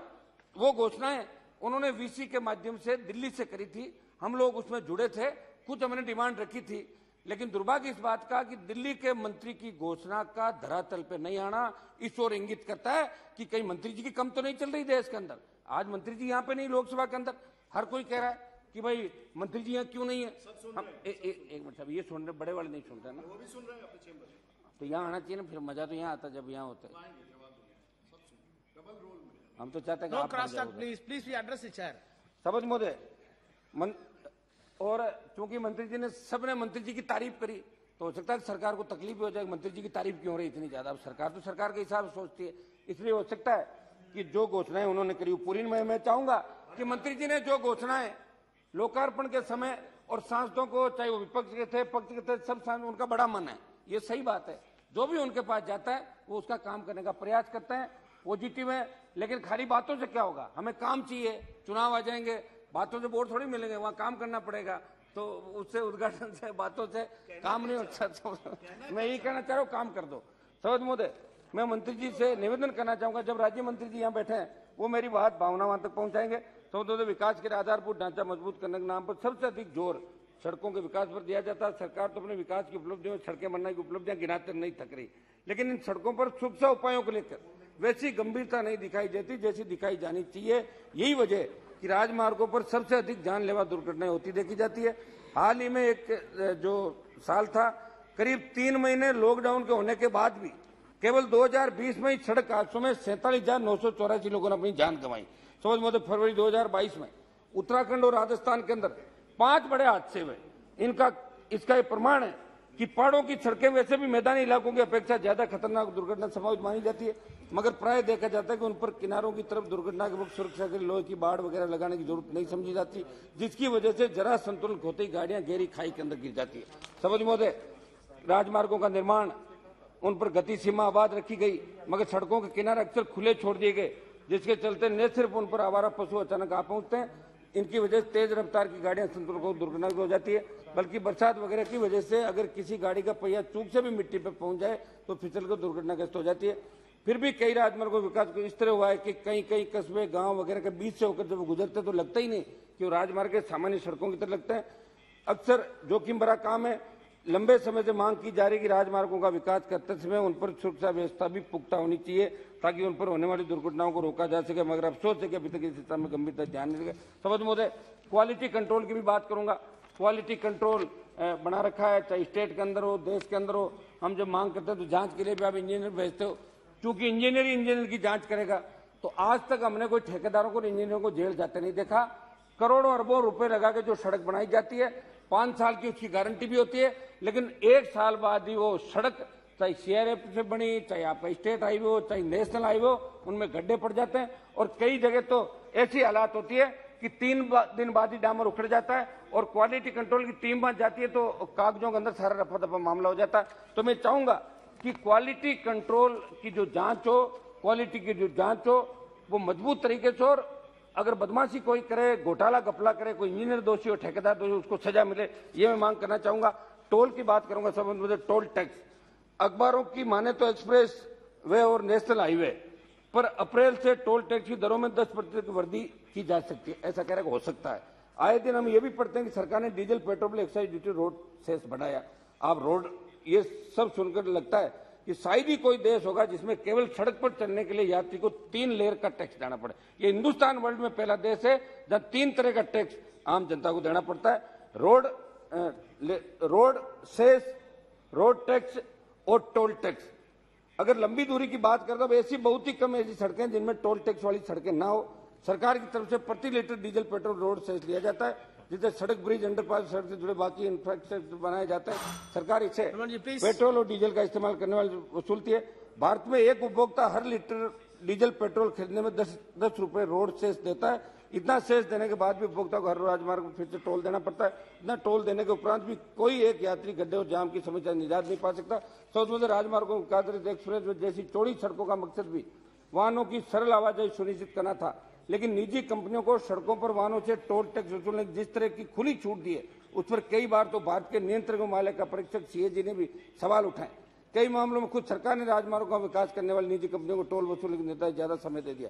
यातायात को सुचारू के मकसद से निर्मित की गई सड़कों को तैयार करने वाली कंपनियां वर्षों से टोल वसूलती रही, जबकि कई जगहों पर इन सड़कों को बनाने में आया खर्च और मुनाफा काफी पहले वसूला जा चुका। एक रिपोर्ट के अनुसार राजस्थान, महाराष्ट्र, उत्तर प्रदेश के बाद तीसरा ऐसा राज्य है जहां हाईवे पर गाड़ी चलाना महंगा पड़ रहा है। मैं सभापति महोदय सरकार से मांग करूंगा कि टोल, आप हर योजना आम आदमी, गरीब आदमी तक पहुंच रहे हो, तो कोई ऐसी योजना लाए कि हिंदुस्तान की जनता को टोल नहीं देना पड़े, देश टोल मुक्त हो। राष्ट्रीय लोकतांत्रिक पार्टी राजस्थान के अंदर भी टोल फ्री की बात करी थी। पिछली बार स्टेट गवर्नमेंट ने स्टेट हाईवे टोल फ्री किए थे। मैं मांग करता हूं कि देश को टोल फ्री करके पेट्रोल डीजल की कीमतें बढ़ाकर आप ले जा रहे हो 100 पार। यूपीए के समय जब बढ़ता बढ़ता पेट्रोल डीजल 100 पार चला गया, कैसे कोई व्यक्ति गाड़ी चला पाएगा? कैसे गरीब आदमी ये सोचेगा मैं गाड़ी लेके सड़क पर चलूं?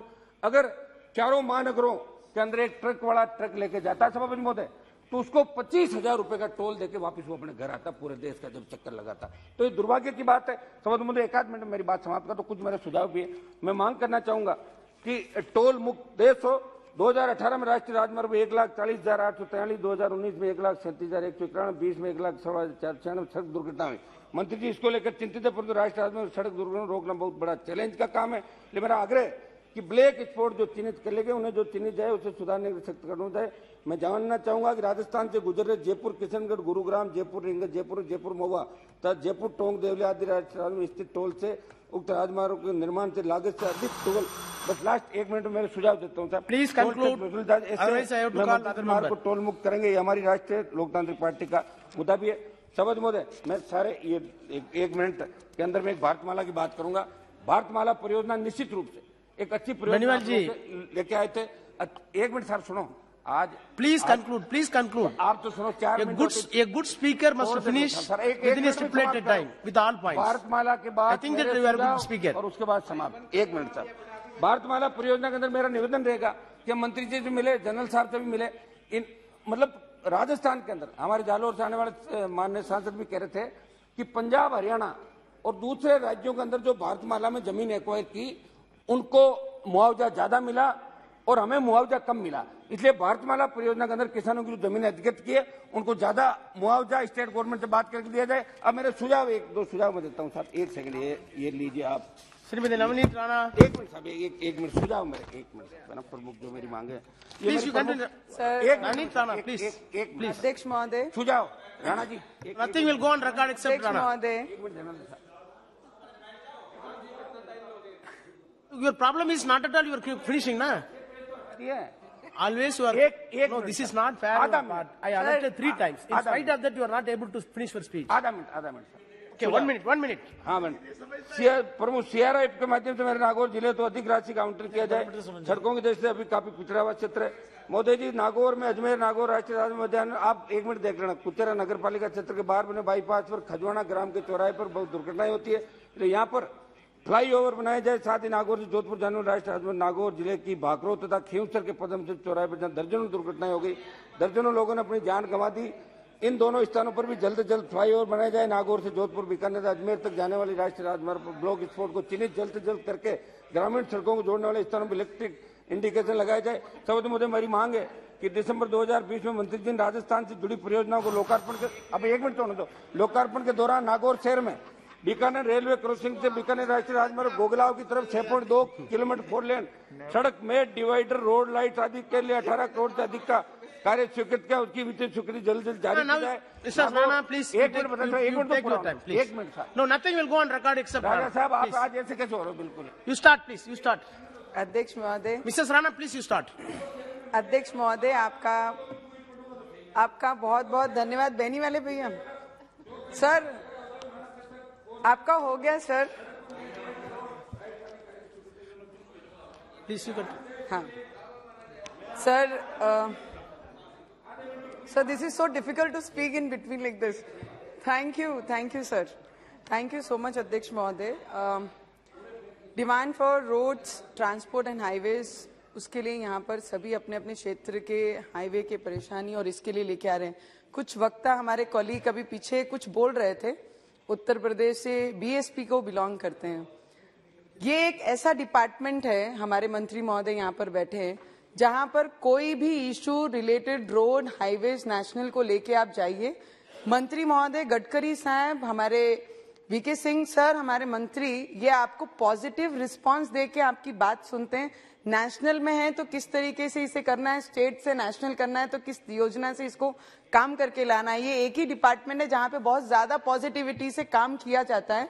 और पिछले 7 वर्षों में जो अमरावती, जिस क्षेत्र को मैं बिलोंग करती हूँ महाराष्ट्र में, आज भी हम महाराष्ट्र में बहुत सारी रोडों की दिक्कत हमें आती हैं, पर मुझे लगता है ये डिपार्टमेंट पिछले 7 वर्षों में जो तरीके से अमरावती के इंटरनल, बाहर के जो रोड्स हैं, ये डिपार्टमेंट ने किए। आज अमरावती कोई भी बड़ा पॉलिटिकल आई या कोई भी बड़ा व्यक्ति हमारे अमरावती डिस्ट्रिक्ट में एंटर करता है तो वो देख के उसका दिल खुश हो जाता है कि ये रोड सेंटर से बने हुए हैं और इस तरीके से इसकी रोड की तैयारी ये डिपार्टमेंट ने की है। सर, मैं आपसे विनंती करना चाहूंगी, हमारा नेर, यवतमाल, बन्नेरा, अमरावती, अचलपुर, धारनी, ये जो रोड मेजर स्टेट हाईवे है 14 है, पर इसकी पिछले 3 वर्षों से वहां के नागरिकों की, डिपार्टमेंट की और हमारे सभी लोक प्रतिनिधि, वहां के MPs हों, हमारे MLAs हों, हमारे क्षेत्र के MLAs हों, कंटिन्यू इसका फॉलोअप ले रहे हैं कि इसे नेशनल हाईवे घोषित कीजिए, क्योंकि महाराष्ट्र गवर्नमेंट के पास फंड नहीं है।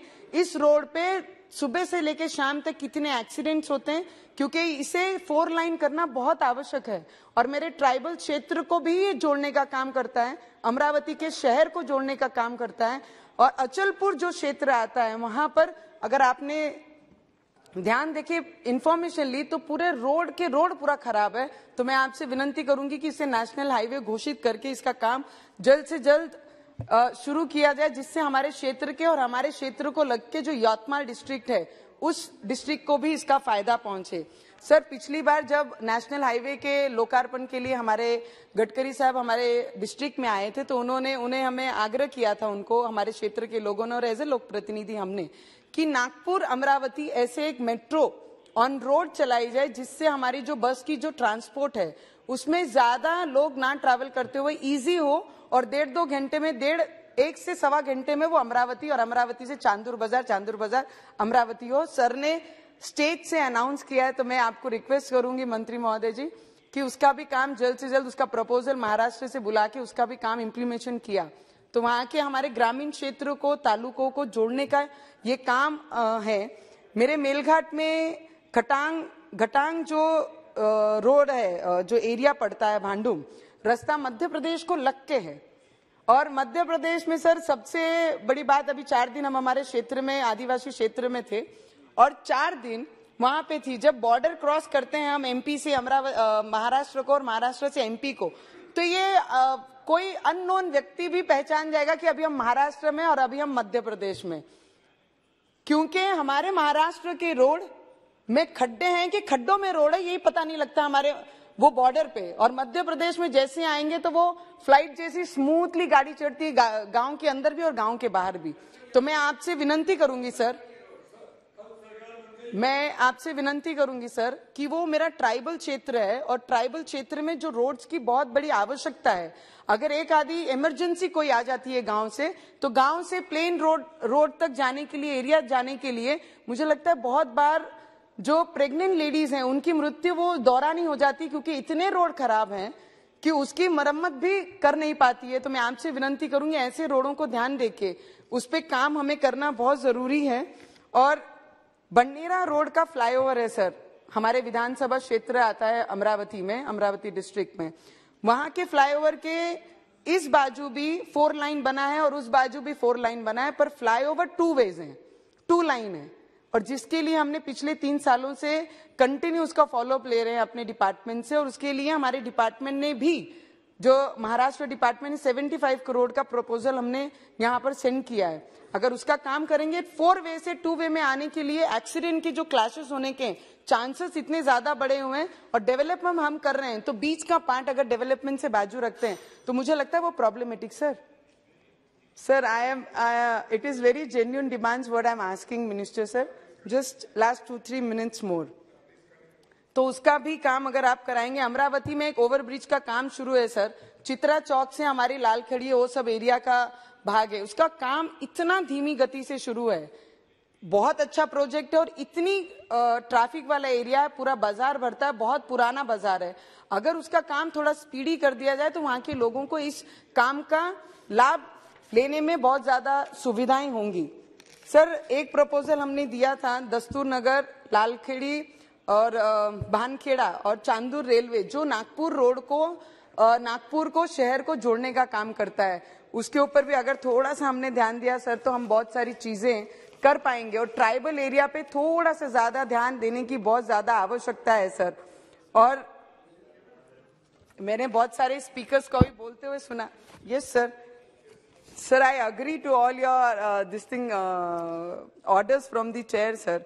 बस आपको मैं सर रिक्वेस्ट करूंगी, आपको अमरावती के बारे में बहुत ज्यादा अच्छे से पता है सर, तो आप थोड़ा सा इंटरेस्ट लेंगे तो ये बहुत इम्पोर्टेंट सब्जेक्ट है। मेरे अमरावती यवतमाल नेर रोड हो गया है, चांदूर बाजार अमरावती का जो रोड है, Bhankheda to Chandur railway road है, और मध्य प्रदेश और महाराष्ट्र में जो डिफरेंस है उसे खत्म करने का जो एक ये है वो हमने करना चाहिए। इतनी मैं मांग आपके माध्यम से चेयरपर्सन मंत्री महोदय जी को करती हूँ, और ये सब डिटेल्स में सर आपके पास फॉलोअप करने के लिए भी आऊंगी और ये सब चीजें जल्द से जल्द पूरी होंगी, इतनी रिक्वेस्ट भी आपसे करती हूँ। Thank you. Thank you. Honorable Member Sri Krishneri Srinivas ji. Thank you, Speaker sir, for giving me the opportunity. Sir, I congratulate Gadkari ji and VK Singh ji and their team for being able to get 5% of the total budget allocated to the ministry, road transport and highways. Sir, this is the first time in the history 5% of the budget is allocated to the ministry, and it's a great achievement, sir. In this regard, I thank them. And also, sir, the decision of the ministry not to borrow or take loans for this financial year is much welcomed, sir. And sir, the allotment for road safety, sir. In road safety in this country is a priority issue, sir, because there are a lot of road accidents happening in our country, and it is the highest in the world, sir. When compared to other countries, the road accidents are very high, and many people are dying due to this road accidents, sir. But the budget allocated by the ministry towards the road safety is just 0.2%, sir, of the total budget, which is 229 crore, which is very less, sir. So I request the ministry to take care of the road safety issues and allocate more budget for road safety issues, so that, because human life is very valuable, sir, and I think we should protect the human life. So road accidents should not happen. So I think more budget should be allocated for this road safety, sir. Also the national highway maintenance, sir. Sir, the budget allocated for the national highway maintenance is just 1.24% of the total budget of the ministry, sir. Sir, this is just 40% of the requirement of the highway maintenance, sir. There is 60% more required for just maintaining the highways, sir. If the highways are not good, even though you build world-class highways, if the maintenance is not good, the vehicle maintenance will be more, the accidents will be more, and also the whatever freight total average which is in the world, it is very high in India when compared to the other countries. So if you want to reduce that freight average per kilometer, you have to maintain the roads well. So I request the Honorable Minister through you to allocate more sufficient, not more, sufficient budget for the national highway maintenance, sir. And also coming to my state, Andhra Pradesh, sir. Sir, there are 433 black spots identified in our state, sir. Out of that, only 76 black spots are clear, sir. This is causing to road accidents, sir. This is a major concern. So I request the Honorable Minister through you to clear the rest of the black spots. Only out of 433, only 76 have been cleared. I urge the Minister through you to clear the black spots and see to that safety is ensured, sir. And also, sir, there are nearly 37 delayed projects in the state of Andhra Pradesh, sir. 37 delayed projects worth 10,000 crores, sir. I request the Minister to immediately fast-track the projects and finish them immediately, sir. And I also thank Honorable Gadkari ji for inaugurating nearly 31 projects, nearly 21 projects, sir. 21 projects worth 11,000 crores, and also 31 projects worth nearly 10,000 crores. Recently, last month, when he came to Vijayawada, sir, in the total Andhra Pradesh, nearly the total sum up of the projects he has inaugurated are already, he has laid foundation is worth nearly 21,000 crores, sir, and many other projects which have been already laid foundation stone are in pipeline, sir. I thank the ministry, especially Gadkari ji, for supporting us very well from the beginning after the state is bifurcated and for building the new Andhra Pradesh, sir. And also, one or two issues pertaining to the state, sir. NH30, sir. This starts from Vijayawada, my constituency, and it goes up to Uttarakhand, sir. See, Andhra Pradesh, Telangana, Chhattisgarh, Madhya Pradesh, Uttar Pradesh, and Uttarakhand, sir. And this is one of the longest highways in the country, sir. This is ending near Ibrahimpatnam, Vijayawada, sir. Last time when Mr. Chandrababu Naidu, our leader, was the chief minister, he thought of connecting this highway to the present state capital, Amaravati, which is just 10 to 12 kilometers away from the ending point of the highway, sir, NH number 30, sir. It will just cost not so much, sir. It will just few hundred crores, not even 300-400 crores it will cost, sir. We have actually laid a foundation stone for the project, sir. It is 3.2 kilometers the bridge on River Krishna and some 3-4 kilometers the road.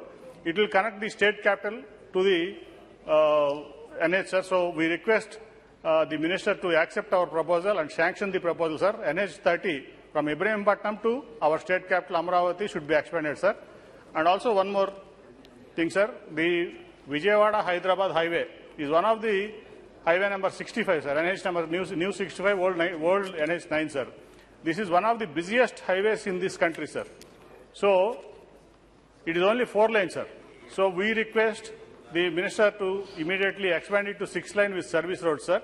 And also, actually, while the state is bifurcated in 2014, sir, as per the AP State Reorganization Act, which is promised, a greenfield expressway from Vijayawada to Hyderabad and the new one point. Last point, I'll conclude. Yes. 1 minute. So the greenfield expressway is being promised for the state from Amravati, the present capital, Amravati, whatever the new capital, Amravati to Hyderabad, sir. So I request the minister to initiate the project immediately, sir. Greenfield express highway from Amravati, Vijayawada to Hyderabad, sir.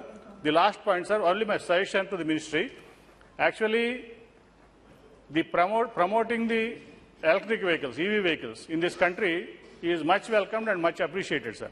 But, sir, as of today, 70% of the thermal power plants are coal-fired, sir. This is causing a lot of pollution. Yes. And it will take nearly 15 years to come to a stage where the pollution is less, sir. So, I request the minister also to, especially in the commercial vehicles, sir, because the capex is also very high to buy a electric commercial vehicle. I request the ministry to look into that the CNG commercial vehicle manufacturing is also supported and promoted by the ministry, sir. This will actually be useful for the country for lessening the pollution, for lessening the cost of the commercial vehicle operation, and also the capex will be less for this CNG vehicle, sir. I request the minister to see the proposal, look into the proposal of, my suggestion to look into the proposal of CNG vehicles also. Thank you, sir. Thank you very much. Thank you. Honourable Member, Sri N.K. Prem. Thank you, Mr. Chairperson, sir. Sir, though I belongs to the opposition benches and vehemently opposing the policies and programs of the government, most of the policies of the government, I do hereby stand to support the demands for grants for the Ministry of Road Transport and Highways. Why? Because of the performance of the ministry under the leadership of Sri Nitin Gadkari ji, the wonderful performance done by the ministry and the National Highway Authority of India in strengthening the road infrastructure in the country. Sir, at the same time, I would like to make a reservation regarding the absence of the Honorable Minister, Sri Nitin Gadkari ji, because he is demanding 1,99,000 crores of rupees from this House. And he is the minister who is responsible for demanding this amount from the House. The House has to sanction such a big amount, 1,99,107.71 crores of rupees have to be granted by this House. But unfortunately, the cabinet minister who is responsible, sole responsibility is with him, but unfortunately he is missing the day in which the debate is initiated, and today also he is missing. This is quite unfortunate. This is against the conventions and practice of this House. Please kindly direct the Honorable Cabinet Minister. Yes, MOS. I fully honor the Honorable V.K. Singh. He is capable for replying. He is competent to reply.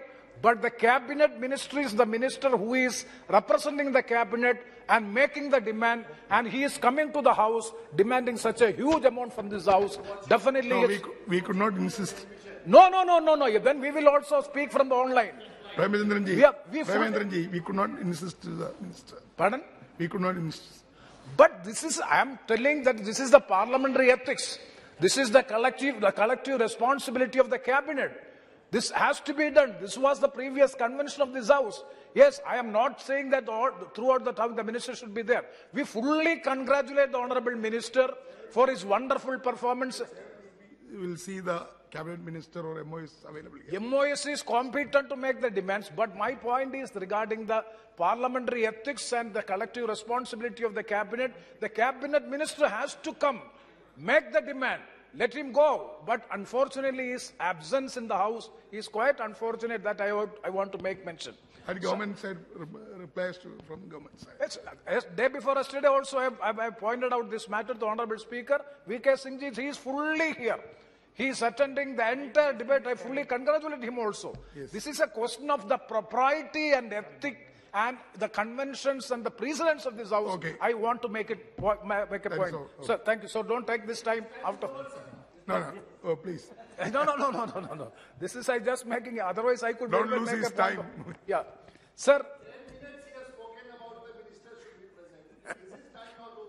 No. Please. Okay, Prime Minister. Sir, railway is the third largest network in the world, and the road is the second largest road network in the world. And we are having, I'm not going to the statistics, but 5.89 million kilometers of road. So the road network transports 64.5% of all goods in the country and 90% of the total passengers in the traffic. The total budget allocation for Ministry of Road Transport and Highway, I already mentioned 1,99 point something crores of rupees for the financial year 2022-23. So this is 68% increase compared to the revised estimate of the previous year.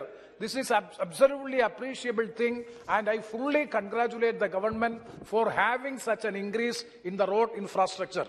Sir, the road transport is one of the most cost-effective and convenient modes of transportation in India, both for freight and passengers, as it has high potential penetration level with door-to-door delivery.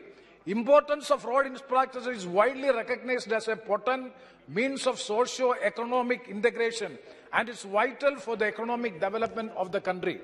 So much importance and significance should be given to the road infrastructure because it is being applicable to all the people of this country, both in the freight traffic as well as in the passenger traffic. So the ambitious plan of this ministry is to construct 25,000 kilometers of national highway for the financial year 2022-23. The Prime Minister's Gati Shakti Master Plan is the flagship program of the government to facilitate the faster movement of the goods and the people. In all these sense, if you examine, the infrastructure is given much significance and importance in the budget for the financial year 2022-23. So once again, I want to place it on record my appreciation and congratulations to the government for this Ministry of Transport and Highways. At the same time, when I congratulate and appreciate, I would like to make some concerns and apprehensions on my part. I fully support most of the observations, critical observations made by Mr. Vishnu Kumar, Honorable MP from the opposition side from the Congress, that he has made so many reservations and concerns. I fully support this. Number one is the performance of the consultancy. Sir, kindly see, most of all the NAHI, the National Highway Authority of India, is entrusting the entire work with the consultancy. And the consultancy is the sole supreme authority regarding the construction of the entire work. And the plan, design, alignment, everything is being made by the consultancy. Sir, when you appoint the consultancy, the quality of the consultancy has to be looked into.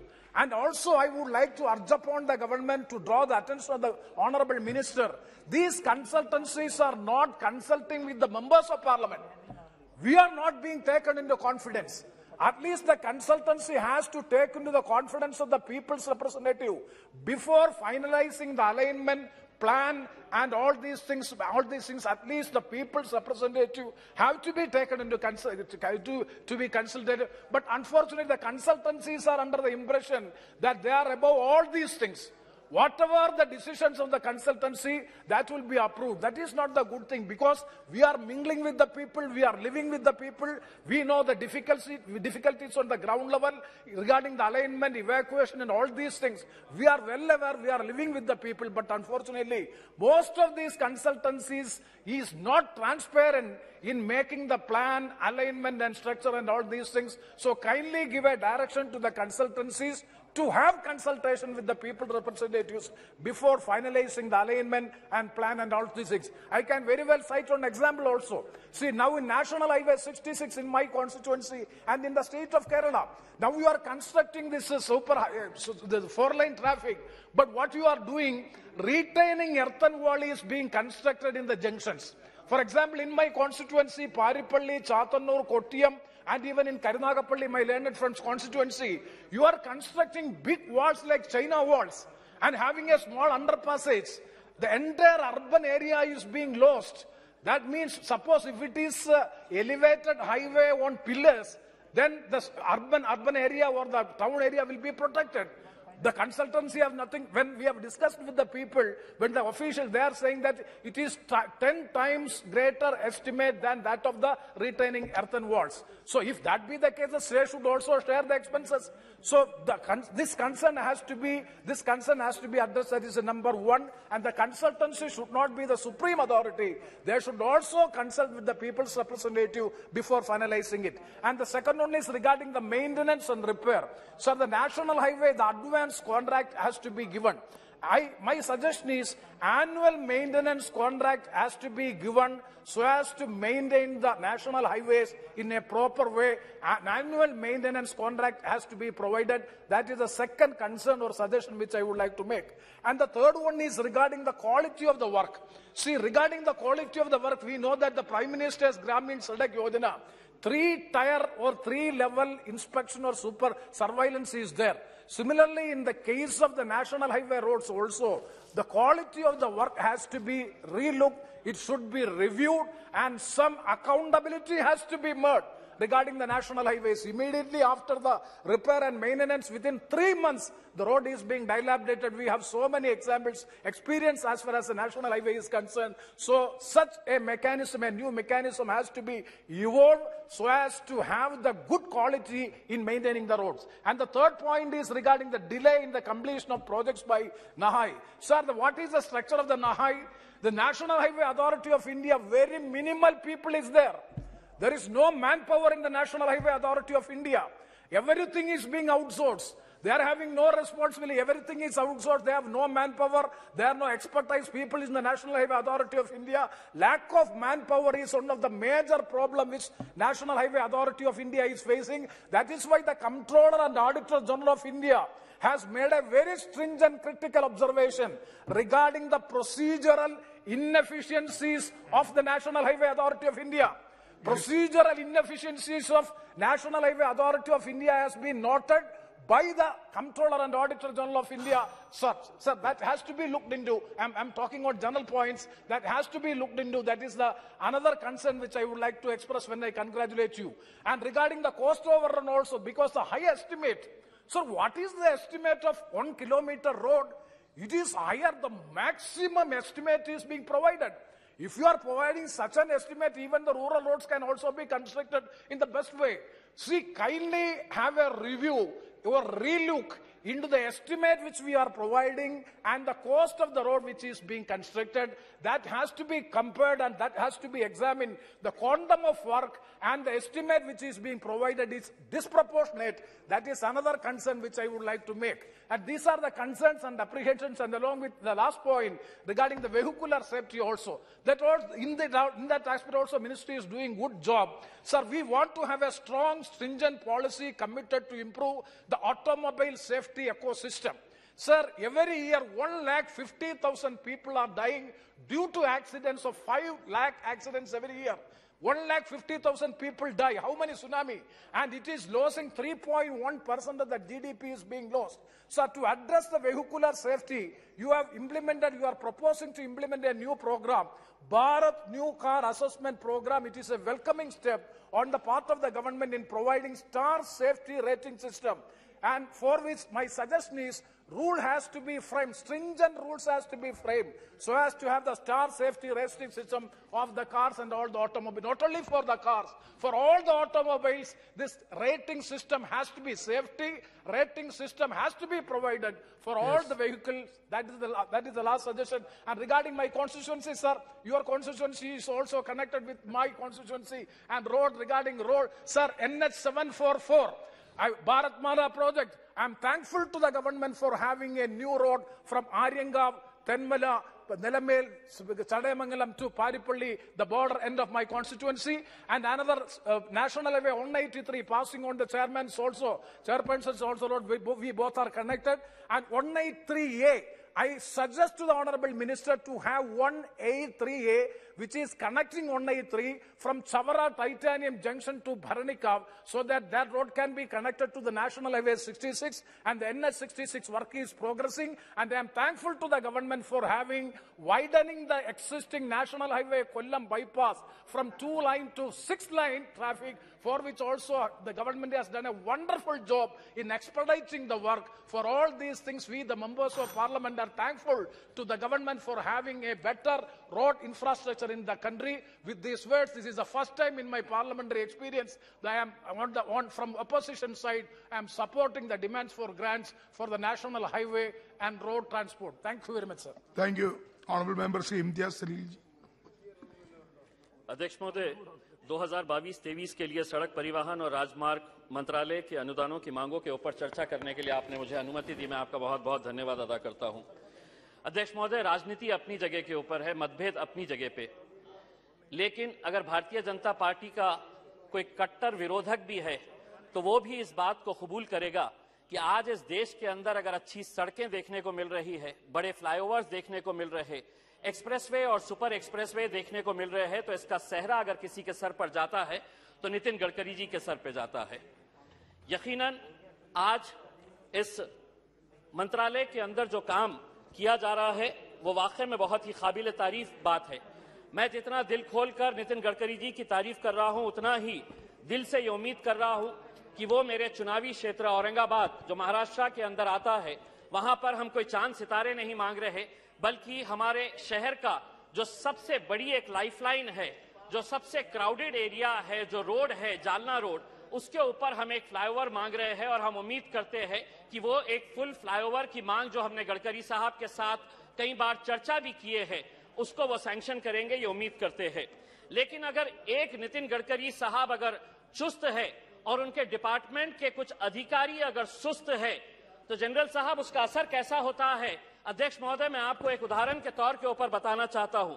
2 नवंबर 2019 को 7:56 के ऊपर नितिन गडकरी साहब एक tweet करते हैं और उस tweet के अंदर उन्होंने ये बताते हैं, the poor condition of highway connecting Aurangabad, Sillod, Jalgaon has come to my notice. I have instructed Chief Engineer, National Highway Division, PWD, to take immediate action and make sure that road is in good condition within 8 days. Else face consequences. This is not acceptable. Officer or contractor, nobody shall be spared for negligence. 2 नवंबर 2019 को मंत्री जी tweet करके कहते हैं कि 8 दिनों के अंदर हो जाना चाहिए।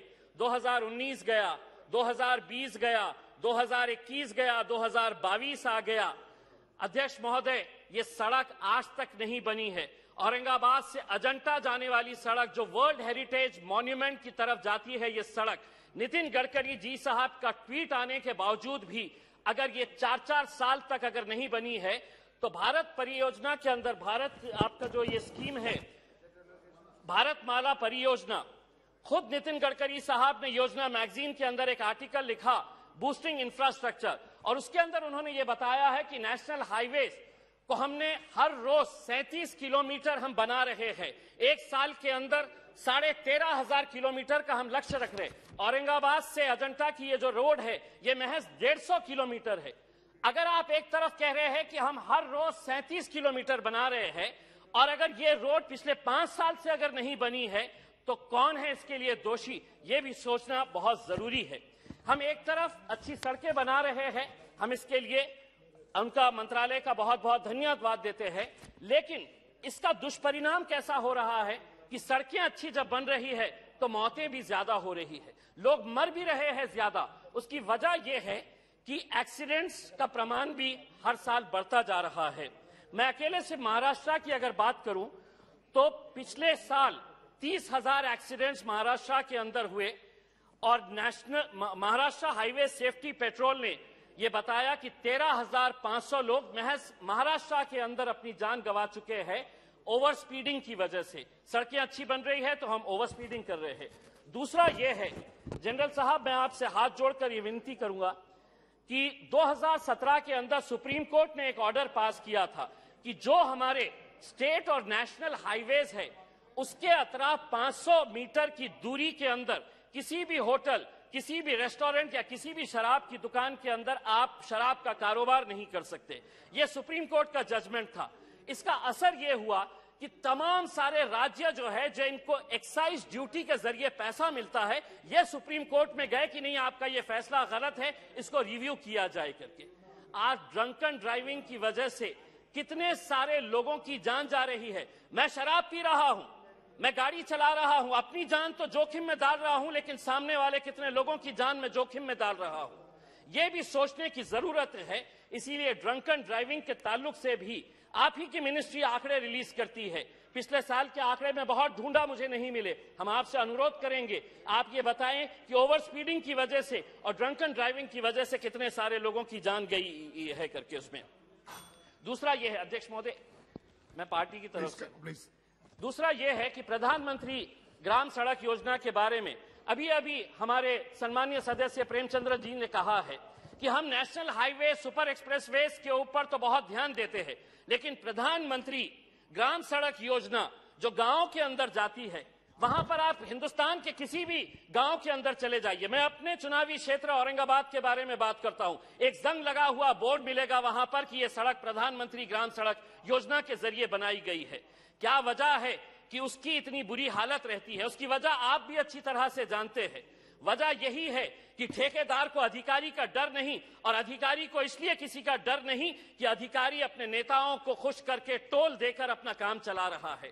आप एक टीम तैयार करिएगा क्वालिटी कंट्रोल के लिए, आपके पास है ऑलरेडी एग्जिस्टिंग, लेकिन कम से कम केंद्र सरकार की जो स्कीम्स है, चाहे वो प्रधानमंत्री आवास योजना, प्रधानमंत्री ग्राम सड़क योजना की हो, या सीआरएफ फंड के जो पैसे से रोड बनाई जाती है, उनका क्वालिटी चेक करने के लिए मैं आपसे पूछना चाहूंगा, अगर ये गुनाह है, ये जुर्म है, ये कानून है कि अगर कोई ठेकेदार गलत पैसों का इस्तेमाल कर रहा है, कितने ठेकेदारों को आज देश भर के अंदर आपने सजा सुनाई है, कितने अधिकारियों के ऊपर आपने कार्रवाई की है? आप नहीं कर रहे हैं, इसलिए उनके हौसले और बुलंद होते जा रहे हैं। डालिए ठेकेदारों को जेल के अंदर, डालिए अधिकारियों के ऊपर। आप तो जनरल है, आपके पास का जो डिसिप्लिन आर्मी का था, उस डिसिप्लिन को यहां पर लेकर आइए, कोर्ट मार्शल कराइए उन अधिकारियों का, तब जाकर हमारे गांव की सड़कें भी अच्छी बनेगी। मैं अपने आखिरी में मैं अपने चुनावी क्षेत्र की बात करता हूं।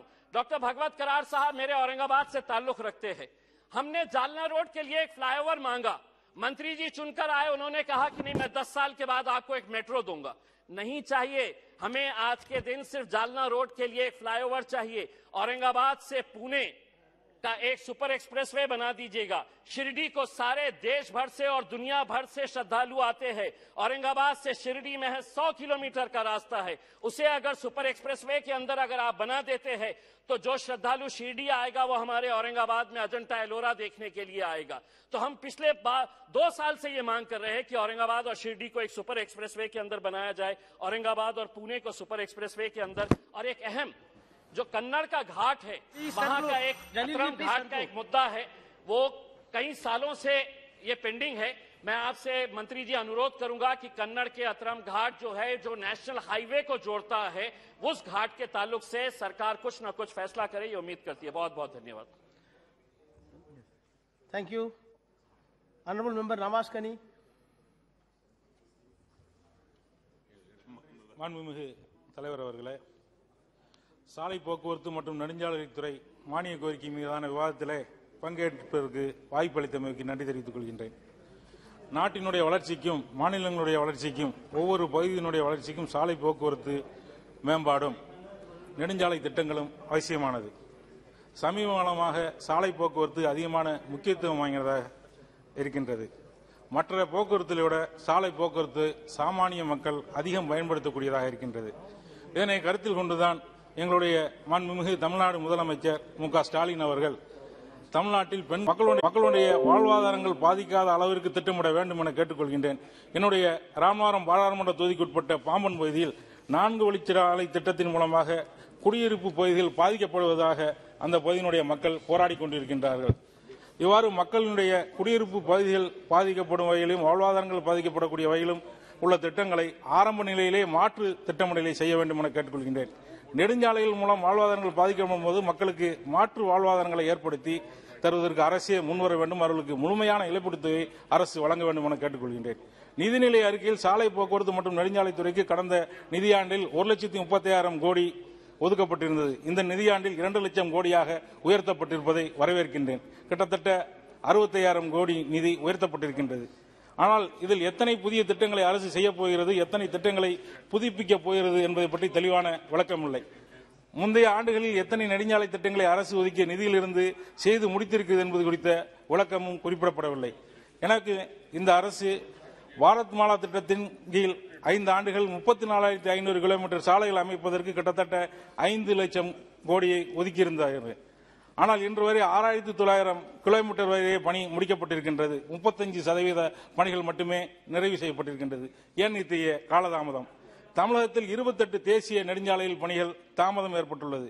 கொரோனா ஊரடங்கு மற்றும் நிலம் கையகப்படுத்தல் தாமதம் உள்ளிட்ட காரணங்களால் சென்னை தடா நெடுஞ்சாலை, சிறுவரமுத்தூர், வாலாஜாபாட்டை கிருஷ்ணகிரி நீடிப்பு உள்ளிட்ட 28 தேசிய நெடுஞ்சாலை பணிகள் தாமதப்படுத்தப்பட்டு உள்ளது.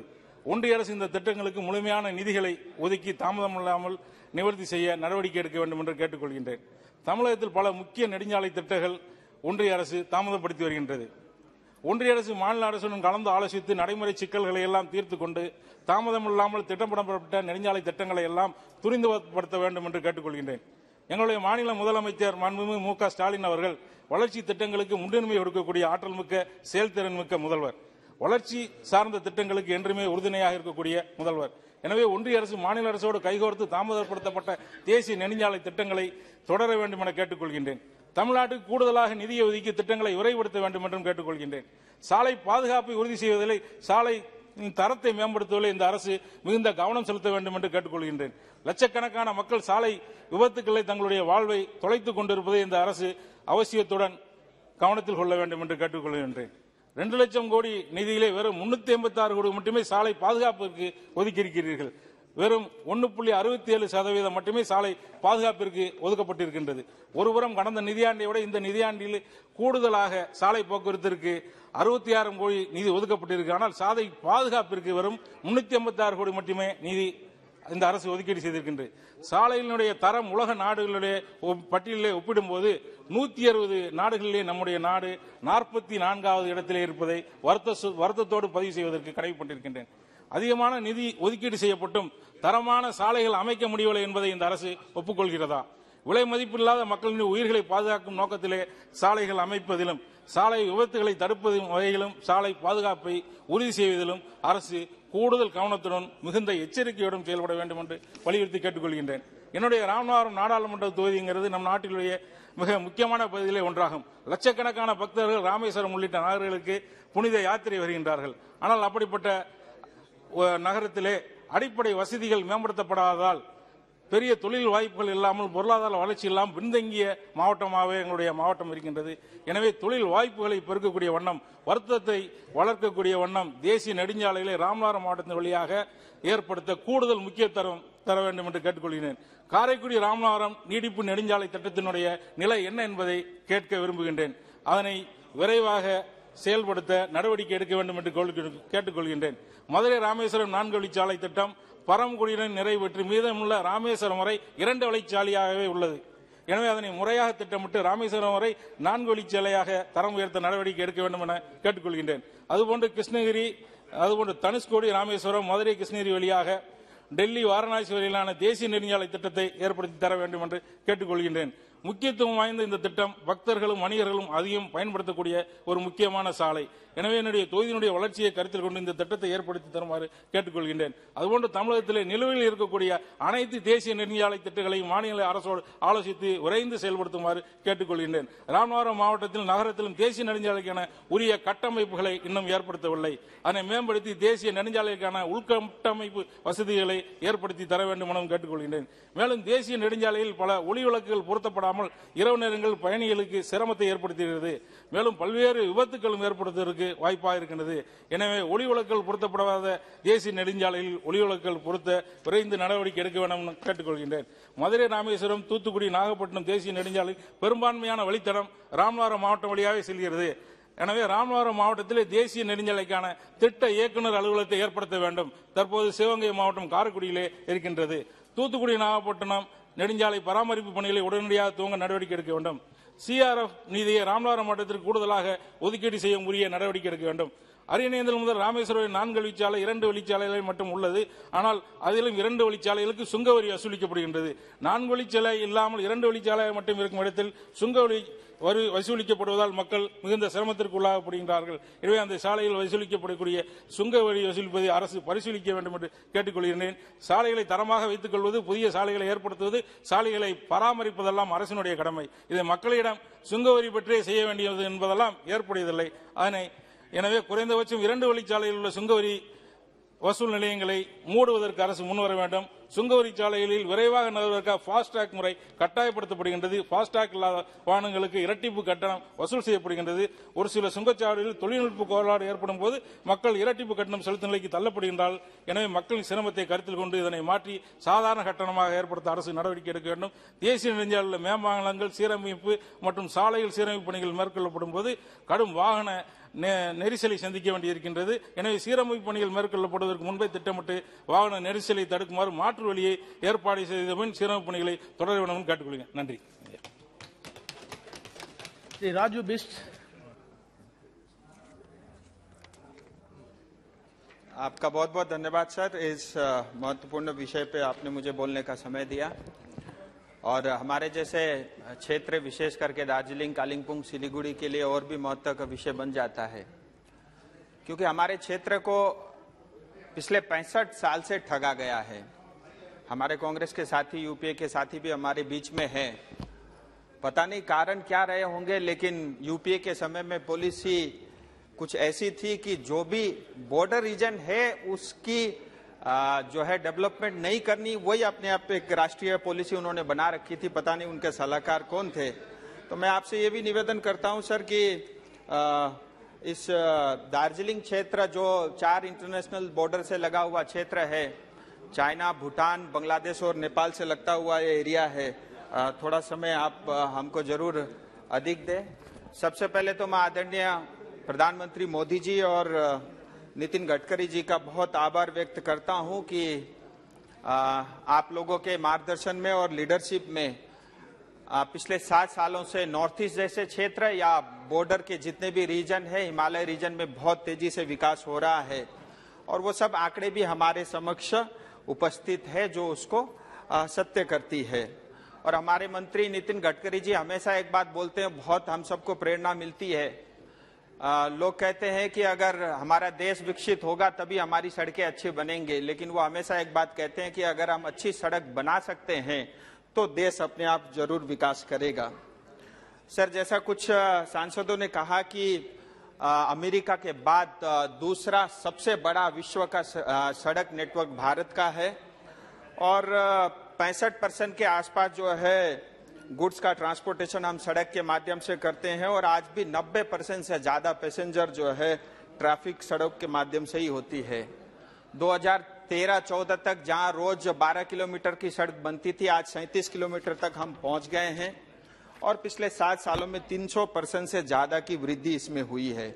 अगर इसी तेजी से हम आगे बढ़े तो एक दिन हम अमेरिका को भी पीछे छोड़ देंगे। आप देखिए सर, 65 साल तक जब यूपीए या कांग्रेस का शासन रहा तो देश में करीब 90,000 किलोमीटर का नेशनल हाईवे था। आज 7 साल में बढ़ करके 1.5 लाख किलोमीटर का हो गया है। ये अपने आप में दर्शाता है कि किस तेजी से यह सरकार जो है काम कर रही है। और सरकार के साथ साथ इस मंत्रालय से जुड़े हुए सभी अधिकारियों का भी मैं बहुत आभार व्यक्त करना चाहूंगा। इतना ही नहीं sir, green environment, green technology को भी बढ़ावा दे रहे हैं जिससे कार्बन फुटप्रिंट कम हो। ग्रीन एक्सप्रेस हाईवे बन रहे हैं, गति शक्ति के बारे में बताया गया, सीमलेस ट्रांसपोर्ट को बढ़ावा देना और साथ ही ये मुझे लगता है एक बहुत बड़ा क्रांतिकारी जो है ये एक उपयोग होगा। मैं बात करना चाहूंगा कुछ दार्जिलिंग और कुछ बंगाल के विषय में। सर, जैसा मैंने आपको बताया कि बॉर्डर के रीजन आज बहुत तेजी से विकास हो रहे हैं, नॉर्थ ईस्ट में भी बहुत तेजी से विकास हो रहा है। इसके कारण नॉर्थ ईस्ट में पीस भी हो रहा है, डेवलपमेंट भी हो रहा है और आने वाले समय में पूरे देश के लिए ग्रोथ इंजन का काम जो है नॉर्थ बंगाल या नॉर्थ ईस्ट का क्षेत्र अवश्य करने वाला है। सर, कुछ योजनाएं जो मेरे क्षेत्र में चल रहे हैं, मैं उसके बारे में कुछ आपके माध्यम से मंत्री जी से निवेदन करना चाहूंगा कि इन सब कामों में बहुत तेजी लाने की आवश्यकता है। और इस विषय को रखने से पहले एक विषय मैं और आपके माध्यम से करना चाहूंगा कि करीब 1.5 लाख करोड़ के आसपास की योजनाओं के ऊपर में पश्चिम बंगाल में आज काम चल रहा है।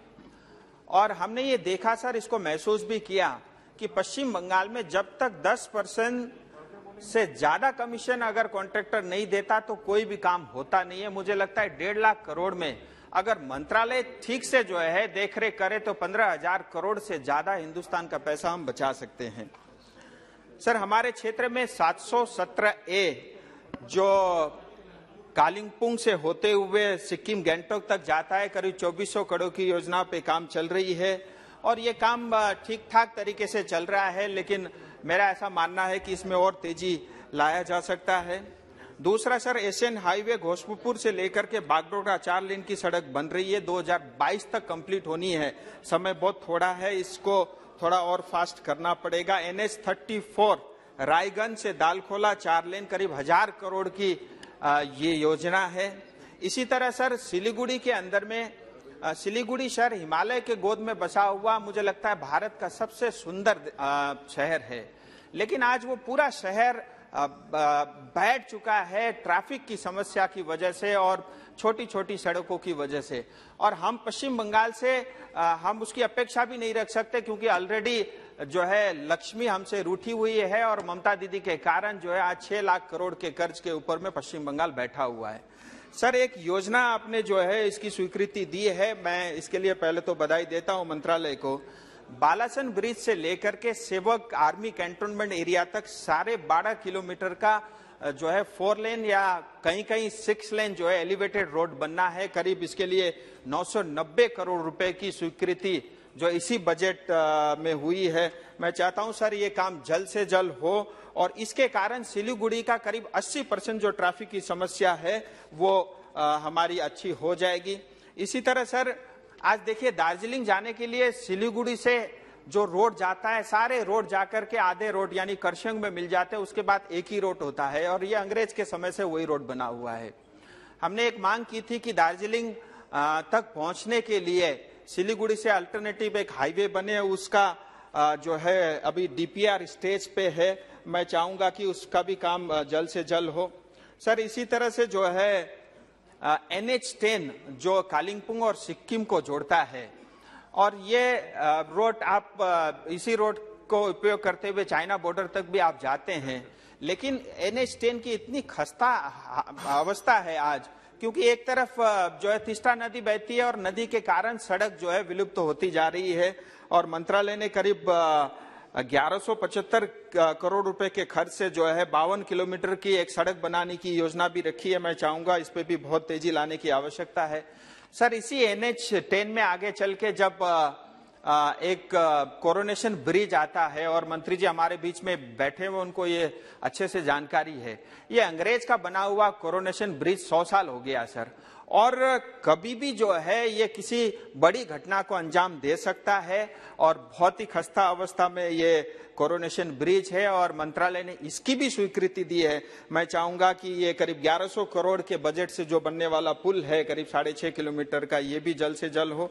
सर, एक और घोषणा इस बार नितिन गडकरी जी ने की है, गोरखपुर से लेकर के सिलीगुड़ी तक करीब 30,000 करोड़ रुपए के खर्च से एक जो है ग्रीनफील्ड जो है योजना उन्होंने स्वीकृति दी है। मैं चाहूंगा सर ये भी जितना जल्दी काम हो सके, जिससे भारत के दूसरे क्षेत्रों के साथ हमारी कनेक्टिविटी बहुत हो जाएगी।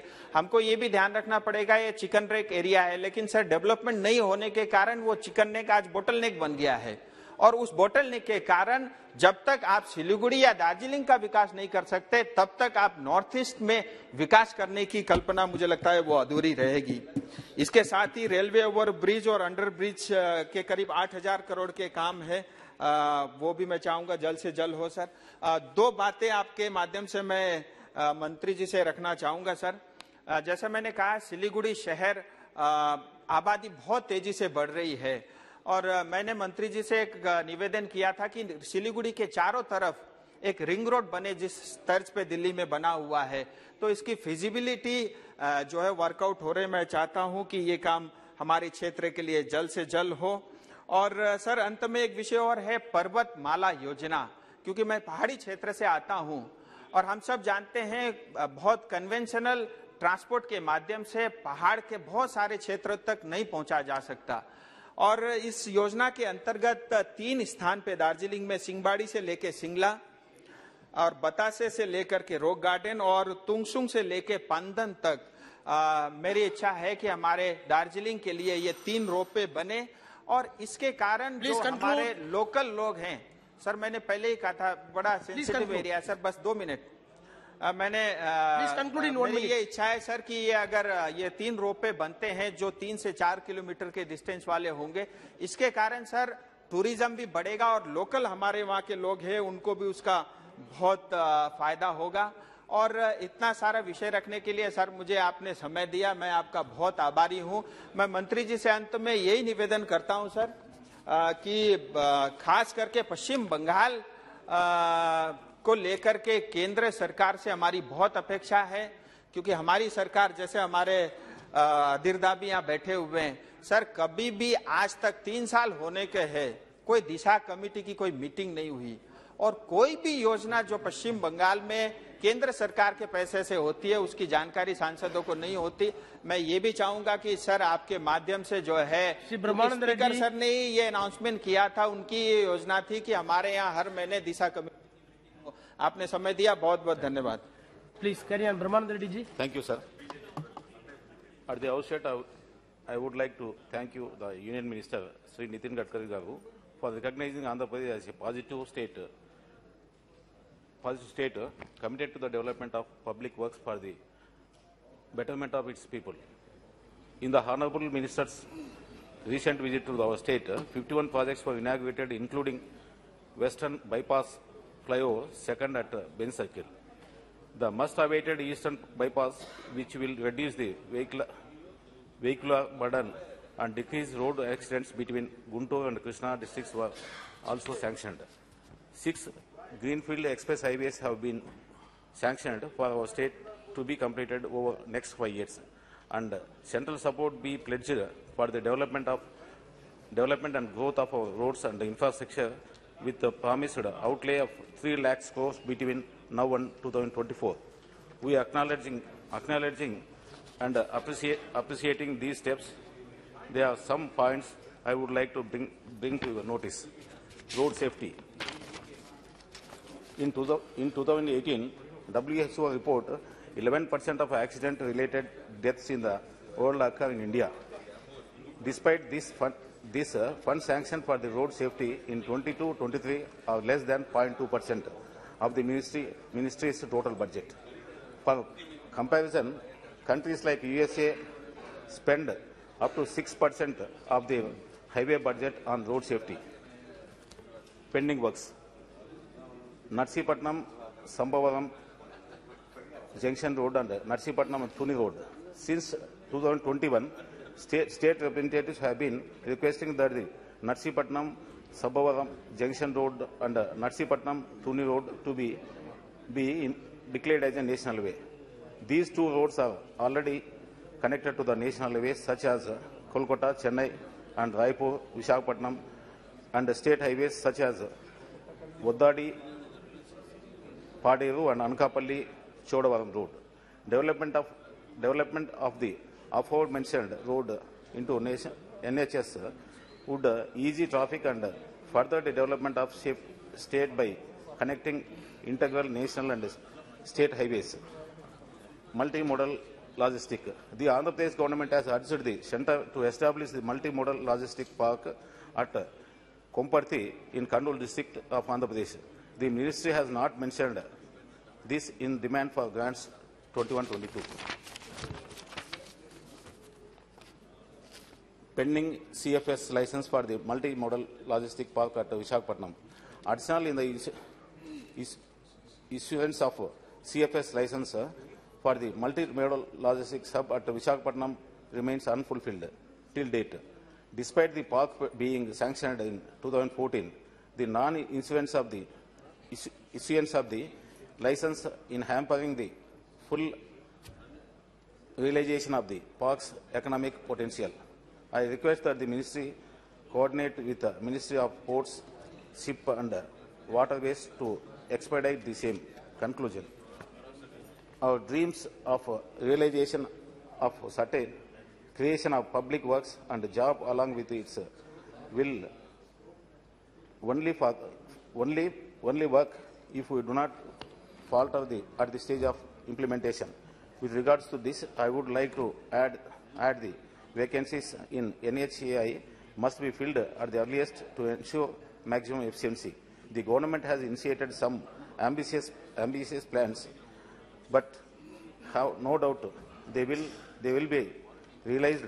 So I hope to see a positive change take place and greater efficiency with respect to our road infrastructure dreams, not just for the people of Andhra Pradesh, but the whole country.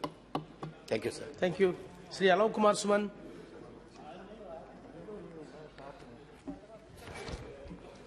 धन्यवाद सभापति महोदय, मैं आपका आभार व्यक्त करता हूं कि आपने demand for grants under control of ministry of road transport and highways पर अपनी बात रखने का मौका दिया।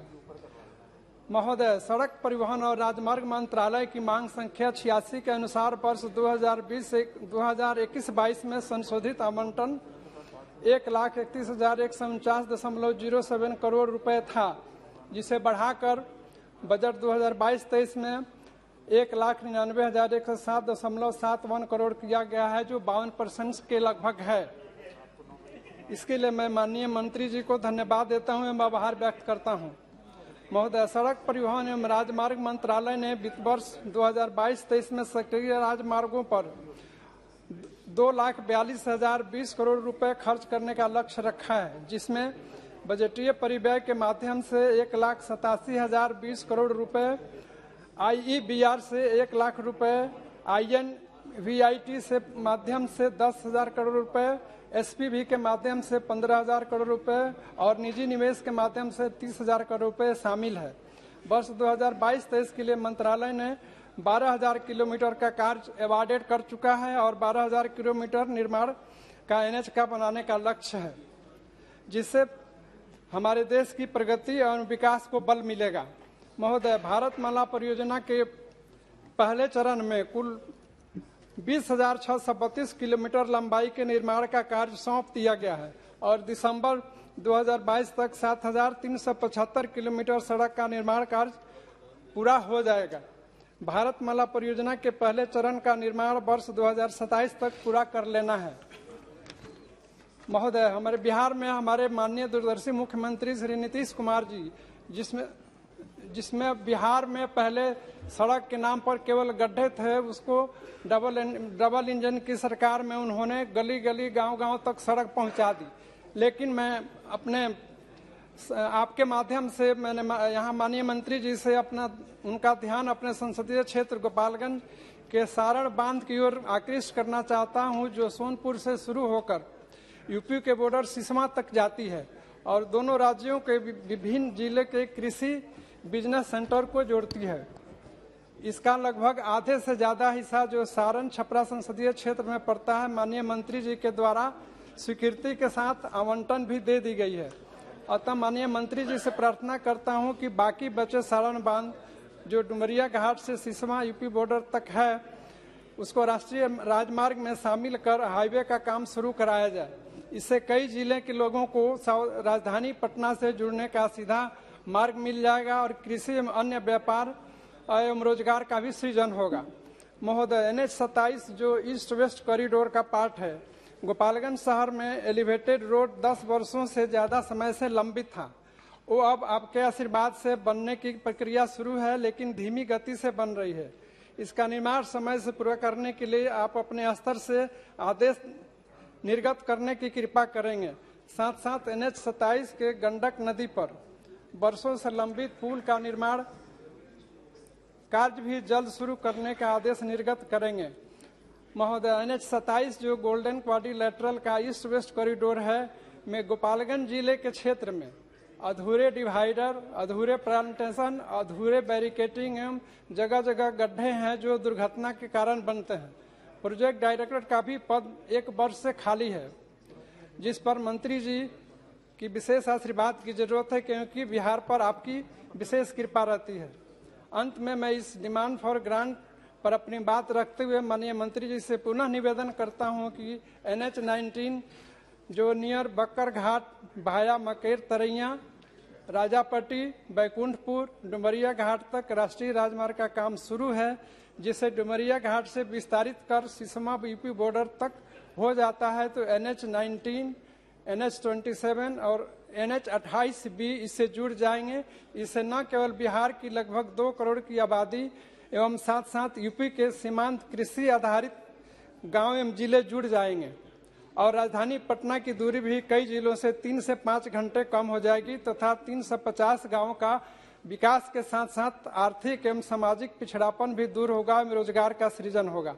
अतः महोदय, मैं इन्हीं बातों के साथ अपनी बात समाप्त करते हुए डिमांड फॉर ग्रांट्स का समर्थन करता हूं। धन्यवाद सभापति महोदय। Thank you. ऑनरेबल मेंबर दल सिंह बिसन। सभापति महोदय, आदरणीय सभापति महोदय, मैं आज सड़क परिवहन एवं राजमार्ग मंत्रालय की अनुदान मांगों का समर्थन करते हुए देश के यशस्वी प्रधानमंत्री जी, सड़क परिवहन मंत्री आदरणीय हमारे गडकरी जी, VK सिंह जी का बहुत हृदय से आभार व्यक्त करता हूं कि जिनकी दृढ़ इच्छा शक्ति के कारण से आज हमारा यह जो राजमार्ग विभाग है 4 लेन, 6 लेन, 8 लेन की सड़कें बना रहा है। एक से एक हवाई पुल का निर्माण हो रहा है। अंतर्राज्यीय मार्गों पर, सीमाओं पर पुलों का लगातार निर्माण करके नए नए विकास के आयाम गढ़ते चला जा रहा है। सभापति महोदय, मैं इस अवसर पर देश के पूर्व प्रधानमंत्री स्वर्गीय अटल बिहारी वाजपेयी जी को याद करना चाहूँगा और उनको श्रद्धासुमन अर्पित करते हुए कहना चाहता हूँ कि देश के ऐसे पहले यशस्वी प्रधानमंत्री जिन्होंने गाँव के लोगों के लिए पक्की सड़कों का जिन्होंने सपना देखा और उनके सपनों को पूरा करने में गडकरी जी ने बड़ा योगदान दिया। इसलिए पुनः इनका आभार व्यक्त करते एक बात बताना चाहता हूं कि मेरे क्षेत्र से कश्मीर से कन्याकुमारी NH-7 जाता है। इस NH-7 को उस समय पर तत्कालीन प्रधानमंत्री अटल जी के समय पर स्वीकृत किया गया था। किस तरह से पिछली सरकारें विकास के काम में रोड़ा बनती है, सभापति महोदय, मैं उसका एक प्रत्यक्ष उदाहरण मेरे लोकसभा क्षेत्र का मेरा सिवनी होम टाउन है, उसमें मेरे यहाँ पर एक जब सड़क स्वीकृत हुई थी तो ये स्वर्णिम चतुर्भुज के अंतर्गत स्वीकृत हुई थी, पर इसको लगातार 10 वर्षों तक अटकाया गया, बनने नहीं दी गया, कोर्ट में केस लगाए गए, NGOs के माध्यम से लटकाने का काम किया। पर जब 2014 में मोदी जी की सरकार आई और उस समय पर फिर गडकरी जी भी मिनिस्टर बने, तब जाकर इस योजना को स्वीकृति मिली और यह आज जो मेरी मोहगांव से सड़क तक जो नागपुर को सड़क जोड़ती है, यह एशिया का पहला ऐसा सड़क मार्ग बना है जो साउंड प्रूफ है, जिसमें हमारे यहाँ पर पेंच नेशनल पार्क है, वहाँ से सारे जो हमारे जंगली जानवर हैं, जितने वन्य पशु हैं, उनका भी सुविधा का ध्यान रखा। केवल 8 किलोमीटर के मार्ग 900 करोड़ रुपए में बना के ऐसा मार्ग बना के दिया, इसकी जितनी तारीफ की जाए, एशिया का पहला ऐसा मार्ग है। और पेंच नेशनल पार्क है जहाँ हमारे दुनिया के लोग पेंच नेशनल पार्क आते हैं, पर जबलपुर से नागपुर के बीच में यही स्थिति थी कि हमको 4-6 घंटे भी लगते थे तो न नागपुर तरफ से पहुंच पाते थे न जबलपुर तरफ से। पर आज की स्थिति में नागपुर से 1.5 घंटे में हम पेंच पहुंच सकते हैं, 2.5 घंटे में जबलपुर से पेंच आ सकते हैं। तो सभापति महोदय, ऐसे अद्भुत काम के लिए मैं गडकरी जी को हृदय से धन्यवाद देना चाहूंगा। और इसी तरह से कहना चाहता हूं अध्यक्ष महोदय कि सड़कों के बनने के कारण से आज जिस तरह से शिक्षा में हो, चिकित्सा में हो, सारी सुविधाएं प्राप्त हुई हैं और जिनके कारण से यह देश बहुत तेजी के साथ आगे विकास में बढ़ा है। सभापति महोदय, मैं यह भी कहना चाहता हूं कि इस समय हमारा भारत देश दुनिया का दूसरे नंबर का देश है जहां सर्वाधिक लंबाई की सड़कें हैं, जो लगभग 64.45 लाख किलोमीटर सड़कें हैं। यह अमेरिका के बाद सबसे ज्यादा लंबी सड़कों का देश है। सभापति महोदय, इस अवसर पर यह भी बताना चाहूंगा कि जिस तरह से शरीर में धमनियों का महत्व होता है, ऐसे देश के शरीर के विकास के लिए धमनियों का महत्व है, अच्छे रक्त के संचालन के लिए धमनियों का महत्व है, ऐसे ही देश के विकास के लिए अच्छी सड़कों के होने का महत्व है। और इस काम को करने के लिए आदरणीय गडकरी जी ने जिस तरह की व्यवस्था बनाई, सभापति महोदय बताना चाहूंगा कि जहां पहले बजट के पूर्व 1914-15 में जहां सड़क केवल 91,287 किलोमीटर सड़क थी, आज 21-22 में लगभग 1,41,190 किलोमीटर लंबी सड़क बनाई जा चुकी है। इसी तरह जो बजट 14-15 के समय जो था उससे लेके आज की तारीख में 3 गुने से ज्यादा 1,99,000 करोड़ का बजट दे करके इन सारे कामों को करने का काम मार्ग प्रशस्त किया है। इस तरह से 7 साल में लगभग मोदी जी के कार्यकाल में, गडकरी जी के इस कार्यकाल में 7 साल में 1.5 गुना राशि भी दी और सड़कों को भी बनाने का काम किया है सभापति महोदय। और इसीलिए कहा जाता है कि मोदी है तो मुमकिन है, और गडकरी जी का जो विजन है आज देश को बहुत ऊंचाइयों की ओर ले जाने का काम कर रहे हैं। सभापति महोदय, मैं इस अवसर पर आदरणीय गडकरी जी को और इधर से धन्यवाद देना चाहूंगा कि उन्होंने CRIF के अंतर्गत हमारी सड़कों को स्वीकृत करने का काम किया, जिससे मेरे यहाँ पर एक बंडोल से कोहका सड़क लगभग 40 किलोमीटर की सड़क है, उसका निर्माण होगा, जो कि हमारे NH7 को और बालाघाट से हमारे सिवनी से छिंदवाड़ा वाले मार्ग को इंटर कनेक्टिविटी का 40 किलोमीटर का एक मार्ग बनेगा। इसी तरह से सभापति महोदय, मैं हृदय से धन्यवाद देना चाहूँगा कि जब पूर्व हमारे राजमार्ग मंत्री थे हमारे पड़ोसी छिंदवाड़ा के, तो उन्होंने अपने यहाँ जितने सड़कें बनाई, जितने NH बनाए, पर टोल अपने क्षेत्र में नहीं लगने दिया, उनको अन्य जिलों की तरफ स्थानांतरित किया। मेरे सिवनी में इतने ज्यादा टोल हो गए थे, एक NH का एक टोल हटाने का भी काम किया है, जिसकी बहुत जनता की मांग थी। पर मैं इसी तरह की एक मांग करना चाहता हूं कि जो छिंदवाड़ा से सिवनी के बीच में, सिवनी से केवल 15 किलोमीटर दूर लाके टोल लगा दिया गया है, जबकि हमारी दूरी 25 किलोमीटर पड़ती है। तो जनता की मांग है कि कम से कम उसको बॉर्डर पे लगाया जाए, ताकि हमको केवल शहर से निकलने वाले व्यक्ति सिवनी जिले में जाना है तो टैक्स देना है और छिंदवाड़ा के लोगों को देना नहीं पड़ता, तो कम से कम उसकी सुविधा हमारी जनता को मिले। सभापति महोदय, मैं आज आपसे ये भी कहना चाहता हूँ कि जिस तरह गडकरी जी ने नए आयाम गढ़े हैं, तो इसके अंतर्गत मेरी एक डिमांड है मेरे लोकसभा क्षेत्र की। मेरा लोकसभा क्षेत्र में एक और अभ्यारण्य है, कान्हा नेशनल पार्क, और कान्हा नेशनल पार्क के लिए लोग अभी हवाई मार्ग से ही आते हैं, और बालाघाट जिले में अभी एक भी NH नहीं है, और इस समय पर वहां पर सड़कें नहीं होने से वहां पर रेल मार्ग में भी और ना भी कोई बाईपास है, तो इसके कारण से हमको बहुत दिक्कत होती है चारों तरफ। 2 मिनट बस मैं अपनी मांग बात कर सकता। तो उसमें क्या है कि मैंने जो मांग कर रखी थी मंत्री जी से कि बालाघाट से भंडारा को उससे जोड़ दिया जाए, तो हमको नागपुर के लिए हमारे को इलाज के लिए जाना पड़ता है, तो बालाघाट भंडारा मार्ग है। ऐसे मेरा सिवनी से लेके तुमसर मार्ग जोड़ दिया जाता है, तो ये हमारा गनगरेज फैक्ट्री जबलपुर टू भंडारा को जोड़ने के लिए सीधा मार्ग होगा, जो अभी नागपुर होके जाता है। इसी तरह सभापति महोदय, कान्हा जाने के लिए नागपुर से बालाघाट लोग आते हैं, तो यह NH बनेगा, और ऐसी बालाघाट से कान्हा के लिए गढ़ी लेके आमानाला तक भाई हमारे महाराष्ट्र की सीमा तक बना दिया जाता है, तो कान्हा में लोगों को आने की सुविधा मिलेगी। अध्यक्ष महोदय, इसी तरह से गोंदिया से लेके बालाघाट तक 4 लेन का काम की स्वीकृति दी है, और मेरे यहाँ सिवनी से लेके रायपुर के लिए सीधा मार्ग है, तो बालाघाट से लेके सिवनी तक 4 लेन का मार्ग का निर्माण किया जाए। सिवनी मंडला मार्ग भी है, कान्हा यदि जाना है तो सिवनी होकर जाते हैं, तो कान्हा जाने के लिए तो सिवनी मंडला NH भी किया जाए। अध्यक्ष महोदय, अंतिम बात, मेरे यहाँ पर सिवनी में भी रेल के काम के पहले NH बना दिया गया, पर उस समय पर हवाई पुल बना के देने का काम नहीं किया गया। इसलिए मैं चाहता हूँ कि सिवनी से छिंदवाड़ा मार्ग पर, सिवनी से मंडला आपके नागपुर मार्ग पर, और जो हमारा खैरी टेक एक अंतिम है, खैरी टेक से लेकर के जो नंगझर तक NH7 था, उसको बना के देने का काम उस समय में नहीं किया गया। 1 टाइम में बना के देना था, उसको ठीक से बना के नहीं दिया गया है, आधा अधूरा बना के उस समय दे दिया, ट्रांसफर कर दिया, और इसलिए मंत्री जी ने इसमें सहमति भी प्रदान की है। तो मेरा विभाग से आग्रह है कि हमारे सिवनी शहर के अंदर से जो गुजरने वाला 11 किलोमीटर का मार्ग है, उसको भी 4 लेन बना के दें, ताकि सिवनी शहर जो नागपुर और जबलपुर के बीच का मार्ग है, इसको जनता की सुविधा मिल सके। आपने एक अंतिम बात, अभी माननीय मंत्री सभापति में एक अंतिम बात कह के, मेरा जो है वो महाराष्ट्र से लगा हुआ प्रांत आता है, और मेरे यहाँ पर बालाघाट से नागपुर जाने के लिए बोनकट्टा में एक पुल पड़ता है, वो महाराष्ट्र का पुल आता है, और उसके लिए कहीं से राशि मिल नहीं रही, महाराष्ट्र सरकार उसको आवंटित नहीं कर रही।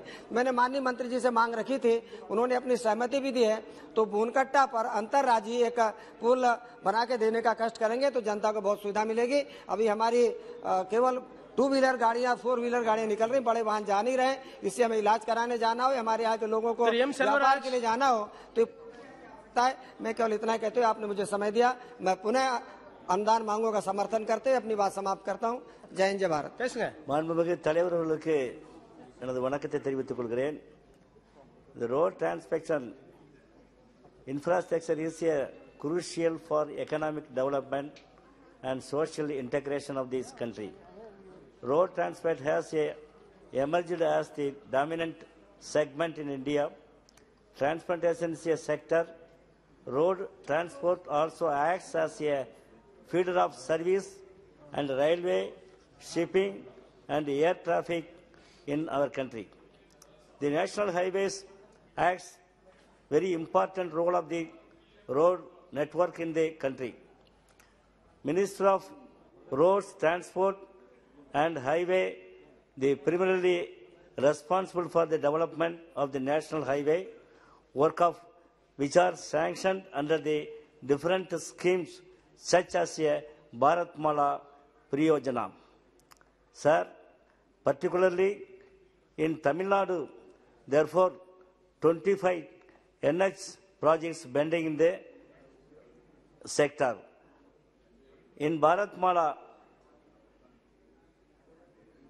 in my constituency, Nagapattinam has 100 kilometers long coastal area having non-major ports, fisheries port in namely Arkatturai, Serudur, Nambiyarkuppam, Nahur and Pattinacheri, Samandanpettai. I request the government of allocate these funds under the Bharatmala Priyojana development connectivity of there are in improve the livelihood of fishermen and economically. Sir, there are many national highway roads projects are in my constituency area are long pending. The government should give priority to and complete the projects for easy and smooth movement of the common people. The road work from Tanjavur to Nagapattinam, NH 83, old number 67 was started 2017 for a long bending, length of 66 kilometers and 6 years past length of 40 kilometers, which is still bending for completion. I request the Minister to give a special attention and allocate more fund, complete the project.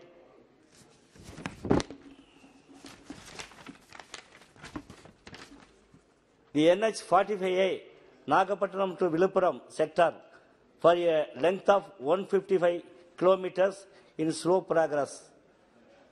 Third, Vigravandi and Tanjavur NH 45C bending, Nagapattinam Kanyakumari NH 45A 333 kilometers still preparation of DPR stage and a special priority should be given the start work of this road project. Trichy Vedaranyam via Mannargudi sector, government announced the sector as a national highway, but so far not allocate the fund and is it still in survey level. This road is a Rajaji has marched in the route during the Salt Satyagraha, Agasthyamballi, which was the historical movement. Sir, during the discussion, I want to point out that our Tamil Nadu Chief Minister, Thalapathy M.K. Stalin, sanctioned the 136 crores, the development and improved the road, ECR road. I congratulate our Honorable Chief Minister, M.K. Stalin. I point out some points. First, they strongly oppose the outsourcing workers. Strongly I oppose the outsourcing workers in the road sector. And second, the Transport Ministry easily create the class 4 workers, so you can utilize the class 4 workers in permanently. During the discussion, I point out this, install the CCTV camera for the ensuring the safety and identify the lawbreakers. Should be improved road quality for the all NH roads. I want the expansion of the domestic vehicles in toll-free. Exemption to the domestic vehicle in the toll-free in Salvage and Tamil Nadu, particularly in Tamil Nadu, every 50 kilometers, one toll-free is there. So kindly, it is be throughout this in all Tamil Nadu is a very important issue. Thank you, sir. Shri Ram Subramanya Verma. माननीय सभापति महोदय, आपने मुझे सड़क परिवहन एवं राजमार्ग के अनुदानों पर बोलने का अवसर दिया, इसके लिए आपका बहुत बहुत धन्यवाद। महोदय, मेरा संसदीय क्षेत्र श्रावस्ती आकांक्षी जिलों में आता है। इस संसदीय क्षेत्र में 2 जिले श्रावस्ती और बलरामपुर आते हैं। इस क्षेत्र में मूलभूत सुविधाओं की तरफ आपके माध्यम से सरकार का ध्यान आकृष्ट कराना चाहता हूं। जैसे देवीपाटन तुलसीपुर में नए बस स्टॉप बनाने की आवश्यकता है। बलरामपुर जनपद में बस स्टॉप पर पर्याप्त सुविधा नहीं है, जैसे यात्रियों के बैठने के लिए प्रतीक्षालय, स्वच्छ पेयजल के साथ साथ सुलभ शौचालय एवं साफ सफाई की अच्छी व्यवस्था कराई जाए। बहराइच का ककरदरी मार्ग का निर्माण कार्य बहुत ही मंद गति से चल रहा है। इस कार्य में तेजी लाने की आवश्यकता है। श्रावस्ती जनपद में भिनगा लक्ष्मणपुर बाजार मार्ग निर्माण बहुत धीरे प्रगति में बन रहा है। इस कार्य में तेजी लाने की बहुत ही आवश्यकता है।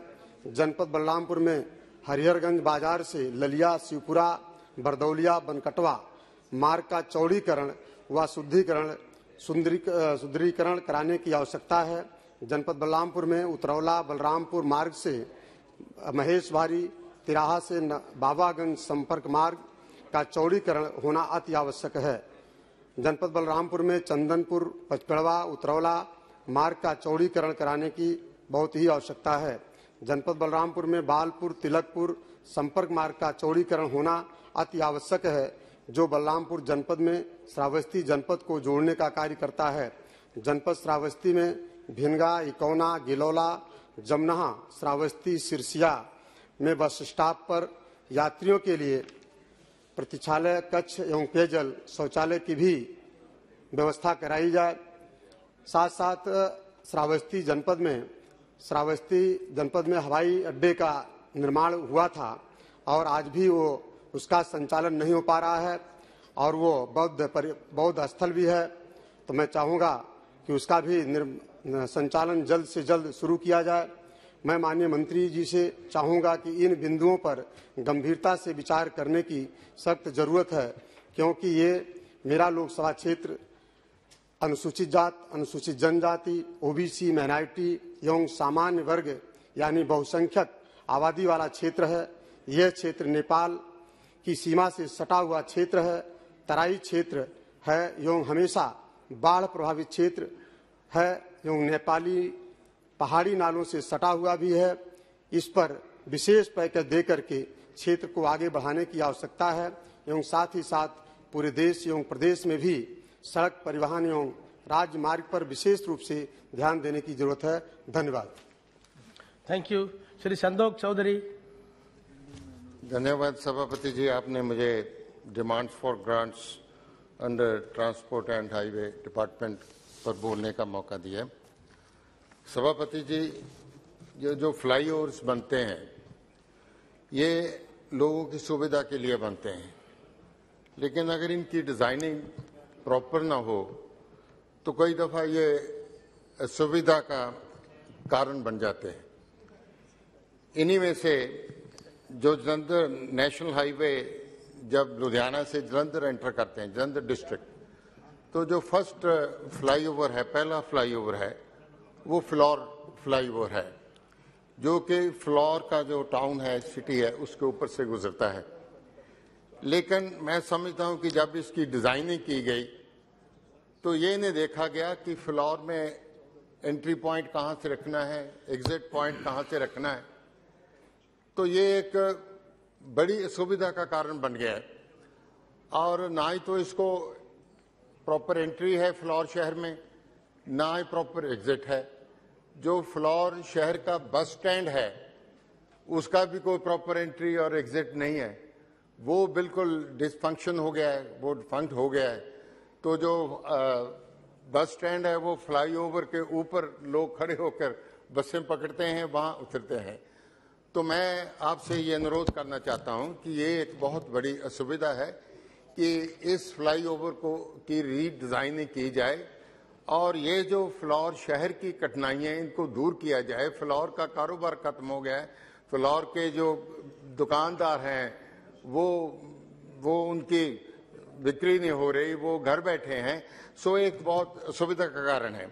इसी तरह सभापति जी, जो नेक्स्ट जो फ्लाईओवर जलंधर जो पीएपी जंक्शन है, जो कि मोस्ट इम्पॉर्टेंट जंक्शन है, जहां से जलंधर से बाहर जो दिल्ली साइड आते हैं वो लोग जाते हैं, जो बॉर्डर तरफ अमृतसर साइड पे जाते हैं वो जाते हैं, लेकिन जो अमृतसर साइड पे जो एग्जिट है, जो जाने का रास्ता है, वो प्रॉपर नहीं है। वहां से जंक्शन से 1.5 किलोमीटर पहले दिल्ली साइड जाना पड़ता है, फिर 1.5 किलोमीटर वापस आके फिर उसको फ्लाईओवर को पकड़ना पड़ता है।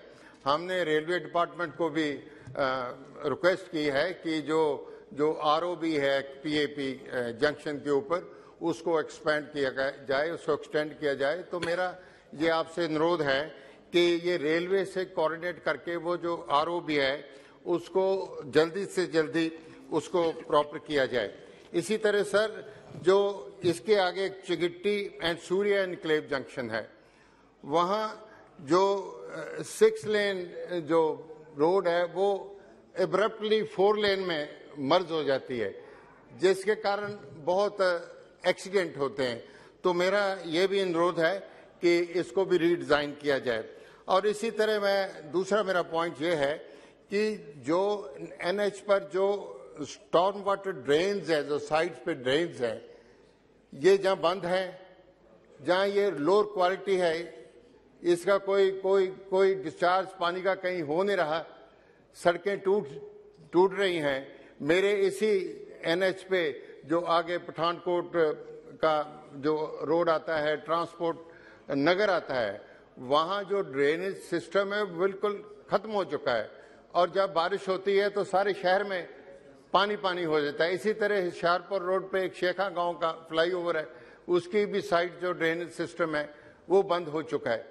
तो ये ड्रेनेज सिस्टम को सुधारने के लिए कोई पुख्ता इंतजाम किए जाएं, ये मेरी आपसे अनुरोध है। तीसरा मेरा पॉइंट है कि आदमपुर जो नेशनल हाईवे 03 जो 4 laning of Jalandhar to Hoshiarpur, ये बड़ी इंपॉर्टेंट, बहुत महत्वपूर्ण सड़क है कि यहाँ बहुत पिलग्रिमेज माता चिंतपूर्णी जाते हैं, माता ज्वालामुखी जाते हैं, बहुत लोग वहाँ ट्रेवल करते हैं। और आदमपुर इस फ्लाईओवर को क्रॉस करके आदमपुर अभी जो हमारा हवाई अड्डा बना है वो है। तो लेकिन इसका जो कट ऑफ डेट है वो 31/12/22 है, लेकिन अब तक वहाँ पिलर ही नहीं खड़े हुए, और जो शहर के साइड पे दोनों साइड लेन्स है वो बंद हैं, चिक्कड़ है, वहाँ पानी है, शहर का कारोबार खत्म हो गया, कोई लोग अंदर जा नहीं सकते, कोई बाहर आ नहीं सकते। तो मेरा ये आपसे अनुरोध है कि ये आदेश दिए जाएं एनएच जो डिपार्टमेंट उसको, कि ये जो प्रोजेक्ट है इसको फौरी तौर पे इसको मुकम्मल किया जाए, और जब तक ये नहीं हो रहा उसकी जो साइड की सड़कें हैं, जो साइड लेन्स हैं, उनको पक्का किया जाए, उनको प्रॉपर किया जाए, ताकि ये जो ट्रैफिक की असुविधा हो रही है वो खत्म हो सके। सो मैं इन्हीं बातों से आपका फिर धन्यवाद करता हूँ, और सरकार को अनुरोध करता हूँ, मिनिस्ट्री ऑफ ट्रांसपोर्ट को, कि मेरे जो मुद्दे हैं उन पर ध्यान दिया जाए। ये बड़े महत्वपूर्ण मुद्दे हैं, इनको एड्रेस किया जाए। धन्यवाद। Thank you. Thank you. Honourable member Shri Uday Pratap Singh. धन्यवाद सभापति महोदय। मैं सड़क परिवहन राजमार्ग मंत्रालय के अनुदान की मांगों का समर्थन करने के लिए खड़ा हुआ हूँ, और माननीय मंत्री श्री गडकरी जी और इस देश में जिन्होंने सेना को लीड किया और अब हमारे सड़क के तंत्र को नेतृत्व दे रहे हैं, ऐसे हमारे जनरल वीके सिंह साहब को भी मैं दोनों मंत्रियों का बहुत धन्यवाद भी करता हूं, अभिनंदन भी करता हूं कि आपके प्रयासों से इस देश में सड़कों के प्रति और विकास के प्रति एक नई सोच और एक नया वातावरण बना है।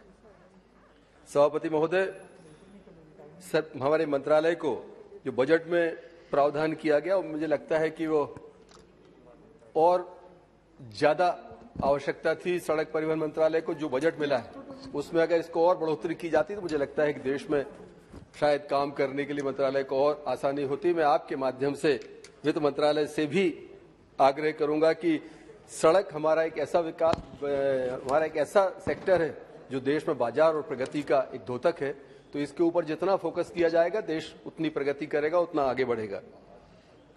25,000 किलोमीटर और का अगले वर्ष प्रावधान में 20,000 करोड़ की व्यवस्था करने के संकल्प के साथ मंत्रालय आगे बढ़ा है। मैं स्मरण कराना चाहता हूं कि जो कॉरिडोर स्वर्गीय प्रधानमंत्री माननीय वाजपेयी जी के समय नॉर्थ साउथ और ईस्ट वेस्ट कॉरिडोर का जो प्रावधान उस समय किया गया था, अगर वो चीज नहीं होती, आज देश में वो महत्वपूर्ण 4 बड़े मार्ग नहीं बने होते, तो शायद जो कनेक्टिविटी देश में आज है वो हम उतनी बेहतर कनेक्टिविटी इस देश को नहीं दे पाते। दूसरा जो मंत्रालय विशेष रूप से काम कर रहा है कि दुर्घटना रहित मार्ग होना चाहिए।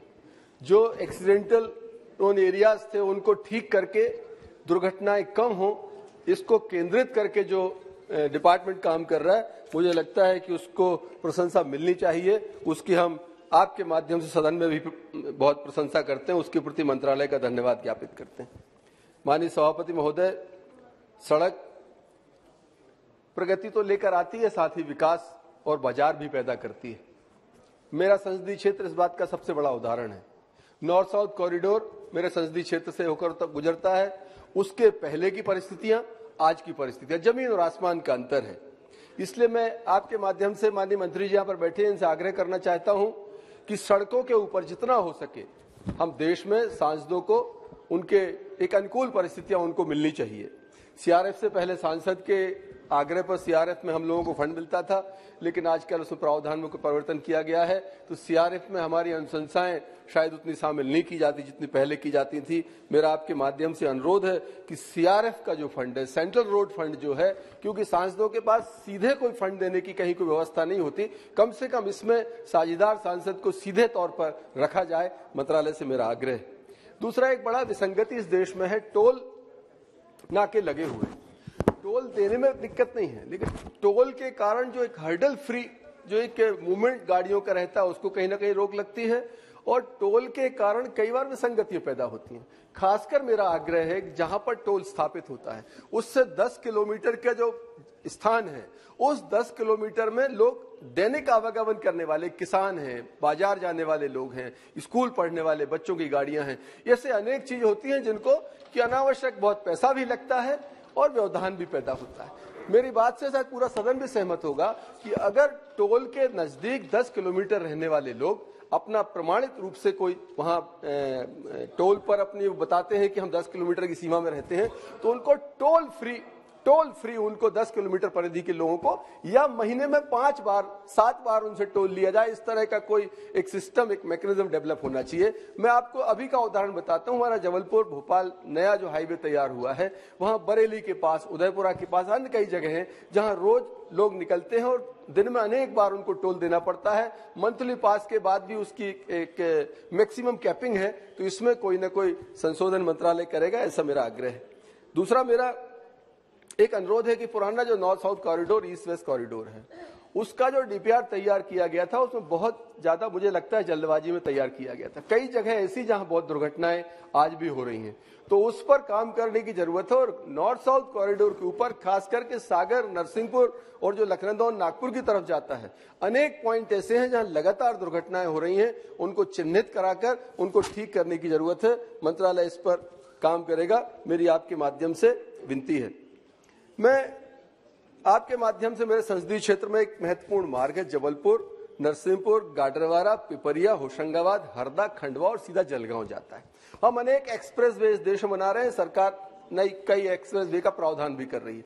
मेरा आपसे आपके माध्यम से प्रार्थना है माननीय मंत्री जी से कि जबलपुर से नरसिंहपुर, गाडरवारा, पिपरिया होकर होशंगाबाद और जलगांव महाराष्ट्र को जोड़ता है। माननीय गडकरी जी का स्टेट भी महाराष्ट्र है और जलगांव हमारे एजुकेशन हब है, जबलपुर हाई कोर्ट है, गाडरवारा हमारा आचार्य रजनीश की जन्मस्थली है, पिपरिया पचमढ़ी एक हमारा टूरिज्म का हेडक्वार्टर है। तो इन सबको जोड़ने के लिए एक एक्सप्रेस वे बनेगा, जल्दी बनेगा, ऐसा मैं आग्रह करता हूं। माननीय सभापति महोदय, जो निर्माण कार्य चल रहे हैं, माननीय प्रधानमंत्री जी के नेतृत्व में इस देश में ट्रांसपेरेंट सिस्टम, एक ईमानदार सोच के साथ काम करने की एक प्रवृत्ति पैदा हुई है। और इस सब के बाद भी अगर कहीं गुणवत्ताहीन कोई काम होता है तो मुझे लगता है वो चिंता का विषय है। जबलपुर भोपाल होकर जो मार्ग जयपुर जाता है, पहले भी मैंने अनेक बार शिकायत की है, हम लोगों ने सीधे जाकर मंत्रालय में भी आग्रह किया है और आज आपके माध्यम से सदन में भी इस बात को रखता हूं। जबलपुर से हमारा जो भोपाल मार्ग है उसमें खास करके नरसिंहपुर जिले का कुछ हिस्सा और रायसेन जिले में जो मार्ग बन रहा है, अभी उसका उद्घाटन हुआ है, टोल चालू हुआ है, लेकिन निहायत गुणवत्ताहीन राष्ट्रीय राजमार्ग तैयार हुआ है। उसकी तुरंत चिंता करने की जरूरत है, नहीं तो यह संदेश ठीक नहीं जाता कि आज जब हम हर चीज अच्छी कर रहे हैं, सारी जगह पूरा मार्ग अगर 400 किलोमीटर में ठीक बना है तो 100 किलोमीटर क्यों खराब बना। इस पर एक हमारी चिंता है जिस पर मंत्रालय ध्यान देगा।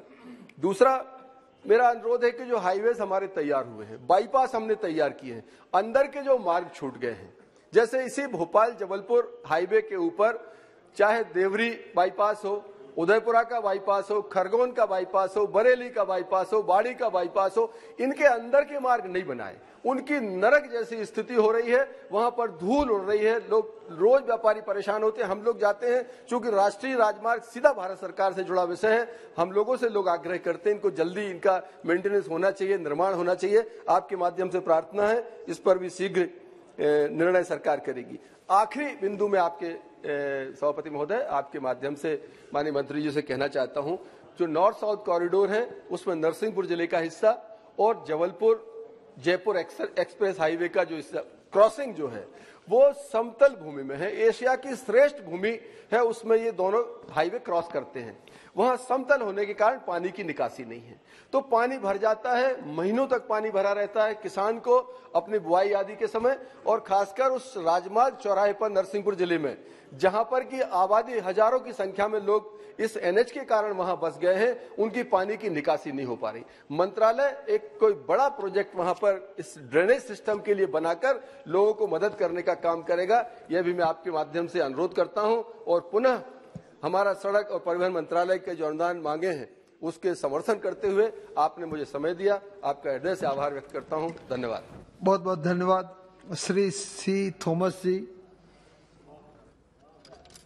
Thank you, Chairman, for giving me an opportunity for participating in this discussion on the demands for grants to the Ministry of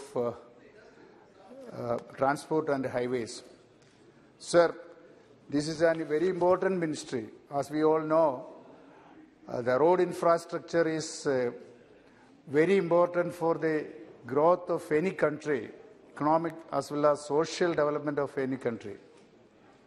In India, as per the available information in the NHAI website, we have around 132,000 kilometers of national highways, out of which more than 70,000 kilometers are under the NHAI. Now, there are several projects proposed by the NHAI. The total amount of allocation in the budget is 68,000 crores, and the demand is for 1,99,000 crores. Of course, the demand is very correct, and the amount required is definitely more than 68,000 rupees, 68,000 crore. Sir, we are proposing, the government is proposing so many highways, including greenfield highways, and also express highways. But I am constrained to mention that out of these greenfield highways and express highways, there is no single highway, express highway proposed in Kerala. We have few greenfield highways proposed in Kerala, and also few other highways, out of which 4 are connecting my constituency. Of these 4, one highway, greenfield highway, NH85, starting from Kochi to Kochi, Munnar and Theni, it is some 132 kilometers, having a length of 152 kilometers. More than 30 years back, there was a proposal for constructing a bypass at Tripunithura, which is connecting 3 constituencies, Kottayam, Chalakudi, as well as Ernakulam. And a bypass for having a length of more than 8 kilometers was proposed, which was proposed to be constructed in 2 phases.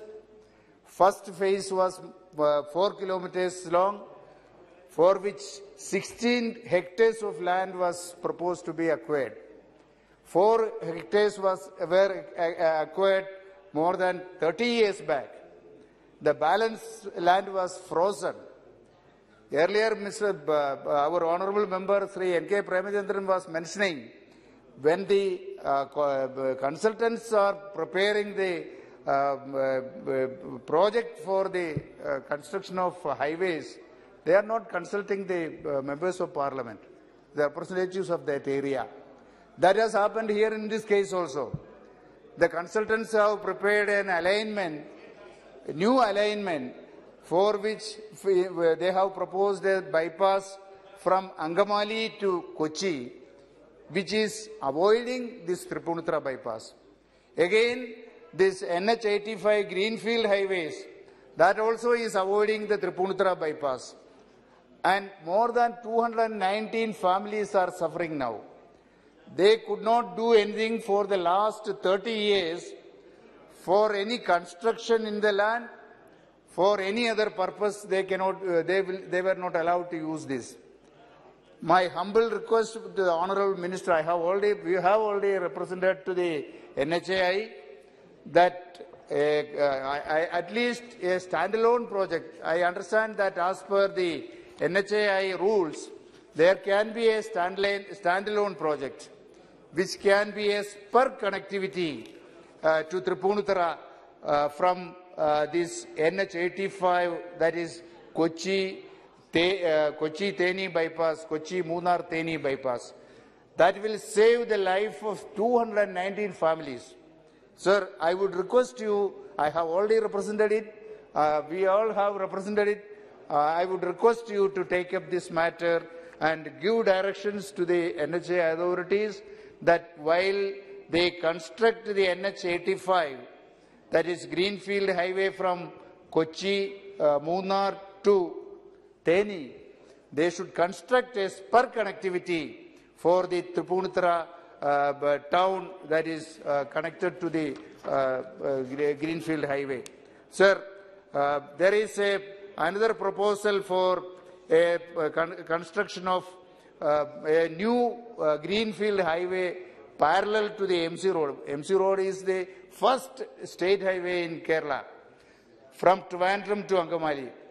There is a proposal for construction of a parallel Greenfield Highway to MC Road, and the length of the highway is more than 228 kilometers. I would request the proposal is pending there. Some alignment has been taken up, but no fund has been allotted. So immediate steps may be taken up for construction of a Greenfield Highway from Trivandrum to Angamali parallel to MC Road, for which will help the present congestion in the MC Road all through. MC Road is more than 200 kilometers long, and parallel Greenfield Highway will definitely set off the congestion in the MC Road. Sir, there is another proposal which has been agreed by the Honourable Minister with our Honourable Chief Minister. That is a road connecting from NH 183 to 85, NH 85, starting from Kottayam, that is my own constituency, Kottayam, via Palai to Todupuzha, then Undugal. Undugal is connecting NH 85. So 183 and connecting 183 and 85. That proposal has been agreed to by Honourable Minister for North and with our Honourable Chief Minister. But no further progress is there. This will help the tourism potential in Kerala. Kerala is more famous for tourism. And Komaragam is just 15 kilometers away from the starting point of this highway. And Unugal. From Unugal, you can go to Munnar, Kumragam and Munnar, one backwater station and one hill station. Please that can be connected, and that proposal should be taken up immediately. Sir, only one proposal. Sir, the road safety people, all the members were mentioning about this road safety. There is a slight reduction of 12% in the road accidents during the last 1 year compared to the previous year. But the government should take steps to reduce the accidents. There are people who are driving after drinking. There are people who are overspeeding. There is jumping of the traffic signals, driving using mobile phones. Then also without seat belts. Thank you. Sir, these things should be restricted, prevented, and actions should be taken against those people. Thank you very much. Thank you very much. Shri Rajiv Pratap Rudi ji.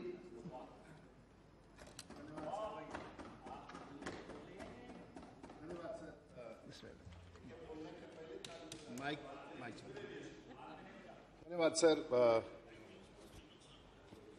आज जिस विषय पर हम लोग बोलने के लिए आपकी अनुमति है बजट के इस अभिभाषण पर, और सचमुच अगर सड़क मंत्रालय 2 लाख करोड़ मांगती है तो उसे लाख करोड़ और भी दे देना चाहिए, क्योंकि इससे बेहतर देश के प्रधानमंत्री ने जो नक्शा बनाया है, मुझे लगता है इससे बड़ा काम देश में जो पिछले 100 साल 17 साल में नहीं हुआ, जो अभी हो रहा है, इसका कोई तुलना ही नहीं किया सकता। अद्भुत है साहब।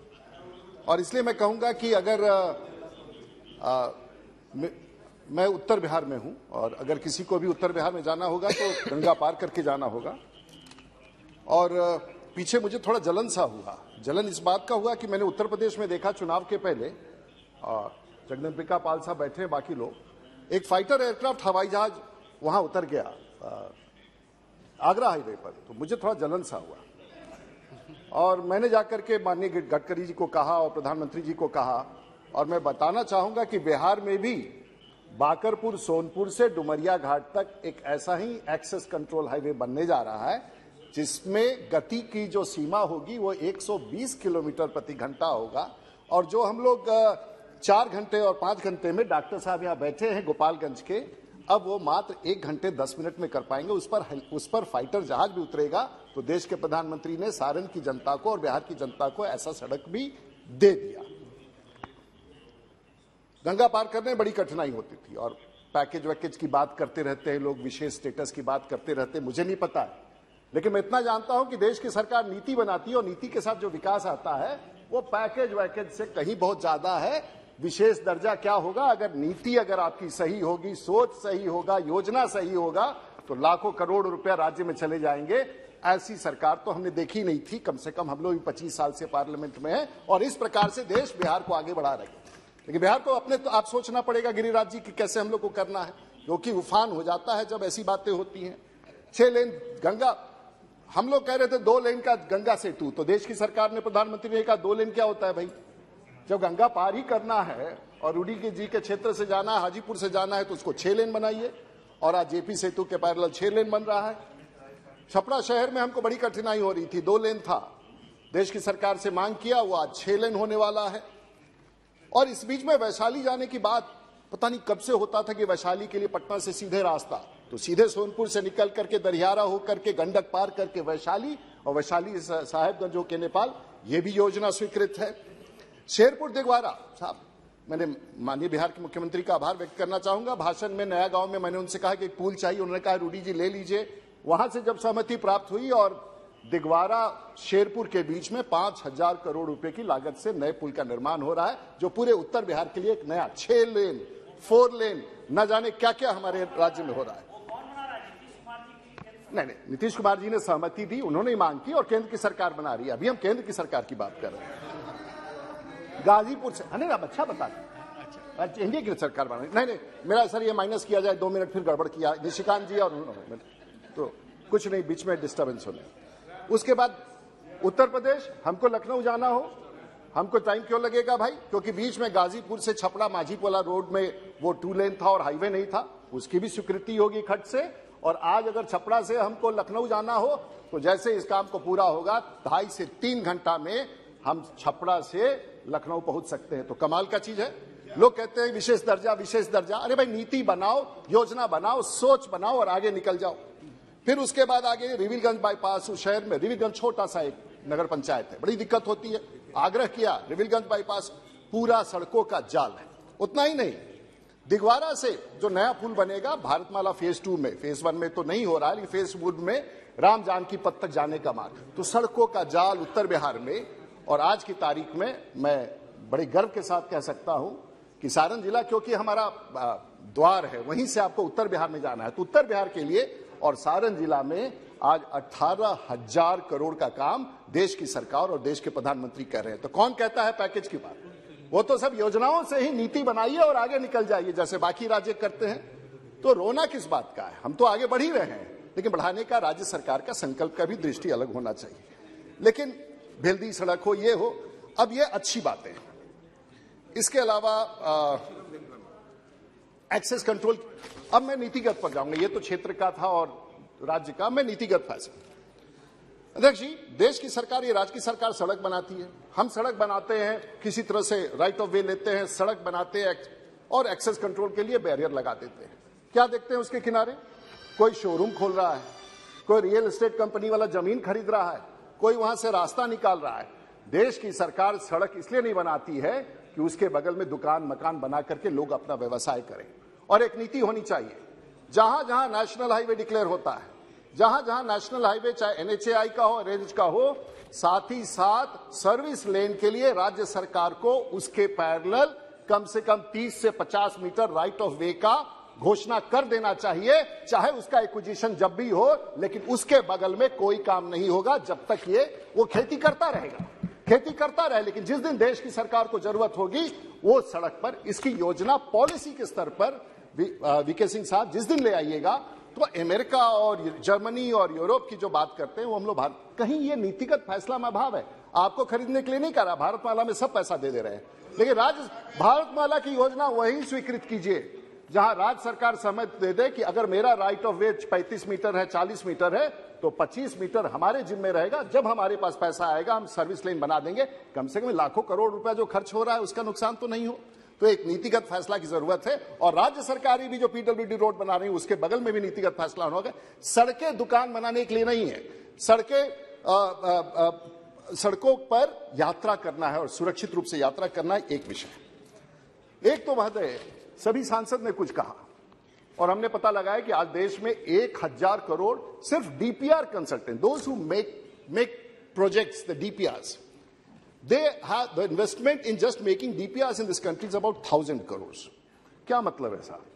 वो DPR बना के लाता है, कहां से रोड निकले, कहां से अंडरपास निकले, कहां पर से बाई रोड निकले, कहां पर से ओवरपास निकले, वो नक्शा बना के लाता है, वहां से अप्रूवल होता है। यहाँ NHAI में बैठे हुए अधिकारी जिनको पता नहीं, उनके बारे में तो मैं अभी आगे आऊंगा, और वो कर देते हैं, टेंडर हो जाता है। फिर उसके बाद MP साहब लोग पिसते रहते हैं, भाई हम इधर से निकलेंगे कैसे, मेरा गाड़ी कैसे निकलेगा, हम रोड पार कैसे करेंगे, हम ऊपर से कैसे जाएंगे। क्योंकि DPR बनाने समय कंसल्टेंट जो होता है जनप्रतिनिधियों से बातचीत नहीं करता है और उसको ग्राउंड लेवल पर पता नहीं होता कि क्या कठिनाई। इसका परिणाम होता है कि आने वाले दिनों में हम सब पिसते हैं। इसलिए कंसल्टेंट, और जो कंसल्टेंट ये गलत DPR बना के देता है और जो NHAI के अधिकारी इसको अप्रूव करते हैं बिना उनको, उसको क्या पता है?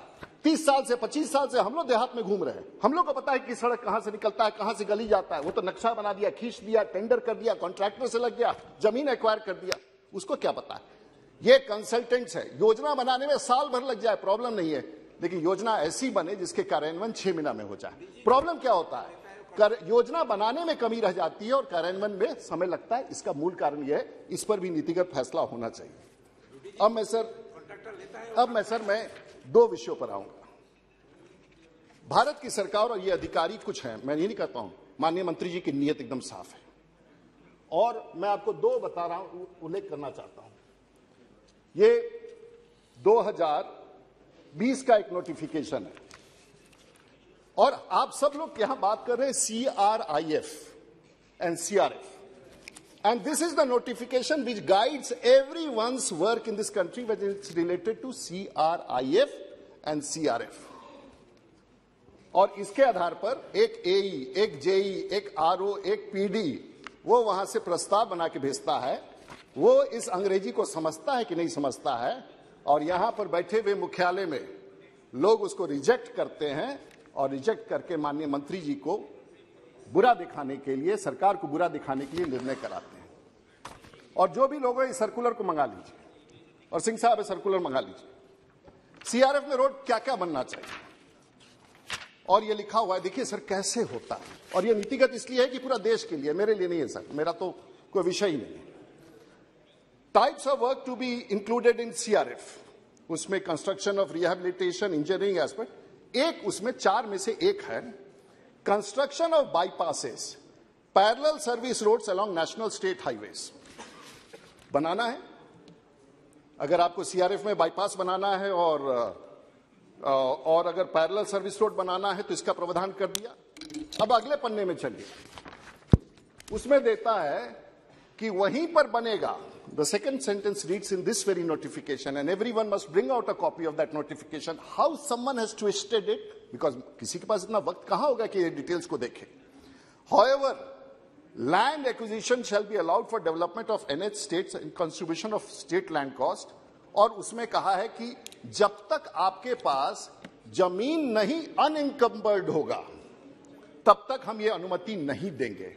अब बताइए, जहां बाईपास बनाना है वहां राज्य सरकार जमीन खरीद करके पहले रखेगी, पहले आप अनापत्ति पत्र दीजिएगा। और जो फॉर्मेट में है, फॉर्मेट में साफ दिया गया है कि राज्य सरकारें जब ये सर्टिफिकेट दे देंगी कि हम आपको जमीन उपलब्ध कराएंगे, तो आपकी योजना भारत सरकार में कंसीडर होना चाहिए। मैं आपको 4 योजनाओं के बारे में बताना चाहूंगा। पिछले 4 महीने से 6 महीने से, और मैंने माननीय मंत्री जी को कहा, अंग्रेजी में लिखा हुआ है, बिहार सरकार ने बना के भेजा है, certificate, this is to certify that the entire unencumbered land needed for the project will be made available after the sanction of the project. और कहता है कि कहा जाता है कि इसमें लैंड स्वीकृत नहीं है, और 5 की 5 योजनाओं को एक बाबू, एक जीएम उसको रिजेक्ट करके भेज देता है। आखिर कहां कहां सांसद जाके अपनी बात रखते रहेंगे, और ऐसे ऐसे केसेस कहां कहां होते होंगे। सर्कुलर में डिफेक्ट, सर्कुलर के डिफेक्ट पर एक योजना का प्रस्ताव, और ये मैंने आपको दे रखा, आप जांच बैठाइए, और जिस अधिकारी ने इस पर किया है प्रत्यक्ष रूप से आपके पास ये प्रमाण है, उनके खिलाफ कार्रवाई होनी चाहिए। मैं दूसरे पीड़ा पर आना चाहता हूं। महोदय, देश की सरकार और देश के प्रधानमंत्री बहुत अच्छा काम कर रहे हैं, और जो कुछ भी हम लोग फेसबुक और सोशल मीडिया पर डालते हैं हमारा प्रशंसा होता है। लेकिन इसमें मेरा क्या कसूर है महोदय? 2008 की योजना 12 साल, 2022 14 साल हो गए मैं इस सदन में माननीय मंत्री जी के पास, 14 साल से मैं जाके गुहार कर रहा हूं कि मेरी ये योजना, सब अच्छी बातें के बारे में लिखते हैं कि रूडी जी हेलीकॉप्टर उतारेंगे, रूडी जहाज उतारेंगे, ये रोड बनेगा, बीच में 6 लाइन फेसबुक पर आता है NH-19 का क्या होगा। हमने ये योजना नहीं बनाई है, और उसके बाद NHAI के 8 चेयरमैन बदल गए, और मैंने ना मेरा कॉन्ट्रैक्टर से परिचय है, ना मैंने सड़क बनाया, ना मैंने उसकी योजना बनाया, ना मुझे पूरा करना है। सिग्रीवाल साहब बैठे हुए हैं, इनको भी और हम दोनों को पिछले 14 साल से जनता गाली दे रही है, और हर बार हम लोग मंत्रालय में दौड़ के यहां मंत्रालय के इस रोड को कंप्लीट कराओ, जो करना है करा दो, जो करना है करा दो। अब आप देखिए, एक तरफ बैंक्स हैं, बैंक्स का एक कंसोर्शियम होता है, state bank of India consortium का लीड है, वो कहता है कि ठीक है हम पैसा दे देंगे। NHAI कहता है नवंबर माह में, कहता है हम पैसा दे देंगे। अब कंसोर्शियम में 4 और बैंक है, सबको 5-5 करोड़ रुपया देना है, 197 करोड़ रुपया जाना है। अब एक बैंक पिछले 5 महीना से लेके बैठा हुआ है, अब आपका कोई पैसा सैंक्शन नहीं होगा। 197 जो योजना 400 करोड़ का है वो 1200 करोड़ हो गया है, सभी अधिकारी बैठे हुए हैं, और 1200 करोड़ गया। अब वो काम 200 करोड़ में समाप्त होना है, 1200 करोड़ का काम 200 करोड़ में समाप्त होना है। नवंबर में स्वीकृति हो गई महोदय, नवंबर में स्वीकृति हो गई, ये मार्च आ गया, बरसात हो जाएगा। पैसा जब आएगा, जब बरसात शुरू हो जाएगा, 197 करोड़ रुपया फिर खत्म हो जाएगा।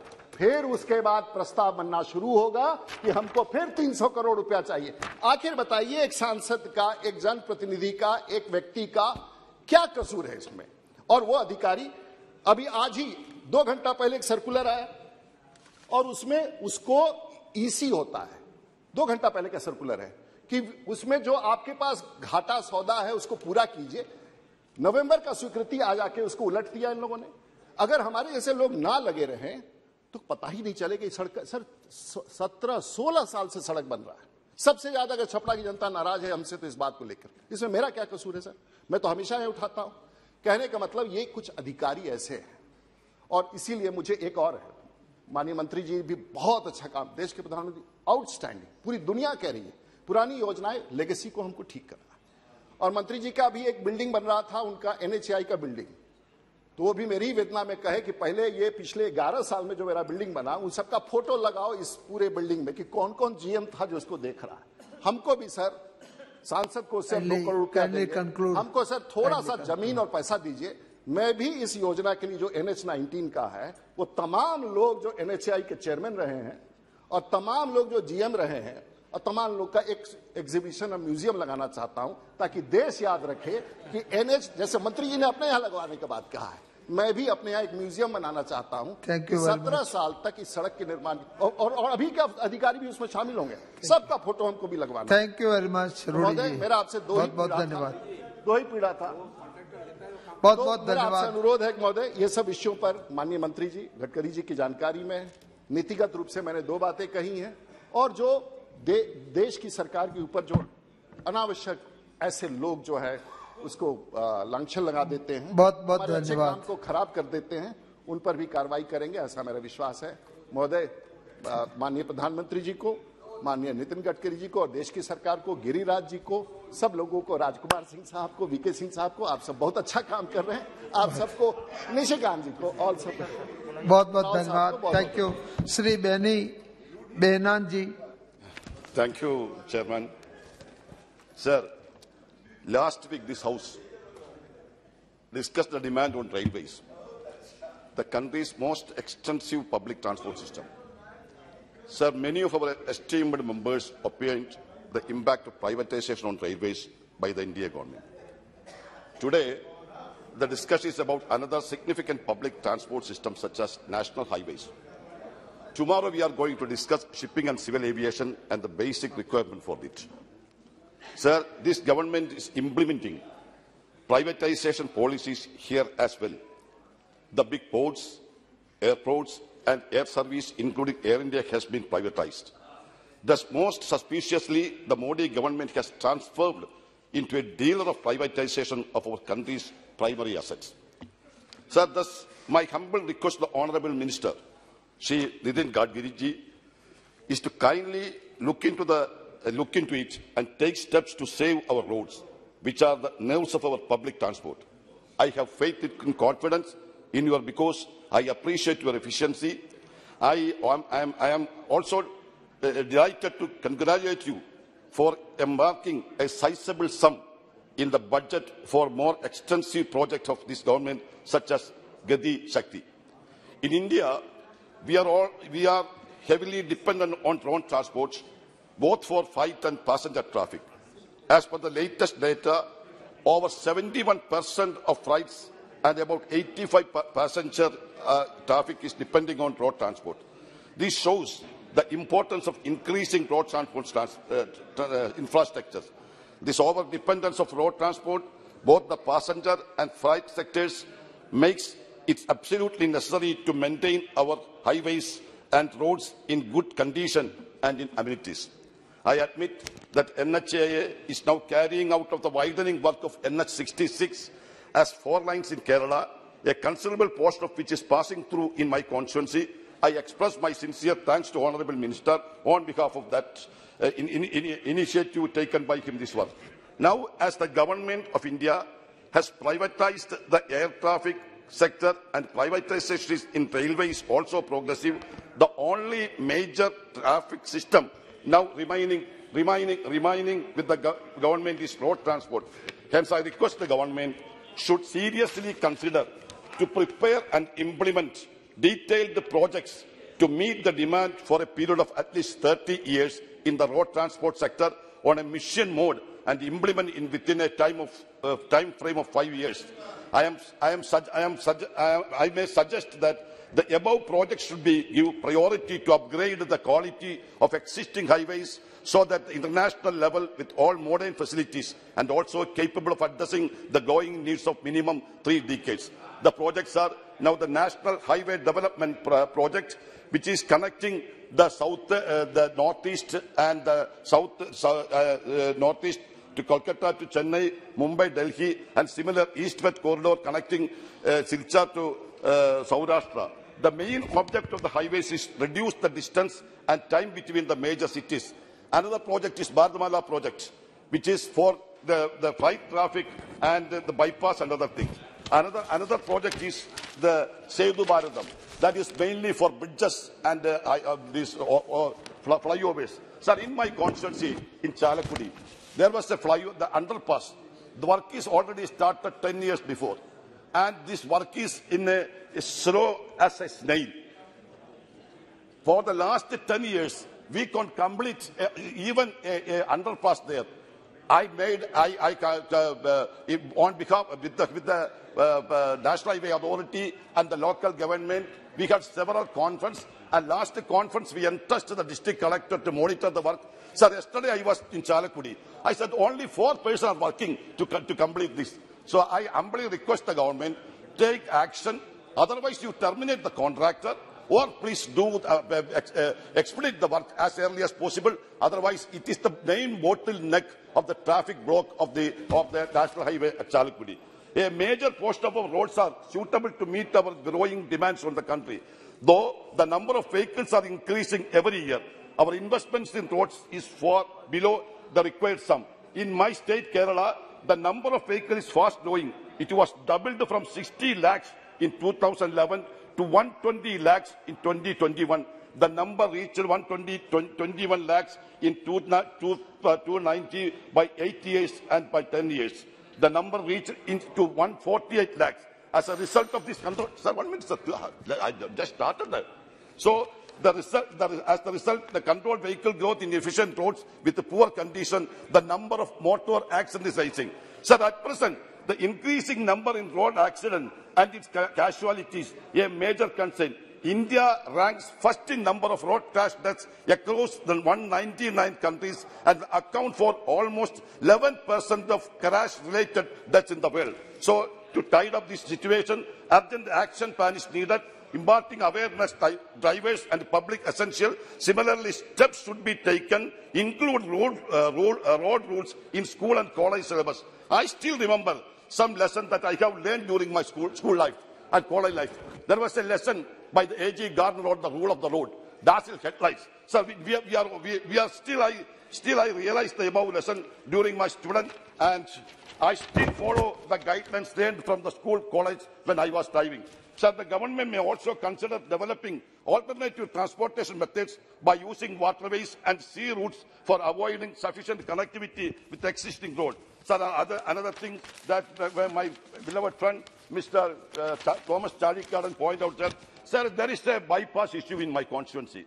It is the alignment of Kochi-Madurai highway was fixed some 30 years ago, and the same cannot complete even after the 3 decades. Some families got compensation, while approximately 200 families on the 8.5 kilometers long Tripunithura bypass, whose land was either frozen or acquired for the project, not received any compensation, and they are not in a position to sell their property or renovate houses in the last 30 years.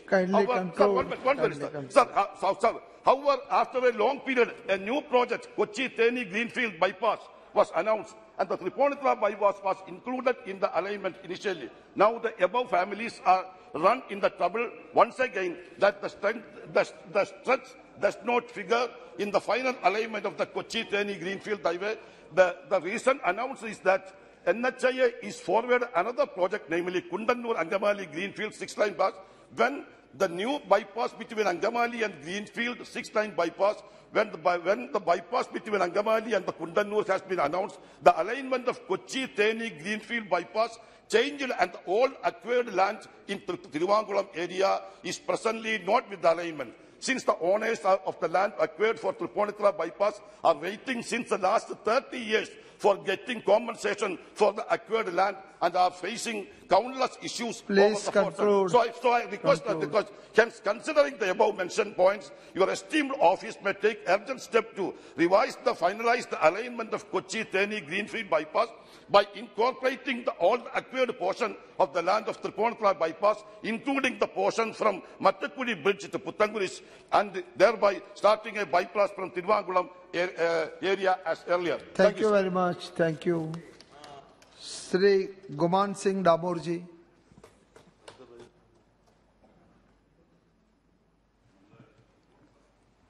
धन्यवाद सभापति महोदय।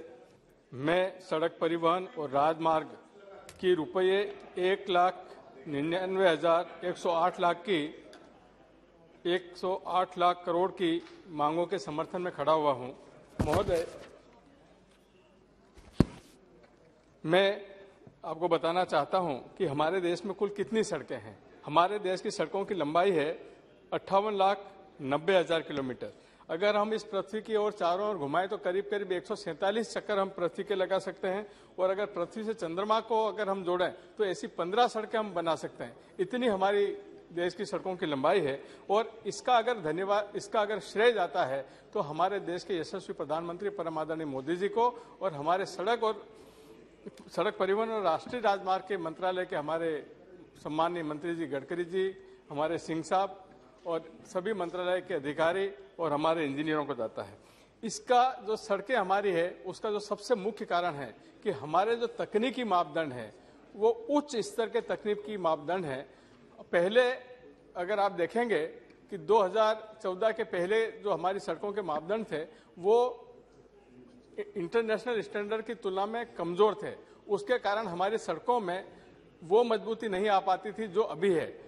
पहले सड़कों में piping action बनने के कारण सड़कें हमारी खराब हो जाती थी, परंतु अब हमारी सड़कों में जो निर्माण होता है उसमें सीमेंट ट्रेटेड सब बेस बनता है, उसमें WM बनता है, उसमें DBM बनता है, बिटुमिन कंक्रीट सरफेस बनती है। इसके कारण आज हमारी सड़कें विश्व स्तरीय सड़कें हैं, और इसका मुख्य कारण है हमारे देश के यशस्वी प्रधानमंत्री परम आदरणीय मोदी जी के मन की बात को हमारे मंत्रालय द्वारा समझना। मैं इस जो हमारा बजट है इसकी बहुत सारी खासियतें हैं, उसके बारे में मैं बताना चाहता हूं कि हम लोग बहुत तेजी से सड़कें बना रहे हैं। 2004-05 की बात करें तो 7 किलोमीटर प्रतिदिन की सड़क की रफ्तार थी, आज हम 37 किलोमीटर पर आए हैं, और आने वाले समय में जो हमारा लक्ष्य है वो 50 किलोमीटर प्रतिदिन का है। और हम अलग अलग मापदंड की सड़कें बना रहे हैं। हमारे गांव की सड़क अलग है, प्रधानमंत्री सड़क अलग है, नेशनल हाईवे अलग है, स्टेट हाईवे अलग है, मेजर डिस्ट्रिक्ट रोड अलग है। तो इस प्रकार से विभिन्न मापदंडों की सड़कें बनाने के कारण आज हमारी कनेक्टिविटी एक अंतर्राष्ट्रीय स्तर की बनती जा रही है। मैं सभापति महोदय आपको बताना चाहता हूं कि जो हमारी बजट में जो सबसे अच्छी खासियत है वो ये है कि हमने प्रधानमंत्री गति शक्ति योजना को जगह दी है, और ये प्रधानमंत्री गति शक्ति योजना करीब 16 मंत्रालयों को लेकर बनी है, और इसमें 7 इंजन के हमारे कार्यक्रम होंगे। और इस प्रधानमंत्री गति शक्ति योजना के कारण हमारे किसानों को फायदा होगा, हमारे व्यापारियों को फायदा होगा, हमारे उद्योगपतियों को फायदा होगा, हमारे यात्रियों को फायदा होगा, हमारा माल का परिवहन को फायदा होगा। और ये जो हमारी सड़कें बन रही हैं, इन सड़कों के निर्माण में जो सबसे बड़ी बात है वो सुरक्षा की बात है। हम ऐसा नहीं कि आंखें बंद करके सड़कें बना रहे हैं। आज हमारे पूर्व में जो हमारे एक्सीडेंट होते थे वो एक्सीडेंट हम मिनिमम कर रहे हैं। पूरे देश में ब्लैक स्पॉट्स को आइडेंटिफाई करके जो रोड सेफ्टी के लिए हमारा अलग एक विंग काम कर रहा है, और उसके कारण हम कई लोगों की जान बचाने में सफल हो रहे हैं। आज जो हमारा बजट है, इस बजट का तो मेरा अनुरोध है कि ये पूरे सदन को एक स्वर में, एक मत में, ध्वनि मत से इसको पारित करना चाहिए, क्योंकि इतना अच्छा बजट अभी तक नहीं आया है, आगे और अच्छा आएगा। मैं इसके साथ साथ मेरे क्षेत्र की जो मैं कुछ सुझाव देना चाहता हूं।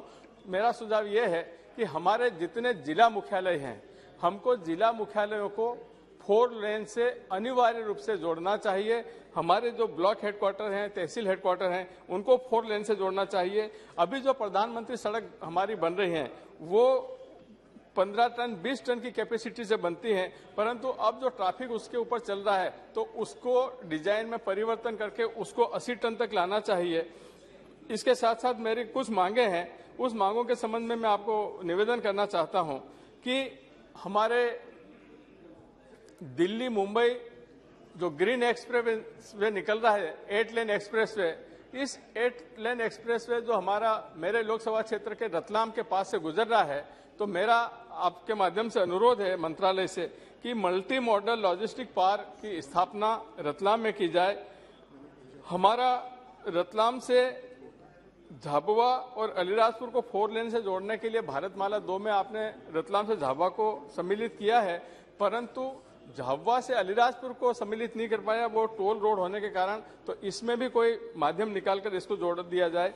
दूसरा, हमारा रतलाम और इंदौर रोड को पेटलावत से बदनावर तक इसको 4 लेन से जोड़ने से हमारी अहमदाबाद से सीधा हम गुजरात को शॉर्टकट से जा सकते हैं, इसको जोड़ा जाए। बड़ौदा से खंडवा नेशनल हाईवे घोषित किया है, परंतु इस नेशनल हाईवे का निर्माण का कार्य अभी शुरू नहीं हो पाया है, इसको शीघ्र शुरू किया जाए। और इसके बीच में मेरे लोकसभा क्षेत्र का जिला मुख्यालय अलीराजपुर आता है, इस अलीराजपुर को अनिवार्य रूप से बाईपास बनाया जाए, क्योंकि अभी जो नेशनल हाईवे गुजर रहा है वो अलीराजपुर शहर के बीच में गुजरने से यहाँ पे काफी एक्सीडेंट होते हैं, दुर्घटनाएं होती है। इसलिए इन दुर्घटनाओं को टालने के लिए अलीराजपुर में बाईपास बनाना जरूरी है। मेरे लोकसभा क्षेत्र झाबुआ से बांसवाड़ा को जोड़ने वाला मार्ग जो है वो 4 लेन नहीं है, तो झाबुआ से थांदला, कुशलगढ़ और बांसवाड़ा को जोड़ने के लिए 4 लेन रोड बनाने की मैं मांग करता हूं। मेरा लोकसभा क्षेत्र जनजाति बाहुल क्षेत्र है और हमारे यहाँ जो विलेज की रचना है, इन विलेजों में बहुत सारे हैबिटेशंस बने हैं, छोटे छोटे हैबिटेशंस, और मुख्य गांव से एक दूसरे हैबिटेशंस की दूरी, जिनको वहाँ फालिया बोलते हैं, वो फालिया की दूरी 10-10, 15-15 किलोमीटर है। ऐसे लंबे जंगल के क्षेत्र में है, तो जो इन विलेज रोड बनना चाहिए वो रोड नहीं बनी है, तो इन विलेज रोड बनने को प्राथमिकता दी जाए। एक हमारा जो नेशनल हाईवे नंबर 47 है वो गुजरात की सीमा से मध्य प्रदेश की सीमा में जब आते हैं तो उसका लंबे समय से संधारण नहीं हुआ है, और इसके संधारण का भी प्रस्ताव हमारे यहाँ मुख्यालय पे आया हुआ है। तो मैं आपके माध्यम से मांग करता हूं कि ये संधारण का जो प्रस्ताव है इसको स्वीकृत करें, ताकि उस नेशनल हाईवे नंबर 47 का पिटोल से हमारे माछलिया तक जो अभी उखड़ गया है इसका संधारण हो सके। मैं इन मांगों का समर्थन करते हुए आपको धन्यवाद देता हूं। नमस्कार। बहुत बहुत धन्यवाद। श्री दुलाल चंद गोस्वामी जी। धन्यवाद सभापति महोदय। सबसे पहले मैं सड़क परिवहन और राज मंत्रालय के बजट 2022-23 का समर्थन करता हूं। माननीय सभापति महोदय, सड़क परिवहन राजमार्ग मंत्रालय का बजट इस बार बहुत बढ़ाया गया और इसका मुख्य उद्देश्य है कि देश में सड़कों सुविधा को बढ़ाया जाए। 1,99,000 करोड़ की बहुत बड़ी राशि भारत सरकार ने दी है। इसके लिए माननीय प्रधानमंत्री जी को हृदय से धन्यवाद। सभापति महोदय, पिछले साल 2021-22 में जो बजट में प्रावधान था उससे 52% राशि को इस बार के बजट में बढ़ाया गया है। यह भारत सरकार का मंशा को दर्शाता है। उसी तरह से अध्यक्ष महोदय, 2012-13 में प्रतिदिन NH निर्माण का कार्य 11.6 किलोमीटर होता था, लेकिन आज ये कहते हुए गर्व होता है कि 21-22 में जो है राष्ट्रीय राजमार्ग मंत्रालय के द्वारा 37 किलोमीटर सड़क प्रतिदिन निर्माण कराने का कार्य ये अपने आप में ये कीर्तिमान है। महोदय, मैं आपके माध्यम से अपने क्षेत्र का कुछ महत्वपूर्ण मांग रखना चाहता हूं।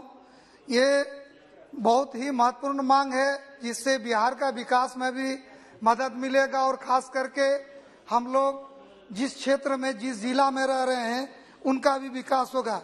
मेरा पहला मांग है, माननीय मंत्री जी से यहाँ बैठे हुए हैं, कि बिहार की राजधानी पटना से NH 31 पूर्णिया में 4 लेन से जुड़ती है NH 31 और खगड़िया तक 4 लेन बना हुआ है। खगड़िया से पूर्णिया 136 किलोमीटर होगा। इसके लिए भी पूर्व में मैंने माननीय मंत्री जी से मांग किए थे, उसका DPR तैयार करने की बात अविलंब करके खगड़िया से पूर्णिया जोड़ देने से पटना की दूरी कम हो जाएगी और सुगम हो जाए। उसी तरह से एक मांग मेरा आपके माध्यम से माननीय मंत्री जी से है कि ईस्ट वेस्ट कॉरिडोर जो गुजरात के पोरबंदर से और आसाम का सिलचर को जोड़ता है और ये 6 राज्य होकर के जाती है, 3507 किलोमीटर लंबाई में। इसमें तो सर काम हुआ है, लेकिन जो कहीं कहीं कुछ जगह ऐसा है जिसमें काम हो जाना चाहिए था। ये पूर्व प्रधानमंत्री माननीय अटल बिहारी वाजपेयी जी का बहुत ही महत्वाकांक्षी योजना था। इसमें दालकोला और पूर्णिया के बीच चिरैया एक जगह है जो 22वां किलोमीटर में है। पुराना NH 31 है और नया 27 है। इस 4 लेन में चिरैया के पास सर ब्रिज 2017 का फ्लड में ध्वस्त हो गया। बाईपास से जाना पड़ता है, बड़ी जाम लगती है। आप इतना बड़ा रूट बनाए तो सर ये ब्रिज बना दीजिएगा तो 4 लेन हमारा जो है कारगर हो जाएगा। उसी तरह से एक मेरा मांग है कि कटिहार जिला बाढ़ पीड़ित एरिया है, आकांक्षी जिला है। मनियारी से 131 NH अहमदाबाद तक जो नकटी पश्चिम बंगाल महानंदा नदी में ब्रिज बना हुआ है, इससे सीधे भालुका और मालदा होते कलकत्ता जुड़ जाएगा। इस 23 किलोमीटर में भूमि अधिग्रहण हो गया है, DPR का काम चल रहा है, टेंडर का प्रक्रिया में है। माननीय मंत्री जी से मेरा विशेष निवेदन होगा कि आकांक्षी जिला है, इस रोड पर त्वरित गति दे करके इसका टेंडर करवा दिया जाए। और एक मेरा बहुत महत्वपूर्ण मांग है सर, हम लोग बिहार का बॉर्डर में रहते हैं और पश्चिम बंगाल और बांग्लादेश हमसे जुड़ा हुआ है। तो कटिहार में एक NH 81 है सर। NH 81 कटिहार होके सर बस्तौल जाती है। बस्तौल से ग्रामीण सड़क पड़ता है और उस एरिया में कोई NH नहीं है, जहां मेरा जन्म भी हुआ है। हम बजट सेशन में भी बोले थे बारसोई। तो NH 81 बस्तौल से सर रोहिया खोपरा है और दूसरे पर आजमनगर प्रखंड मुख्यालय है और आजमनगर के आगे सर बारसोई प्रखंड और अनुमंडल मुख्यालय है। उससे आगे एक बिघोर बाजार है। बिघोर के बाद पश्चिम बंगाल का बाहिन और मकरा है और वहां से हम लोग पश्चिम बंगाल इंटर करेंगे और फिर जो है सुभाषगंज होकर के NH 34 रायगंज में और उसके आगे सर बालूरघाट है। बालूरघाट के आगे बांग्लादेश है। लगभग 100-125 किलोमीटर है। और सर अगर ये सीधे जुड़ जाएगा तो आप 4 लेन बना रहे हैं। साहेबगंज में ब्रिज बन रहा है, झारखंड बिहार को जोड़ने के लिए साहेबगंज में 3000 करोड़ में आप ब्रिज बना रहे हैं। साहेबगंज से 4 लेन सर पूर्णिया में NH 27 को जोड़ रहे हैं और NH 81 से सीधे कटिहार, पश्चिम बंगाल का रायगंज, बालूरघाट डिस्ट्रिक्ट और बांग्लादेश का बॉर्डर जोड़ दीजिएगा सर, तो ये सामरिक महत्व का भी होगा और सर देश का सुरक्षा का भी इसमें महत्व आएगा। दूसरा चीज है सर कि रोजगार, उद्योग और शिक्षा के क्षेत्र में भी वृद्धि होगा। सर कंक्लूड कर रहे हैं सर। और निश्चित रूप से आज जिस ढंग से राष्ट्रीय राजमार्ग मंत्रालय माननीय प्रधानमंत्री जी के नेतृत्व में नितिन गडकरी जी जिस तरह से हमारे मंत्री जी काम कर रहे हैं, हमारे राज्य मंत्री BK सिंह जी को देख रहे हैं, यहाँ बैठे हुए हैं, एक एक सदस्य का नोट कर रहे हैं, जिस ढंग से काम कर रहे हैं। हमको हमारे क्षेत्र में लोगों ने चर्चा किया कि अगर माननीय प्रधानमंत्री जी का किसी एक मंत्री को ले लेना है तो आप किसको लीजिएगा। हम बोले कि अगर किसी एक को चॉइस करना होगा तो राष्ट्रीय राजमार्ग मंत्री हम नितिन गडकरी जी को चॉइस कर लेंगे, तो बिहार और देश का हम लोग विकास कर देंगे। तो माननीय मंत्री जी काम कर रहे हैं, राज्य मंत्री जी काम कर रहे हैं, प्रधानमंत्री जी के मार्गदर्शन में काम कर रहे हैं। प्रधानमंत्री जी, वित्त मंत्री जी ने बजट को भी बढ़ाया है, 57% बजट बढ़ाया है। तो मेरा कुछ छोटा सा मांग था सर, और आपकी कृपा दृष्टि हो जाएगी तो बिहार का विकास होगा। बहुत बहुत धन्यवाद सर। बहुत बहुत धन्यवाद। एक बात सर, छोटी सी बात, रूरी जी बोल रहे थे कि बिहार को विशेष पैकेज का जरूरत नहीं है, क्योंकि सर और योजना आयोग ने कहा है कि बिहार विकास में पिछड़ रहा है। बिहार अपने ताकत शक्ति से, माननीय प्रधानमंत्री जी जो संसाधन दे रहे हैं, आप लोग जो काम कर रहे हैं, बिहार आगे बढ़ रहा है। बिहार पीछे, बिहार में कृषि भूमि और बिहार को सर फ्लड मिल रहा है, उसके बाद भी बिहार आगे बढ़ रहा है सर। तो सरकार को विशेष ध्यान देना चाहिए। श्री चंद्रसेन जड़ोन दिया, बहुत बहुत धन्यवाद। आदरणीय अध्यक्ष महोदय, मैं आपका से आभारी हूँ कि आपने मुझे बोलने का अवसर प्रदान किया। मैं सड़क परिवहन राजमार्ग के बजट के समर्थन में खड़ा हुआ हूँ। मेरा लोकसभा फिरोजाबाद लगभग 100 किलोमीटर लंबा और 70 किलोमीटर चौड़ा है। इसमें आवागमन के साधन ना के बराबर हैं। जिला फिरोजाबाद के हेडक्वार्टर फिरोजाबाद से पूरब, पश्चिम, उत्तर, दक्षिण दिशाओं के अंतिम किनारों तक पहुंचने के लिए घंटों इंतजार करना पड़ता है। कभी कभी पूरी रात्रि सड़क पर ही पड़े रहकर गुजरने की नौबत आ जाती है। लोकसभा फिरोजाबाद की सड़कें खस्ता हाल पर आंसू बहा रही हैं। सड़कें सुखावा से मैनपुरी, सुखावा से बटेश्वर, पिसायन से बटेश्वर, सुखावा से एटा 4 लेन की राह देख रही हैं। मेरी अध्यक्ष जी के माध्यम से मंत्री जी से लोकसभा फिरोजाबाद की सभी सड़कों की दुर्दशा सुधर जाने की आशा करता हूँ। आगरा से इटावा NH2 सड़क पर ओवरब्रिज बनाए गए हैं, उनमें भी पक्षपात किया गया है। न राधे मोड़ व न गुंजन सोड़ पर अभी तक ओवरब्रिज नहीं बने हैं। जहाँ ब्रिजों की आवश्यकता है वहाँ ब्रिज नहीं बनाए गए हैं, तथा आवश्यकता नहीं है वहाँ बनाए गए हैं। अंडरपासों में टेक्निकल डिफेक्ट है जिनको कई हद तक दुरुस्त करा दिया गया है। माननीय प्रधानमंत्री जी अपने आप में अति निपुण हैं तथा देश के गौरव हैं।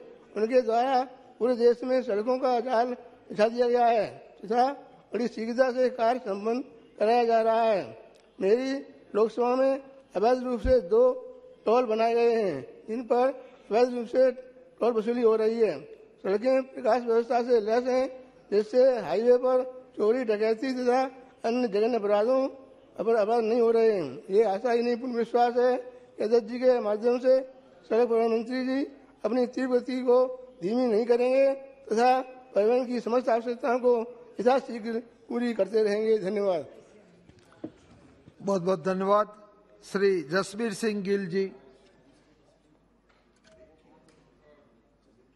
जी थोड़ी बोल दे।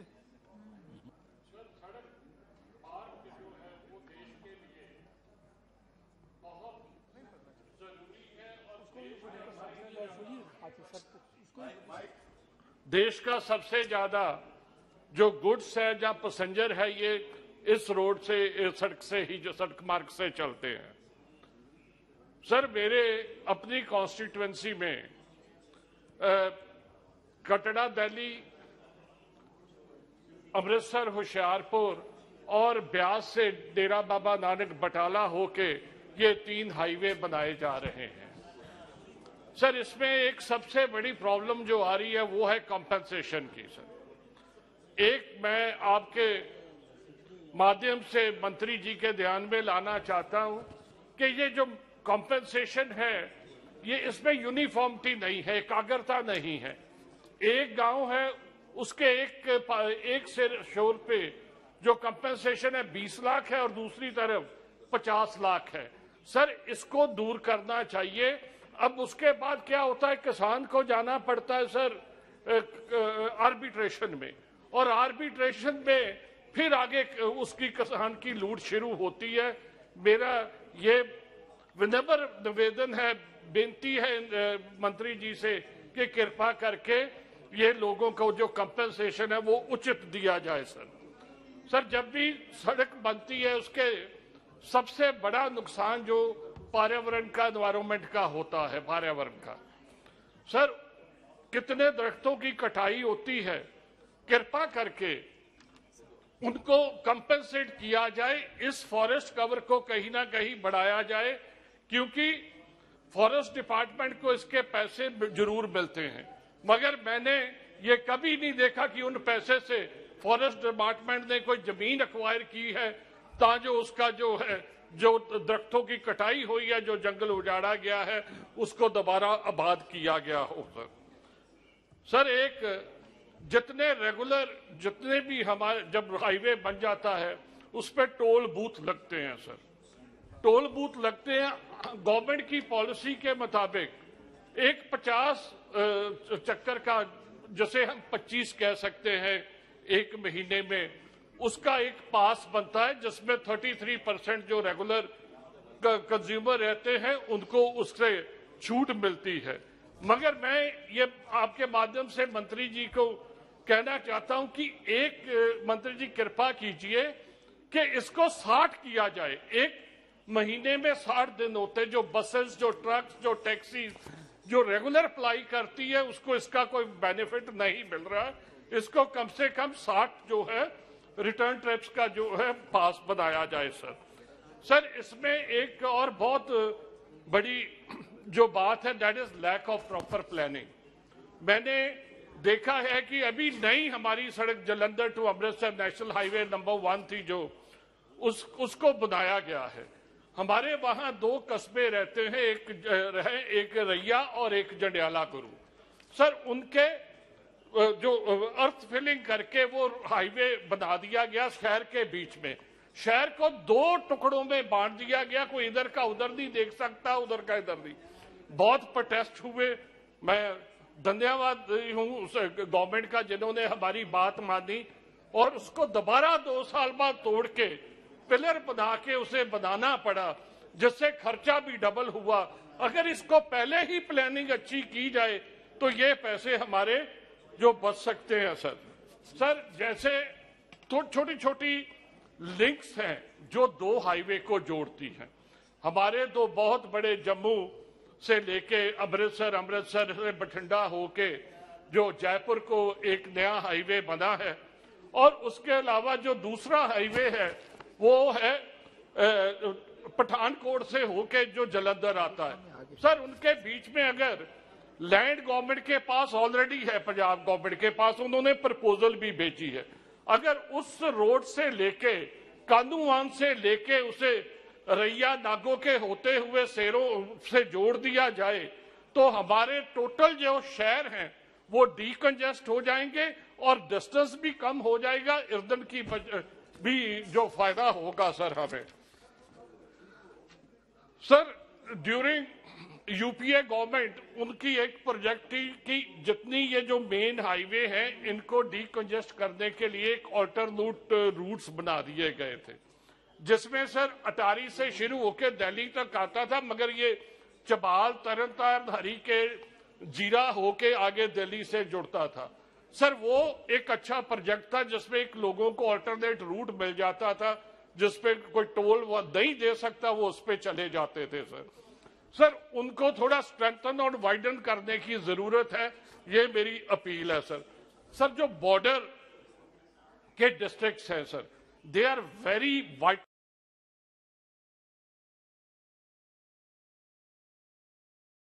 जनजाति बालू क्षेत्र में जो स्थितियां थी, जो भी ठेकेदार आता था वो ऐसे 1 इंची 2 इंची की गुणवत्ता का ध्यान रखते के सड़कें बनाई जाती थी, वो टूट जाती। लेकिन इस प्रकार से अटल जी के समय से अभी तक की जो सड़कें बनाई जा रही हैं वो बड़ी गुणवत्ता से बनाने का पूरा प्रयास किया जा रहा है।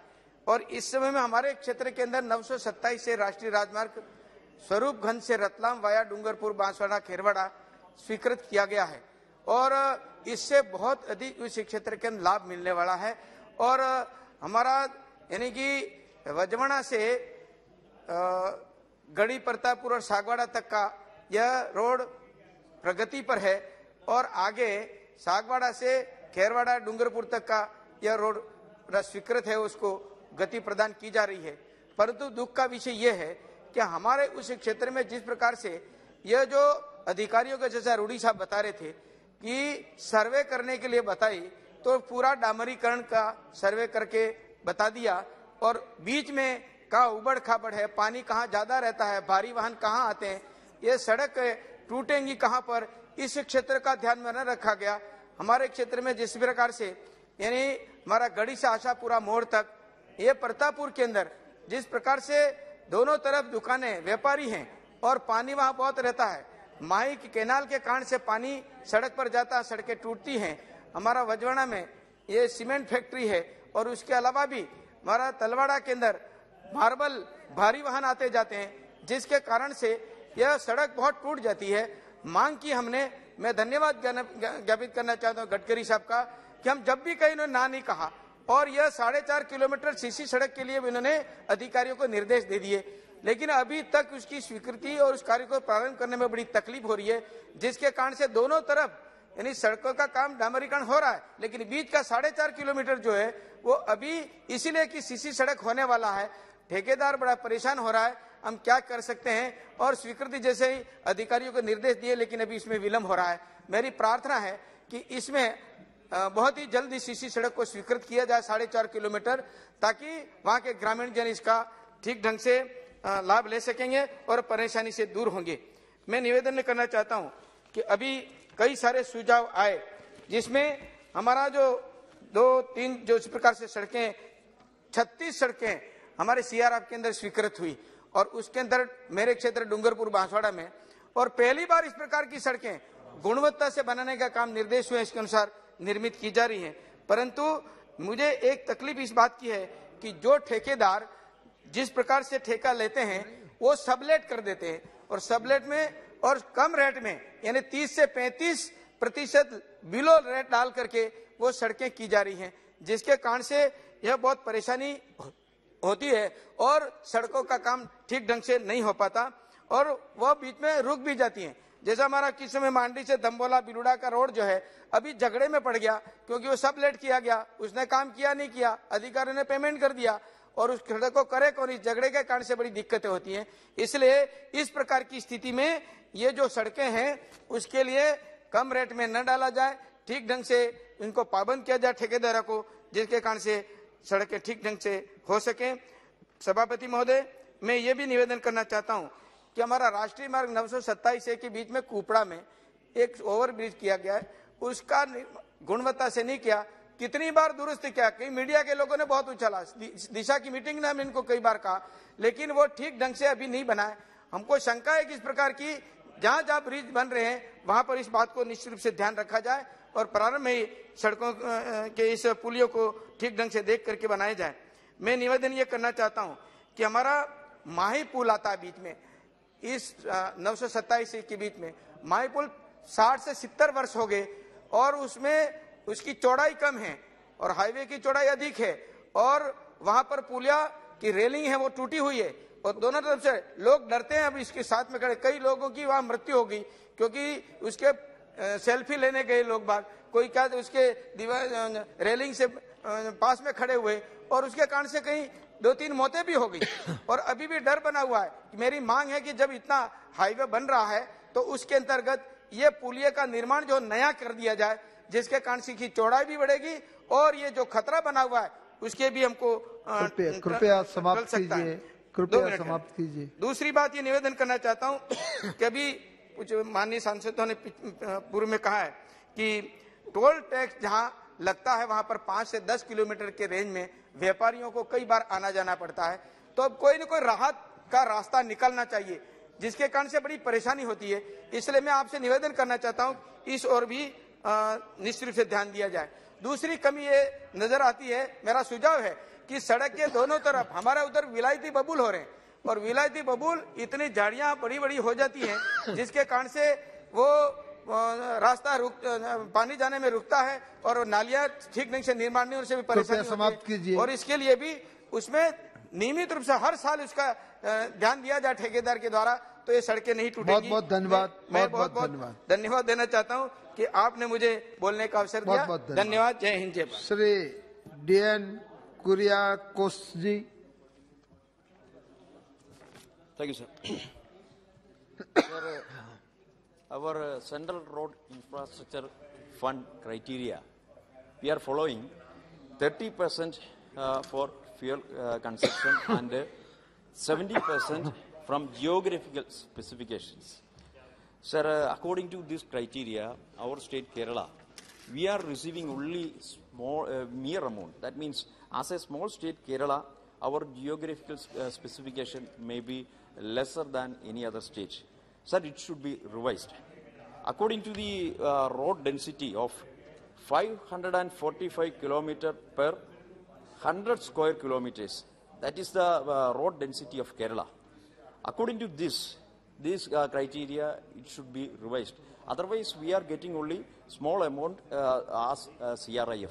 Lastly, we got sanction for CRIF in 2018. More than 800 crore rupees we received on account of flood situation. After that, we never get any CRIF sanction. Sir, in my constituency, Idukki, there are several roads under construction.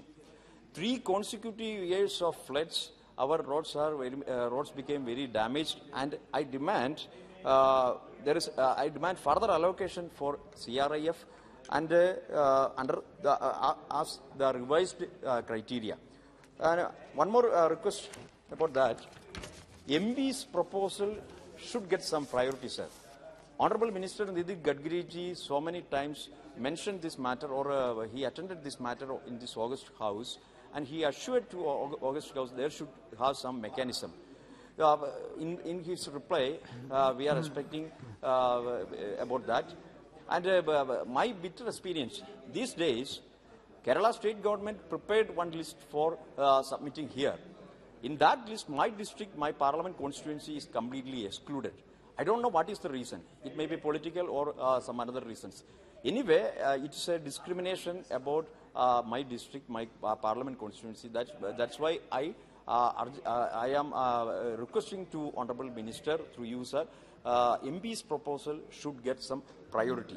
Then about our NH development works. I am thankful to Honorable Minister for Bharatmala project of NH 85 from Kochi to Theni. But it's a different alignment. Existing national highway should be developed. Existing national highway is used by the common people there. And it is connected through all the towns, Moatipura, Kodamangalam, Adimali, Munnar, and all the places are excluding from the new alignment. That is the suggestion, and NHAI is going through that work. My demand, there is a bypass project, Moatipura and Kodamangalam. But it is not been, that demand is not being fulfilled last 30 years. We are waiting for so many, we have waited for so many years. Lastly, NHAI, that means they expressed their willingness to develop that bypass project by the 50% share of state government. But our state government is denying again and again. So we are in a severe crisis. So I demand for the existing national highway NH 85 from Kochi to Dhanishkodi should be developed with the 2-lane with the paved shoulder. We had a meeting last week, and I think the officials might be sent that report to NHAI here. It should be taken care of. It should take care of. And another demand, NH 185 and 183. For that development work, 3A notifications came out. It should the rest of the process should be move fastly, sir. That's our demand again. Then there is a Palani Shabarimala proposal. In principle approval we got in 2017. And now waiting for the final sanction. And Honorable Minister and the Ministry, from Ministry, we are getting the same reply. It is a policy matter. But principal approval we got, and the people are waiting for the final approval, final sanction. So I demand for the final sanction for Palani Shabarimala and also Vijayapuram to Undugal. In the same status, we are waiting for the final sanction. I urge upon the government through you, sir, it should get fastly. Thank you, sir. Thank you. Shri Sangamlal Gupta ji. बहुत बहुत धन्यवाद माननीय सभापति महोदय, आपने मुझे केंद्रीय budget 22 और 23 के लिए सड़क परिवहन एवं राजमार्ग मंत्रालय के अनुदानों की मांग पर चर्चा के दौरान बोलने का मौका दिया। इसके लिए मैं आपके प्रति धन्यवाद प्रकट करता हूं। मैं देश के यशस्वी प्रधानमंत्री माननीय नरेंद्र मोदी जी और वित्त मंत्री निर्मला सीतारमण जी के एक समावेशी, हितकारी, सशक्त और आत्मनिर्भर भारत के बजट बनाने और बहुत बहुत धन्यवाद और बधाई देता हूं। महोदय, किसी भी देश के विकास का आधार वहां का इंफ्रास्ट्रक्चर होता है। 2014 में मोदी जी की सरकार के बनने के बाद से ही इंफ्रास्ट्रक्चर पर बहुत ज्यादा ध्यान दिया गया। हमारी सरकार का प्रयास है कि देश की जनता को विश्व स्तरीय यातायात की सुविधाएं दी जाए और गांव-गांव तक सड़कों का जाल बिछा दिया जाए। पीएम गति शक्ति आर्थिक विकास की दिशा में एक परिवर्तनकारी कदम है। मोदी जी की सरकार का उद्देश्य है कि लोगों को विश्वस्तरीय आधुनिक इंफ्रास्ट्रक्चर मिले और वस्तुओं का मूवमेंट भी आसानी से कम समय में हो। इंफ्रास्ट्रक्चर के विकास कार्यों को और अधिक गति प्रदान करने के लिए प्रधानमंत्री गति शक्ति राष्ट्रीय मास्टर प्लान की शुरुआत की गई है। यह प्लान भारत में मल्टी मॉडल ट्रांसपोर्ट में एक नए युग का प्रारंभ करने जा रहा है। माननीय सभापति महोदय, वित्त पोषण के इनोवेटिव तरीकों से 20,000 करोड़ रुपए जुटाए जाएंगे ताकि सार्वजनिक संसाधनों का संपूर्ण किया जा सके। इस बार के बजट में सड़क परिवहन एवं राजमार्ग मंत्रालय के लिए अब तक के सबसे अधिक 1,99,108 करोड़ रुपए की प्रावधान किया गया है। यह पिछले बार के 1,31,149 करोड़ रुपए से 67,959 करोड़ रुपए अधिक है। किसी भी अन्य मंत्रालय की तुलना में सबसे अधिक वृद्धि सड़क परिवहन एवं राजमार्ग मंत्रालय के लिए ही की गया है। कुल बजट में से 1,87,744 करोड़ रुपए पूंजीगत व्यय के लिए है, जो कि बहुत ही सराहनीय और स्वागत योग्य है। यह कदम है, इससे देश का इंफ्रास्ट्रक्चर और बढ़ेगा, मजबूत होगा। राष्ट्रीय राजमार्ग पर सरकार का विशेष ध्यान है। इस बार भारतीय राष्ट्रीय राजमार्ग प्राधिकरण के लिए 1,34,015 करोड़ रुपए का प्रावधान किया गया है, जो कि पिछले वर्ष की तुलना में 2 गुना से भी अधिक है। अपने बजट भाषण में माननीय वित्त मंत्री निर्मला सीतारमण जी ने वर्ष 2022 से 25,000 किलोमीटर राष्ट्रीय राजमार्ग जोड़े जाने के बारे में बताया था। इससे देश का परिवहन इंफ्रास्ट्रक्चर और सुदृढ़ होगा। इस साल के बजट में 21वीं सदी में भारत के विकास की गति निर्धारित की है और बुनियादी ढांचे पर आधारित विकास की इस दिशा में भारतीय अर्थव्यवस्था की ताकत में असाधारण वृद्धि होगी और रोजगार का नई संभावनाएं पैदा होगी। राष्ट्रीय राजमार्ग पर सरकार का ध्यान तो है ही, साथ ही सड़कों और पुलों का निर्माण भी तेजी से किया जा रहा है। इस साल के बजट में सड़कों और पुलों के लिए 64,573 करोड़ रुपए का प्रावधान किया गया है। महोदय, जबकि सड़क और परिवहन की बात होती है तो यात्रियों की सुरक्षा की बात आती है। बजट में सड़क परिवहन और सुरक्षा के लिए 356 करोड़ रुपए का प्रावधान किया गया है। यह पिछले साल से रिवाइज एस्टीमेट 228 करोड़ से 128 करोड़ रुपए अधिक है। मान्यवर, मैं अपने लोकसभा क्षेत्र प्रतापगढ़ के लिए अनुरोध करूंगा कि मेरे यहाँ कुछ अत्यंत महत्वपूर्ण सड़कें हैं, जैसे कि NH 231 के मोहनगंज बाजार से बड़ा का पुरवा टिकरी बेलखरी होते हुए कटरा गुलाब सिंह तक दूरी लगभग 30 किलोमीटर। यह मार्ग प्रतापगढ़ से कटरा गुलाब सिंह होते हुए सोराव होलागढ़ से प्रयागराज जनपद के बाईपास का भी विकल्प होगा।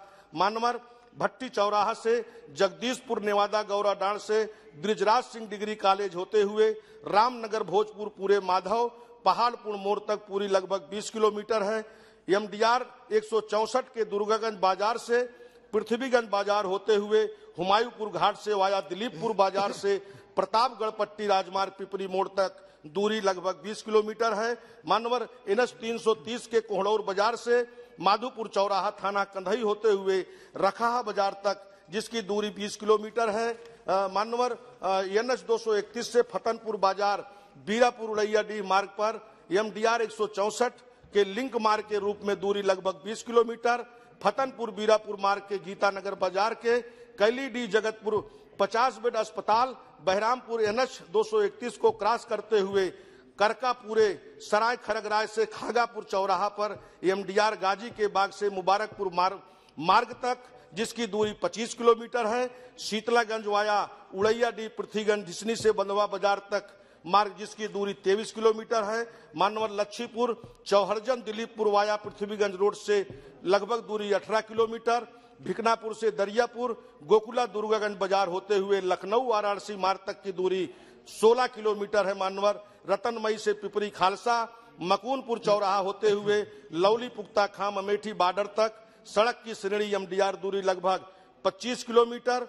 कछारा से पुल दुर्गागंज रामनगर शेखुपुर सुल्तानपुर होते हुए जौनपुर बॉर्डर तक नहर की पटरी लगभग 20 किलोमीटर। मानवर चमोड़ी सुल्तानपुर बॉर्डर से शारदा सहाय खंड 36 जौनपुर ढिवई सलाहपुर पट्टी जौनपुर बॉर्डर तक दूरी लगभग 20 किलोमीटर। चांदपुर अमुहा शारदा सहायक खंड 36 धरौली से महुली होते हुए सिंगरा मऊ बॉर्डर के लगभग वाराणसी राष्ट्रीय मार्ग तक दूरी लगभग 20 किलोमीटर। सराय आना देव से वाया लक्ष्मी गंज बाजार जगदीशपुर सब्जी मंडी तक लगभग 16 किलोमीटर। मानवर केंद्रीय सड़क निधि से समाप्त कीजिए। एक मिनट माननीय अध्यक्ष जी। केंद्रीय सड़क निधि से स्वीकृति प्रदान करते हुए प्रयागराज से डेलूपुर होते हुए ढकवा से सूरापुर शाहगंज होकर आजमगढ़ जाने वाले मार्ग को राष्ट्रीय राजमार्ग घोषित करने पर एनएच 231 वाराणसी लखनऊ से रायबरेली से जौनपुर के बीच जानवरों की तेज गति से गाड़ियां के सामने आने से घटने वाली घटनाओं को रोकने के लिए उस पर सर्विस लेन देकर एनएच को एंगल का बैरिकेटिंग कराने की व्यवस्था कराने की कृपा करें। मारवन एनएच 330 प्रयागराज अयोध्या पर स्थित कुसमी रेलवे फाटक पर आरओबी निर्माण कर अमेठी से प्रतापगढ़ होते हुए ढकवा जाने वाले मार्ग पर ढकवा के निकट हाल्ट स्टेशन नीमा की रेलवे क्रॉसिंग पर आरओबी निर्माण कराने की मांग करता हूं। मानवर बहुत बहुत धन्यवाद, आपने बोलने का हमें मौका दिया, इसके लिए बहुत बहुत धन्यवाद। बहुत बहुत धन्यवाद। श्रीमती अपूर्वा पोदार जी। Thank you, sir. Thank you, sir, for giving me an opportunity for the discussion of the concerning Ministry of Road Transport and Highway. Sir, I would begin my words with the former British Prime Minister Margaret Thatcher, where it has been said that you and I come by road or rail, but economics travel on infrastructure. Whenever we talk about the word infrastructure, the first few words that come in our mind is road, highway, and transport. And today we are discussing on the demands for grants for Ministry of Road Transport and Highways. India has the second largest road network in the world of about 63.72 lakh kilometers, consisting of national highways, expressways, state highways, major district roads and other district roads, village roads, out of which national highway is 1.41 lakh kilometers.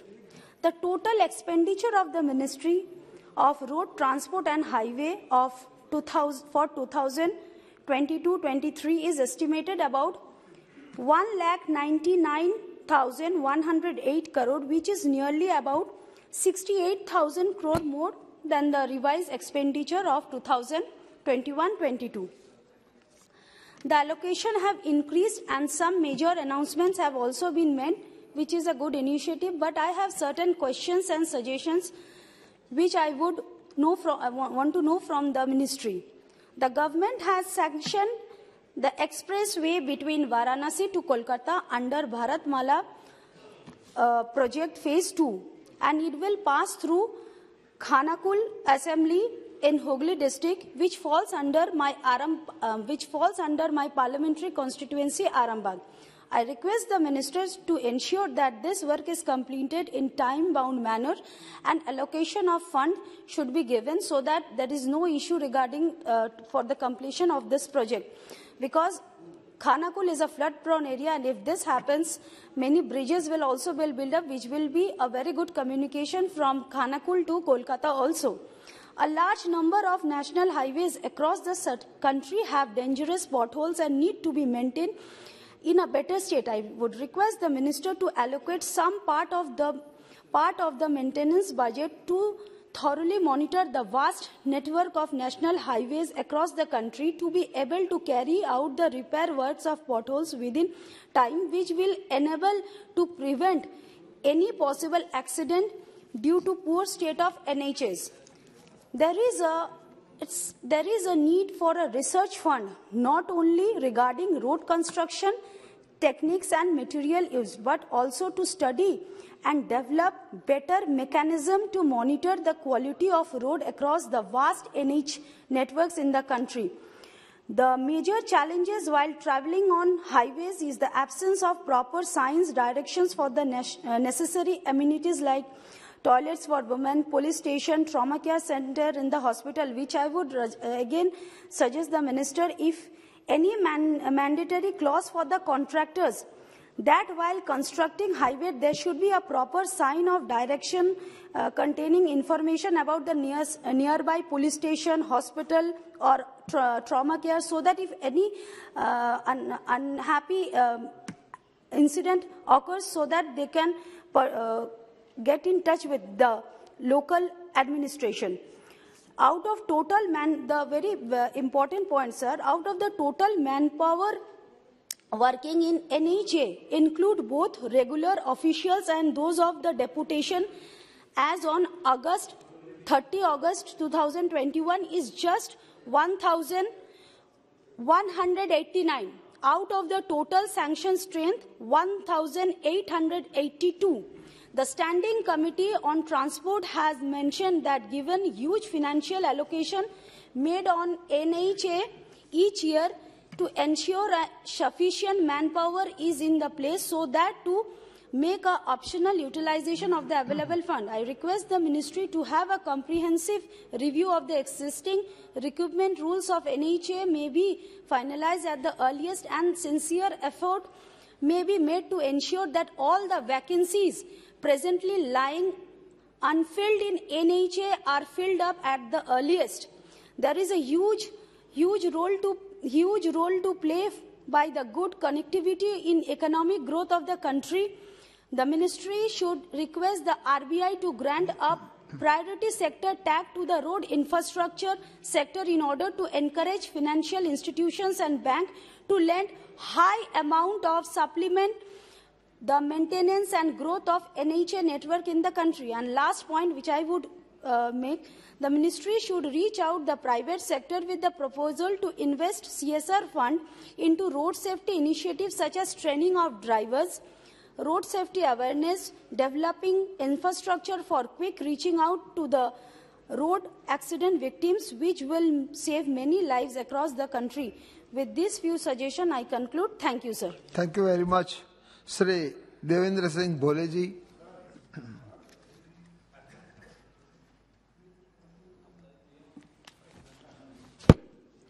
माननीय सभापति जी, आपने सम्मानित सदन के समक्ष सड़क परिवहन व राजमार्ग मंत्रालय के अनुदान की मांगों पर चल रही चर्चा में मुझे अपना वक्तव्य देने का अवसर दिया, जिसका मैं हृदय से आभारी हूं और मैं माननीय मंत्री जी के द्वारा प्रस्तुत बजट का समर्थन करता हूं।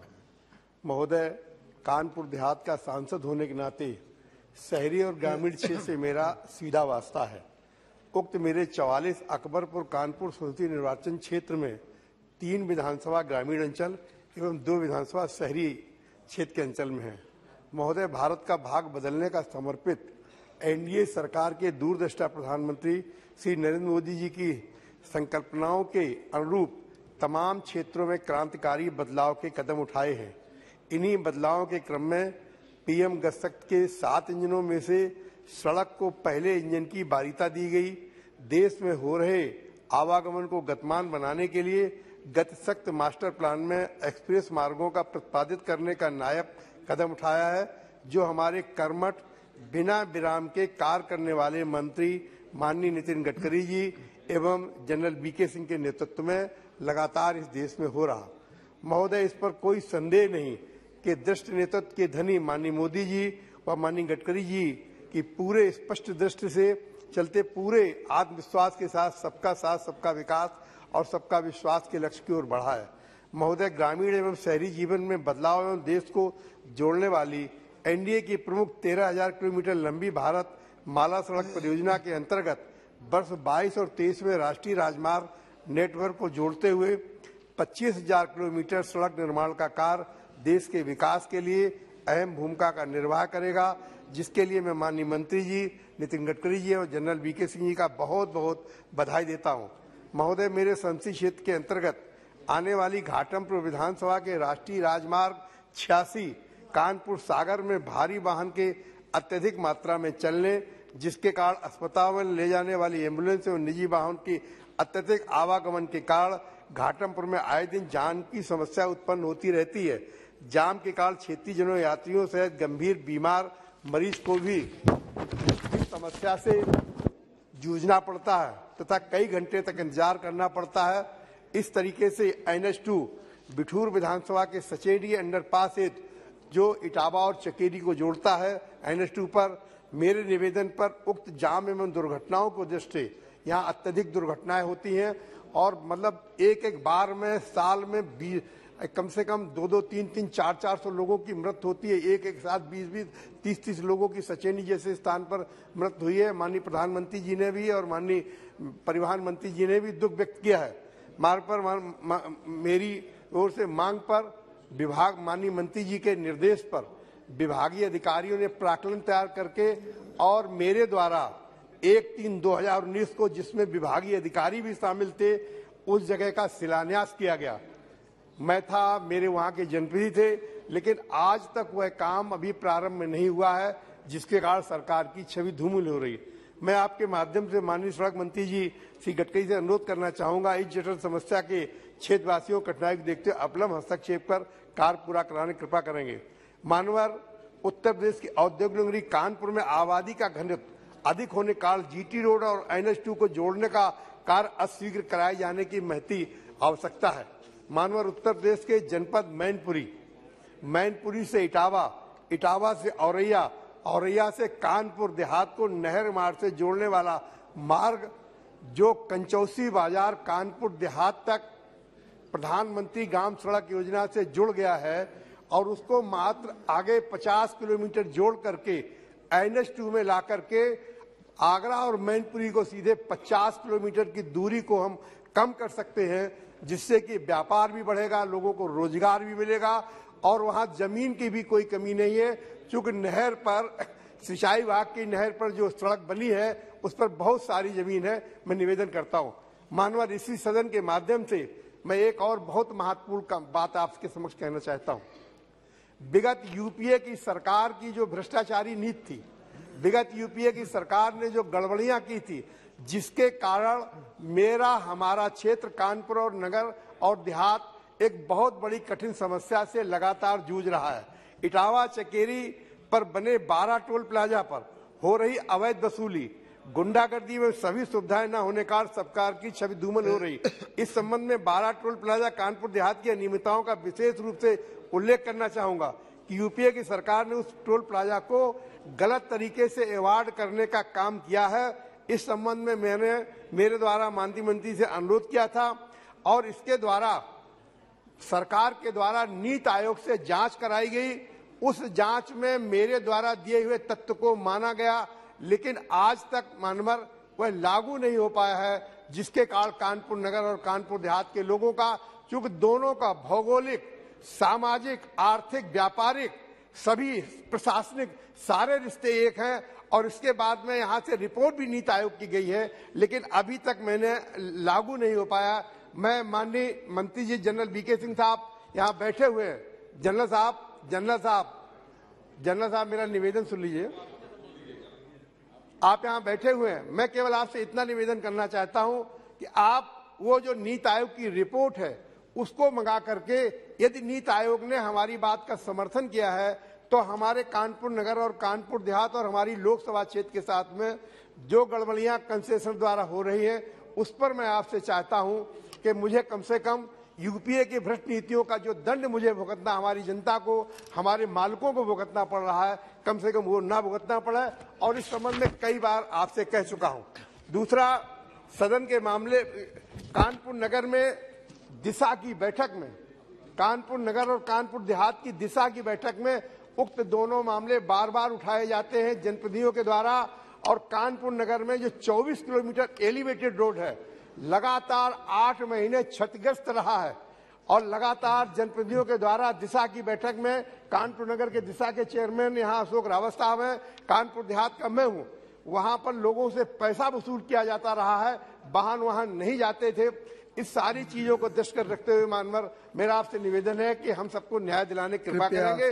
और जहां आपके नेतृत्व में पूरे देश में राष्ट्रीय राजमार्ग विकास के मामले में अनुकरणीय उदाहरण प्रस्तुत कर रहा, वही यूपीए की सरकार द्वारा की गई नियमताओं की ठीक कर, चूंकि हमने बहुत सारे ऐसे काम किए हैं जिनको विगत सरकारों ने गलत किया था और हमने अपनी सरकार में सुधारने काम किया है। इसलिए मैं विनती करता हूं कानपुर नगर और कानपुर देहात अपनी लोकसभा क्षेत्र की ओर से इसको ध्यान रख करके हमारी विनती को स्वीकार करेंगे।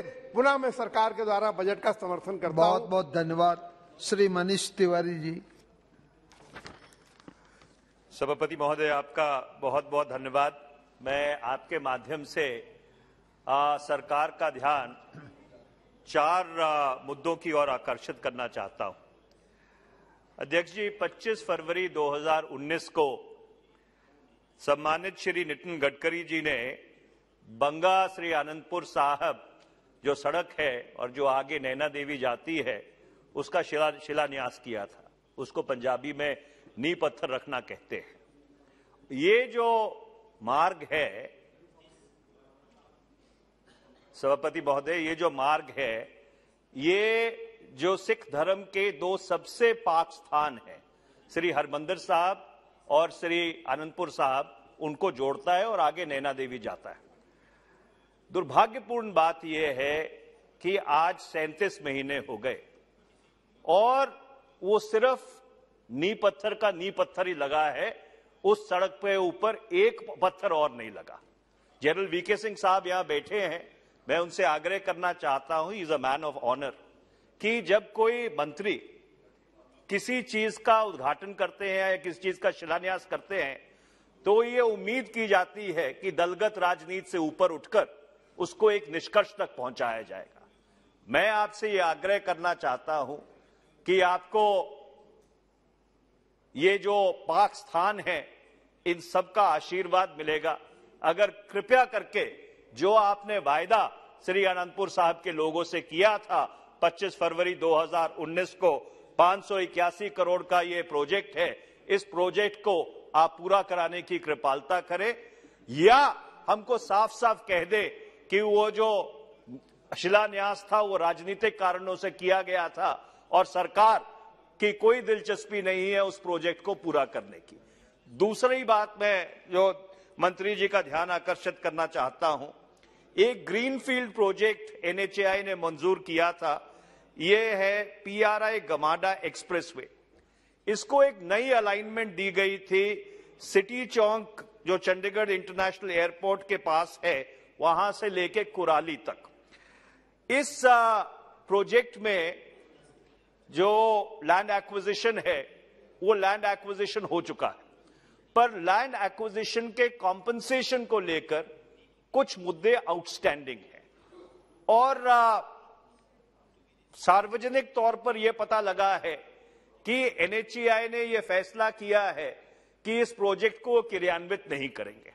मैं माननीय मंत्री जी से अनुरोध करना चाहता हूं कि एक बार एक प्रोजेक्ट की जब शुरुआत हो जाती है, लैंड एक्विजिशन हो जाती है, पार्टली जो कॉम्पनसेशन है वो भी पे आउट हो जाता है, अगर कहीं पर थोड़ा बहुत कॉम्पनसेशन को लेकर कुछ जो गांव वाले हैं वो अपनी जमीन का अधिक रेट चाहते हैं और उसका कारण भी है क्योंकि वो सारी जमीन शहर से लगती हुई जमीन है और वो जमीन बहुत महंगी हो गई है, तो इसमें थोड़ा उदारवादी रुख अपनाकर इस प्रोजेक्ट को पूरा करने में एनएचएआई को आप निर्देश देंगे कि जो काम उन्होंने शुरू किया है इस ग्रीनफील्ड अलाइनमेंट के ऊपर, इसे इस निष्कर्ष पर पहुंचाया जाए। तीसरा, मैं माननीय मंत्री जी से अनुरोध करना चाहता हूं कि मोहाली जो मेरे संसदीय क्षेत्र में पड़ता है, चंडीगढ़ और पंचकूला, इसको ट्राई सिटी कहा जाता है और इसमें क्षमता है एक बहुत बड़े इनोवेशन हब, जो 4th इंडस्ट्रियल रेवोल्यूशन है, जो चौथी औद्योगिक क्रांति है, आर्टिफिशियल इंटेलिजेंस की, एनालिटिक्स की, रोबोटिक्स की, जीनोमिक्स की, इसका एक बहुत बड़ा हब डेवलप करने की उसमें क्षमता है। पर इसके लिए एक बहुत जरूरी है कि एक एमआरटीएस बनाने की जरूरत है, एक मास रैपिड ट्रांसपोर्ट सिस्टम जो अंबाला से लेकर कुराली तक जाए और इधर मोहाली से लेके पंचकूला तक जाए और चंडीगढ़ को अपने संज्ञान में ले, एक हाइब्रिड के बस और रेल को जोड़कर ऐसा अगर MRTS mass rapid transport system बढ़ेगा तो इस इलाके की जो क्षमता है भारत की अर्थव्यवस्था में अपना योगदान डालने की, वो एक्सपोनेंशियली बढ़ेगी, कई गुना बढ़ेगी। मैंने मंत्री जी को खत लिखा था, नितिन गडकरी जी को, मैंने रेलवे मिनिस्टर को भी खत लिखा है कि इसकी एक प्री फिजिबिलिटी स्टडी कराने की जरूरत है, क्योंकि ये एक ऐसा प्रोजेक्ट है जो एक बहुत बड़ा इकोनॉमिक मल्टीप्लायर बनेगा। और ये नॉर्थ इंडिया वैसे भी कटा हुआ रहता, उत्तर भारत, उस तरफ पाकिस्तान है, ट्रेड का भी कोई ज्यादा क्षमता नहीं रहती है। तो इस चौथी औद्योगिक क्रांति को हार्वेस्ट करने के लिए ये एमआरटीएस बहुत आए दिन में अगले 20 साल के लिए बहुत बड़ा सहयोगी होगा अगर इसकी प्री फिजिबिलिटी स्टडी करा सके। मेरा आखिरी आपसे दरखास्त ये है कि हमारे यहाँ पे एक नंगल शहर है, भाखड़ा नंगल डैम जहां पे बना हुआ है, 2 डैम है, भाखड़ा डैम है और नंगल डैम है। वहां पे एक शिवालिक एवेन्यू का फ्लाईओवर बन रहा है। वो फ्लाईओवर इसलिए माननीय मंत्री जी बनाया जा रहा था क्योंकि वहां पे एक जगह है जिसे खूनी चौक कहते हैं, वहां पे बहुत अनटूवर्ड एक्सीडेंट्स होते हैं, पर वो जो फ्लाईओवर की अलाइनमेंट है वो खूनी चौक से पहले ही खत्म हो जाती है और कहीं वो इस खूनी चौक को और खूनी ना बना दे, ये मेरी आशंका है। उसके अलावा क्योंकि ये शिवालिक एवेन्यू का फ्लाईओवर कहलाया जाता है, ये शिवालिक एवेन्यू का टोटल एक्सेस बंद कर देती है और लगभग 30,000 लोगों को 3-4 किलोमीटर घूमकर एक बड़े सर्किशियस रूट से अपने घर जाना पड़ेगा। तो मेरे आपसे ये आग्रह है कि ये जो एनएचएआई का फ्लाईओवर है, इसकी अलाइनमेंट को स्टडी करवा के, हमने कई बार खत भी लिखा है कि इसको थोड़ा सा बढ़ाया जाए, जिससे ये खूनी चौक और ये जो शिवालिक एवेन्यू की समस्या है उसमें कोई एग्रेस देकर इसको हल करवाया जाए। मैं ये 4 निवेदन आपके समक्ष करना चाहता हूं। सभापति महोदय, बहुत बहुत धन्यवाद। ऑनरेबल मेंबर श्रीमती सुनीता दुग्गल जी।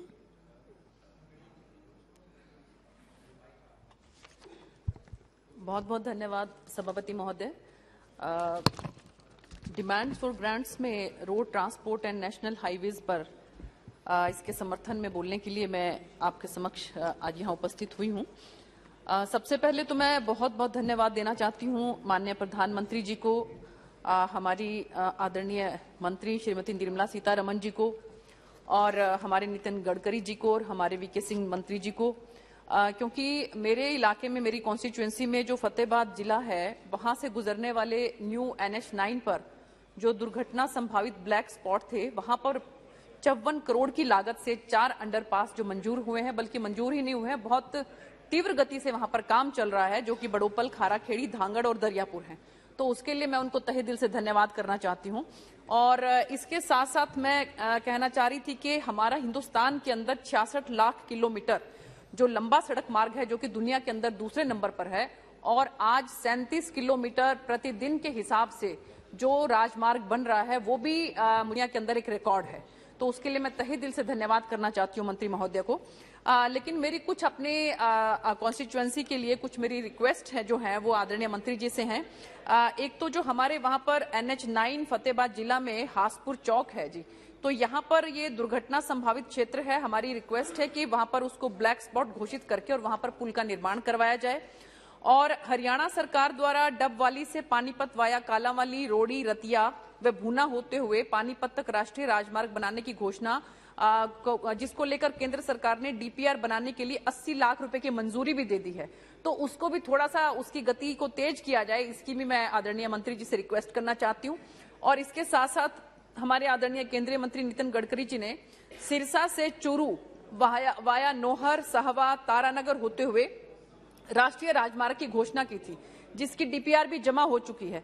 तो मेरी रिक्वेस्ट है आदरणीय मंत्री महोदय से, आपके माध्यम से, आदरणीय नितिन गडकरी जी भी आ गए हैं, बहुत बहुत आपको मंत्री जी, मुझे नहीं लगता कि पूरे सदन के अंदर कोई भी ऐसा सांसद होगा कि जिन्होंने आपकी प्रशंसा ना करी हो। तो मैं सबकी तरफ से जो है मैं सोचती हूँ कि तालियां बजाकर हमें मंत्री जी का स्वागत करना चाहिए।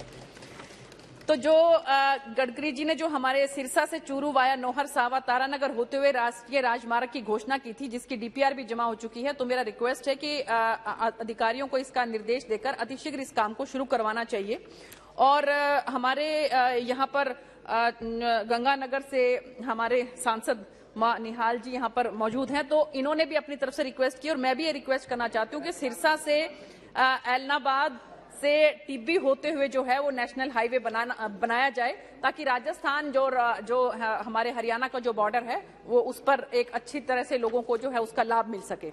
और इसके साथ साथ मैं कहना चाहती हूँ कि अभी मैं एक वीडियो देख रही थी सभापति महोदय, तो उसमें जो है हमारे पड़ोसी जो देश हैं उसके जो वजीर आजम है, तो वो जिस तरह से माननीय प्रधानमंत्री जी की नीतियों को दाद दे रहे थे और बहुत बड़ी जनसभा के अंदर सबको ये कह रहे थे कि किसी में हिम्मत नहीं है, उनकी जान निकलती है, बोलते हैं कि प्रधानमंत्री जी को कि इंडिया को कुछ कहने के लिए, और हमें वो धमकाते हैं। और देखिए, क्योंकि उन्होंने खुद इस बात को जो है, आप भी, मुझे लगता है कि सबको वो देखना चाहिए वीडियो, तो उन्होंने बिल्कुल मुक्त कंठ से माननीय प्रधानमंत्री जी की प्रशंसा करते हुए कहा है कि मैं दाद देता हूं कि हमारे जो पड़ोसी राज्य हैं, हमारा जो पड़ोसी देश है हिंदुस्तान, वहां के जो प्रधानमंत्री हैं वो अपने देश की जनता के लिए नीतियां बनाते हैं। और इस बात के लिए मुझे लगता है कि हम सबको माननीय प्रधानमंत्री जी का जो है मुक्त कंठ से उनकी प्रशंसा करनी चाहिए, क्योंकि जब से उन्होंने 2014 से जो है हमारे देश का नेतृत्व संभाला है, तो उनकी नजर जो है हम किस तरह से अपने देश को विश्व गुरु बना सकें, इसी की तरफ उनकी नजर है। और इसके सिवा उनको सुबह से लेकर रात तक और उनको कोई किसी चीज से कोई मतलब नहीं है कि हम जनता की नीतियों को कैसा ऐसा बना सके कि अंत्योदय के माध्यम से कि एक अंतिम छोर पर बैठे हुए इंसान को भी जो है वो उसको हमारी सरकार की जितनी भी योजनाएं हैं उनका लाभ मिल सके। तो मैं कहना चाहूंगी माननीय सभापति महोदय, क्योंकि मेरी जो रिक्वेस्ट थी, और एक ये जो NH1 है, ग्रैंड ट्रंक रोड जिसको बोलते थे, उस पे माननीय मंत्री जी मैं कहना चाहूंगी कि वो जितना तीव्र गति से उसका काम हम करें ना, क्योंकि पिछले मेरे ख्याल से चंडीगढ़ से जो है वो दिल्ली के लिए पिछले कम से कम भी 12-15 सालों से उसका काम चल रहा है और अभी तक जो खत्म होने में नहीं आ रहा है। तो मेरी आपसे रिक्वेस्ट है कि उसको जितना तीव्र गति से आप करवाएंगे तो सुप्रीम कोर्ट में जी कोई बात नहीं मंत्री जी, आप जिस तरह से हर जगह पे अपना पक्ष रखते हैं, तो मुझे लगता है कि सुप्रीम कोर्ट भी कन्विंस हो जाएगी इस बात को लेकर, क्योंकि हमें अपने देश को जो है वो विश्व गुरु की तरफ लेकर जाना है। तो माननीय प्रधानमंत्री जी के लिए मैं 2 शब्द कहना चाहती हूँ कि उन्होंने जिस तरह से उनकी कोशिश है कि जो है वो आगे ही आगे बढ़ते जाओ और अपने देश को जो हम कैसे विश्व गुरु बना सकें, तो बशीर बद्र जो है उनके 2 शब्द हैं कि जिस दिन से चला हूं मेरी मंजिल पे नजर है, जिस दिन से चला हूं मेरी मंजिल पे नजर है, इन आंखों ने कभी मील का पत्थर नहीं देखा। बहुत बहुत धन्यवाद सभापति महोदय। Thank you. Honourable member Shri Srinivas Patil ji. आदरणीय सभापति महोदय, मुझे मौका देने के लिए मैं आपका आभारी हूं। जैसे ही गडकरी साहब सभागृह में आए तो मुझे पुरानी यादें आ रही है। You are a lucky member. मैं बिकॉज नागपुर में NIT में चेयरमैन था, अब तब गडकरी साहब महाराष्ट्र में PW सार्वजनिक बांधकाम के मंत्री थे। तो सीमेंट रोड बनाने का जो काम था वो हम दोनों ने मिलकर अच्छा किया 1996 में, और तब से ये भारत के प्रधानमंत्री बनकर पूरा भारत का सीमेंट का जो रास्ते बनाएंगे, ऐसी मेरी उम्मीद थी। और अभी मैं तीसरी बार इस सभागृह में खासदार बन के आया हूं। तो मेरे क्षेत्र में कल रात को ही मैं एक गांव से दूसरे गांव लोणन से आदर की जगह आ रहा था, और जाते जाते इतना मुझे अच्छा लगा, जो विनती हमने की थी वो गडकरी साहब आके उन्होंने उधर के जो इंजीनियर साहब थे उनको सूचना ही दी थी। 80 किलोमीटर का वेग रहता है, मैंने ट्राई करके देखा 100 जाता है या ना जाता था। जैसे वो गांव में गया, लोगों ने तालियां बजाकर मेरा स्वागत किया और मुझे धन्यवाद दिया। अच्छे काम करने वाले लोगों के लिए अच्छा कहना सभागृह में भी अच्छा है, इसीलिए मैं उनका अभिनंदन करता हूं। मेरे क्षेत्र में पाटन तहसील में कोयना नगर की तरफ एक केरा नदी है, वो नदी पे पुल बनवाकर कुछ काम गए 3-4 सालों से हो नहीं रहा। वाइडनिंग का काम कर रहे हैं, लेकिन आधा वाइडन हुआ है, आधा नहीं हुआ है। इसीलिए मैंने उनको विनती की है कि जल्दी से वो काम करें। NH 166 बीजापुर से गुहागर तक एक रास्ता जाता है, उसको कृष्णानदेवक कराड़ में एक पुल बन रहा है, 2-3 साल हुए। थोड़ा गति से अगर काम करेंगे तो अच्छा रहेगा, ऐसा मुझे लगता है। अगर ये टोल नाके जो होते हैं, इसके लिए मैं गडकरी साहब को और जो कोई अधिकारी उनको विनती करूंगा कि एक त्रिज्या होती है 20 किलोमीटर की, और उस 20 किलोमीटर जितने काश्तकार हैं, व्यापारी हैं, उनको आने जाने के लिए कोई परमिट या पास दिया जाता है। लेकिन ऐसा होता है कई लोगों को मिल रहा है, कई लोगों को मिल नहीं रहा है। तो कोई एक ऐसी धारणा हो, कोई एक यंत्रणा ऐसी हो कि अगर वो अपना आधार कार्ड देंगे, गांव का नाम भी उस पर रहेगा, और उनको अगर ऐसे मासिक पास कम दाम में मिलेंगे तो जाने आने की सुविधा उनकी हो जाएगी। नेशनल रोड के बनाने का ऊंचाई बढ़ रही है, और इसीलिए ऊंचाई बढ़ने से वजह काश्तकारों के खेत नीचे है, और जो पानी पहले गटर में जाता था वो पानी नहीं जा रहा। इसीलिए काश्तकारों को अपना फसल लेने के लिए भी बहुत तकलीफ हो रही है। तो उन लोगों ने वो पानी ओढ़े में जाए, नाले में जाए, नाले से नदी में जाए, इसकी अगर वो कुछ जानकारी लेंगे तो अच्छा रहेगा। मेरे ही एक गांव में 2 टनल बन रहे हैं, लेकिन आगे उसका नाम है वेड़े। गांव इधर पूर्व की तरफ है और पश्चिम की तरफ है। वो वेड़े में अगर बड़ा पुल बन जाएगा तो आजकल जो एक्सीडेंट हर 2-3 दिन में एक एक्सीडेंट होता है वो बच जाएगा। पारगा होकर के गांव है, वहां भी ये काम करना पड़ेगा। राष्ट्रीय मार्ग पर बिजली के खंभे लगाए हैं, मैं कई दिनों से देख रहा हूं, खंभे बने हैं, दिए लगाए हैं, लेकिन दिए जलते नहीं। तो हर जगह जिधर जिधर दिए लगाए हैं तो क्यों लगाए और क्यों नहीं जलते, इसका अगर कुछ अभी ये एग्जामिनेशन हो जाएगा और दिए रात को लगेंगे तो अच्छा रहेगा। और एक बात है, दाहिने भी शहर है, बाएं भी शहर है, अगर बड़ी लाइट जिसको हम बड़ा हाई मास्क लगाते हैं, मैंने बेलगांव रोड पे देखा है हाई मास्क लगाया है, और जैसे मुड़ना है उसके भी सिग्नल दिखा है। तो इसीलिए जो हाईवे पे आता है, जो हाईवे से अपने देहात में जाता है, उधर तकलीफ नहीं होती, और वहां शौचालय की व्यवस्था भी हो गई है। महिलाओं की अलग है, पुरुषों की अलग है। तो जितने भी अगर महाराष्ट्र में बन रहे हैं, अगर ये व्यवस्था हो जाएगी तो बहुत ही अच्छा होगा। ये सबलेटिंग के मामला एक मेरे मित्र ने उठाया, बड़ी कंपनियां हैं, उनको करोड़ों रुपए के टेंडर वो लेते हैं, लेकिन 2 किलोमीटर 3 किलोमीटर 5 किलोमीटर ठेके वो देते हैं, और इसीलिए वो भी कमाते हैं, बड़े लोग भी कमाते हैं। इसलिए 100 रुपए का अगर कॉन्ट्रैक्ट है तो जगह पे 60 रुपए के शुद्ध माल नहीं पड़ता, इसलिए इनकी क्वालिटी खराब होती है। तो इसीलिए बड़े लोगों को बोलना चाहिए कि आप सबलेट मत करो, आपके इंजीनियर बढ़ाओ, दूसरे कहीं से लाओ और काम करो। मुझे जो आपने ये संधि दी, इसलिए मैं आपका बड़ा आभारी हूँ। खेड़ शाहपुर आने वाली ये जो टोल नाके हैं, उस पर जल्दी से अगर कुछ यंत्रणा बिठाकर उसकी सुविधा बनाएंगे तो मैं आपका आभारी रहूंगा। पोलादपुर और सुरूर ये एक मार्ग जो है, बंबई गोवा और पुणे बेंगलोर को जोड़ने वाला एक रास्ता है, उसका दर्जा बढ़ाया गया है, लेकिन अभी उसमें काम होना चाहिए। महाबलेश्वर और पासगढ़ी ये दोनों भी शहर उस पे हैं, अगर वो काम हो जाएगा तो जल्दी से लोगों को सुविधा होगी। मैं फॉरेस्ट का भी अपने आए, उधर का भी मैं आप बताएंगे, उन लोगों को मिलूंगा और कर दूंगा। आपने मुझे मैं इसका आभारी हूँ, और आप कर्तव्य दक्ष मंत्री होने की वजह से और मेरे पुराने सहकारी होने से मैं आपको शुभ कामनाएं देते हुए मेरी ये भाषण समाप्त करता हूँ। धन्यवाद। जय Hind.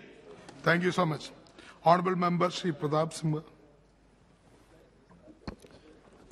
Thank you, Chairman Sir, for allowing me to speak on a very important subject. Demand for grants under the control of Ministry of Road Transport and Highways for the year 2022 and 23.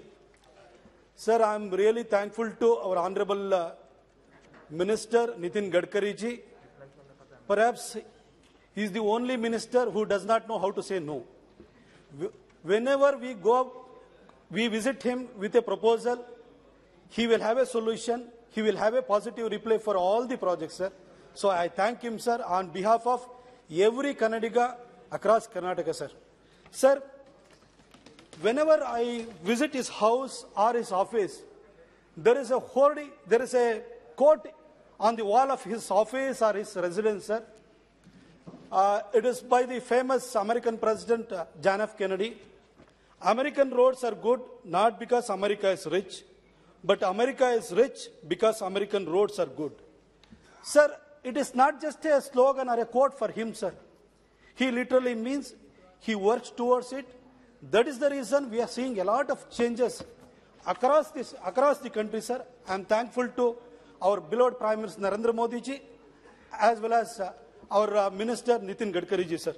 Sir, I would like to thank him once again for doubling the total length of national highway in Karnataka in 7 years, sir. Sir, earlier the total length of national highway in Karnataka was 7,652 kilometers, out of which NHAI is having 3,513 kilometers.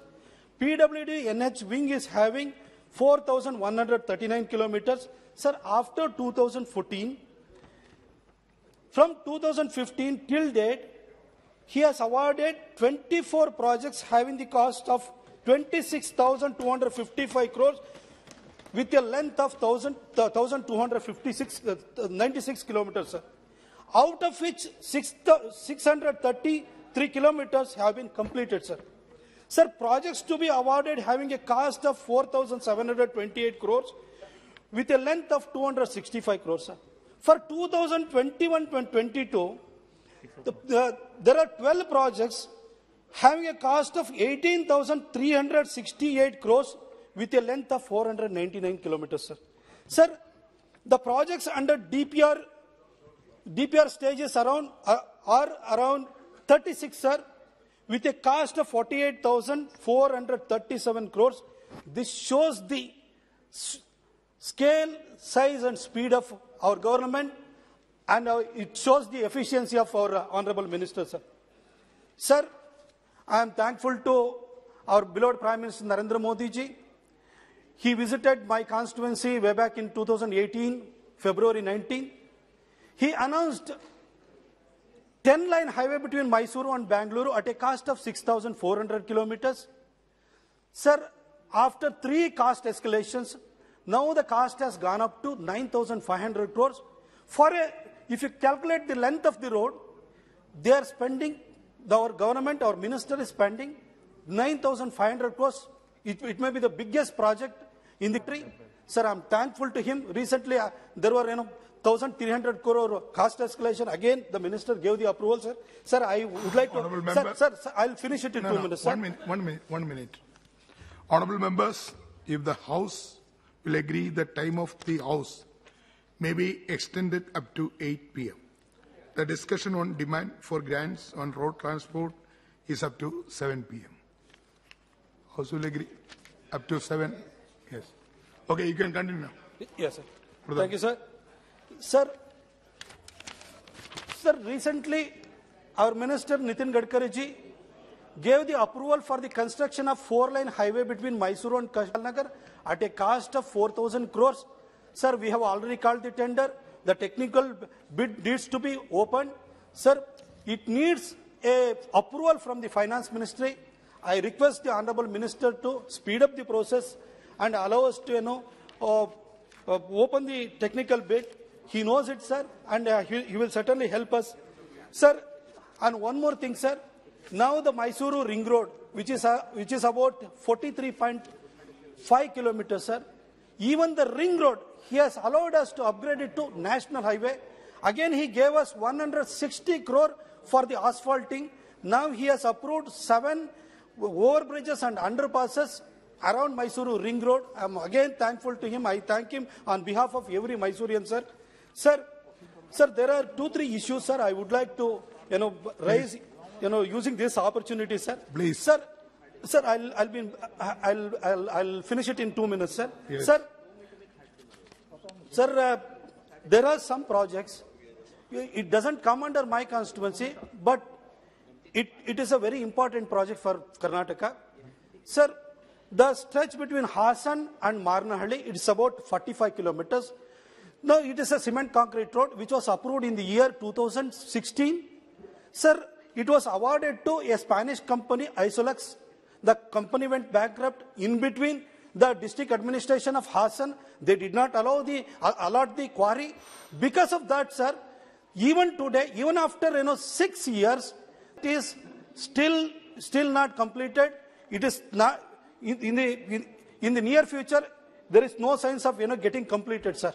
So that the minister should personally look into that matter, sir. Here the member projects, R.K. Pandeji is here. He knows it, sir. Okay, sir. Sir, another thing, sir. 212 highway, sir, it goes to Kerala, sir, from Mysuru. 212 highway, it goes to Kozhikode. Sir, it was completed in 2017, sir. Sir, but it was constructed under PWD National Highway Wing, sir. Now it is under, the NHA has already taken over the control, but the cost escalation is around 200 crores, sir. It is not yet cleared, sir. We have not paid the compensation, sir. That needs to be addressed, sir. Yes, sir, I'll finish it, sir. Yes. Sir, one more important issue, sir. One more important issue, sir. Sir, under PWD NH Wing, the government of India allocated 4,277 crore for the year 2021 and 22, sir. Sir, out of which only 2,400 crore, 2,041 crore have been utilized, sir. Sir, who should be held responsible for this, sir? Sir, the RO of Karnataka and the ADG who looks after the projects in Transport Goan, they should be held responsible for this, sir. Sir, I wanted to bring it to the notice of our minister because he is kind enough to allot so much of money for Karnataka, but because of the lethargic attitude of the officials, it is not yet utilized, sir. Sir, one final issue, sir. Sir, there are 3 types of media.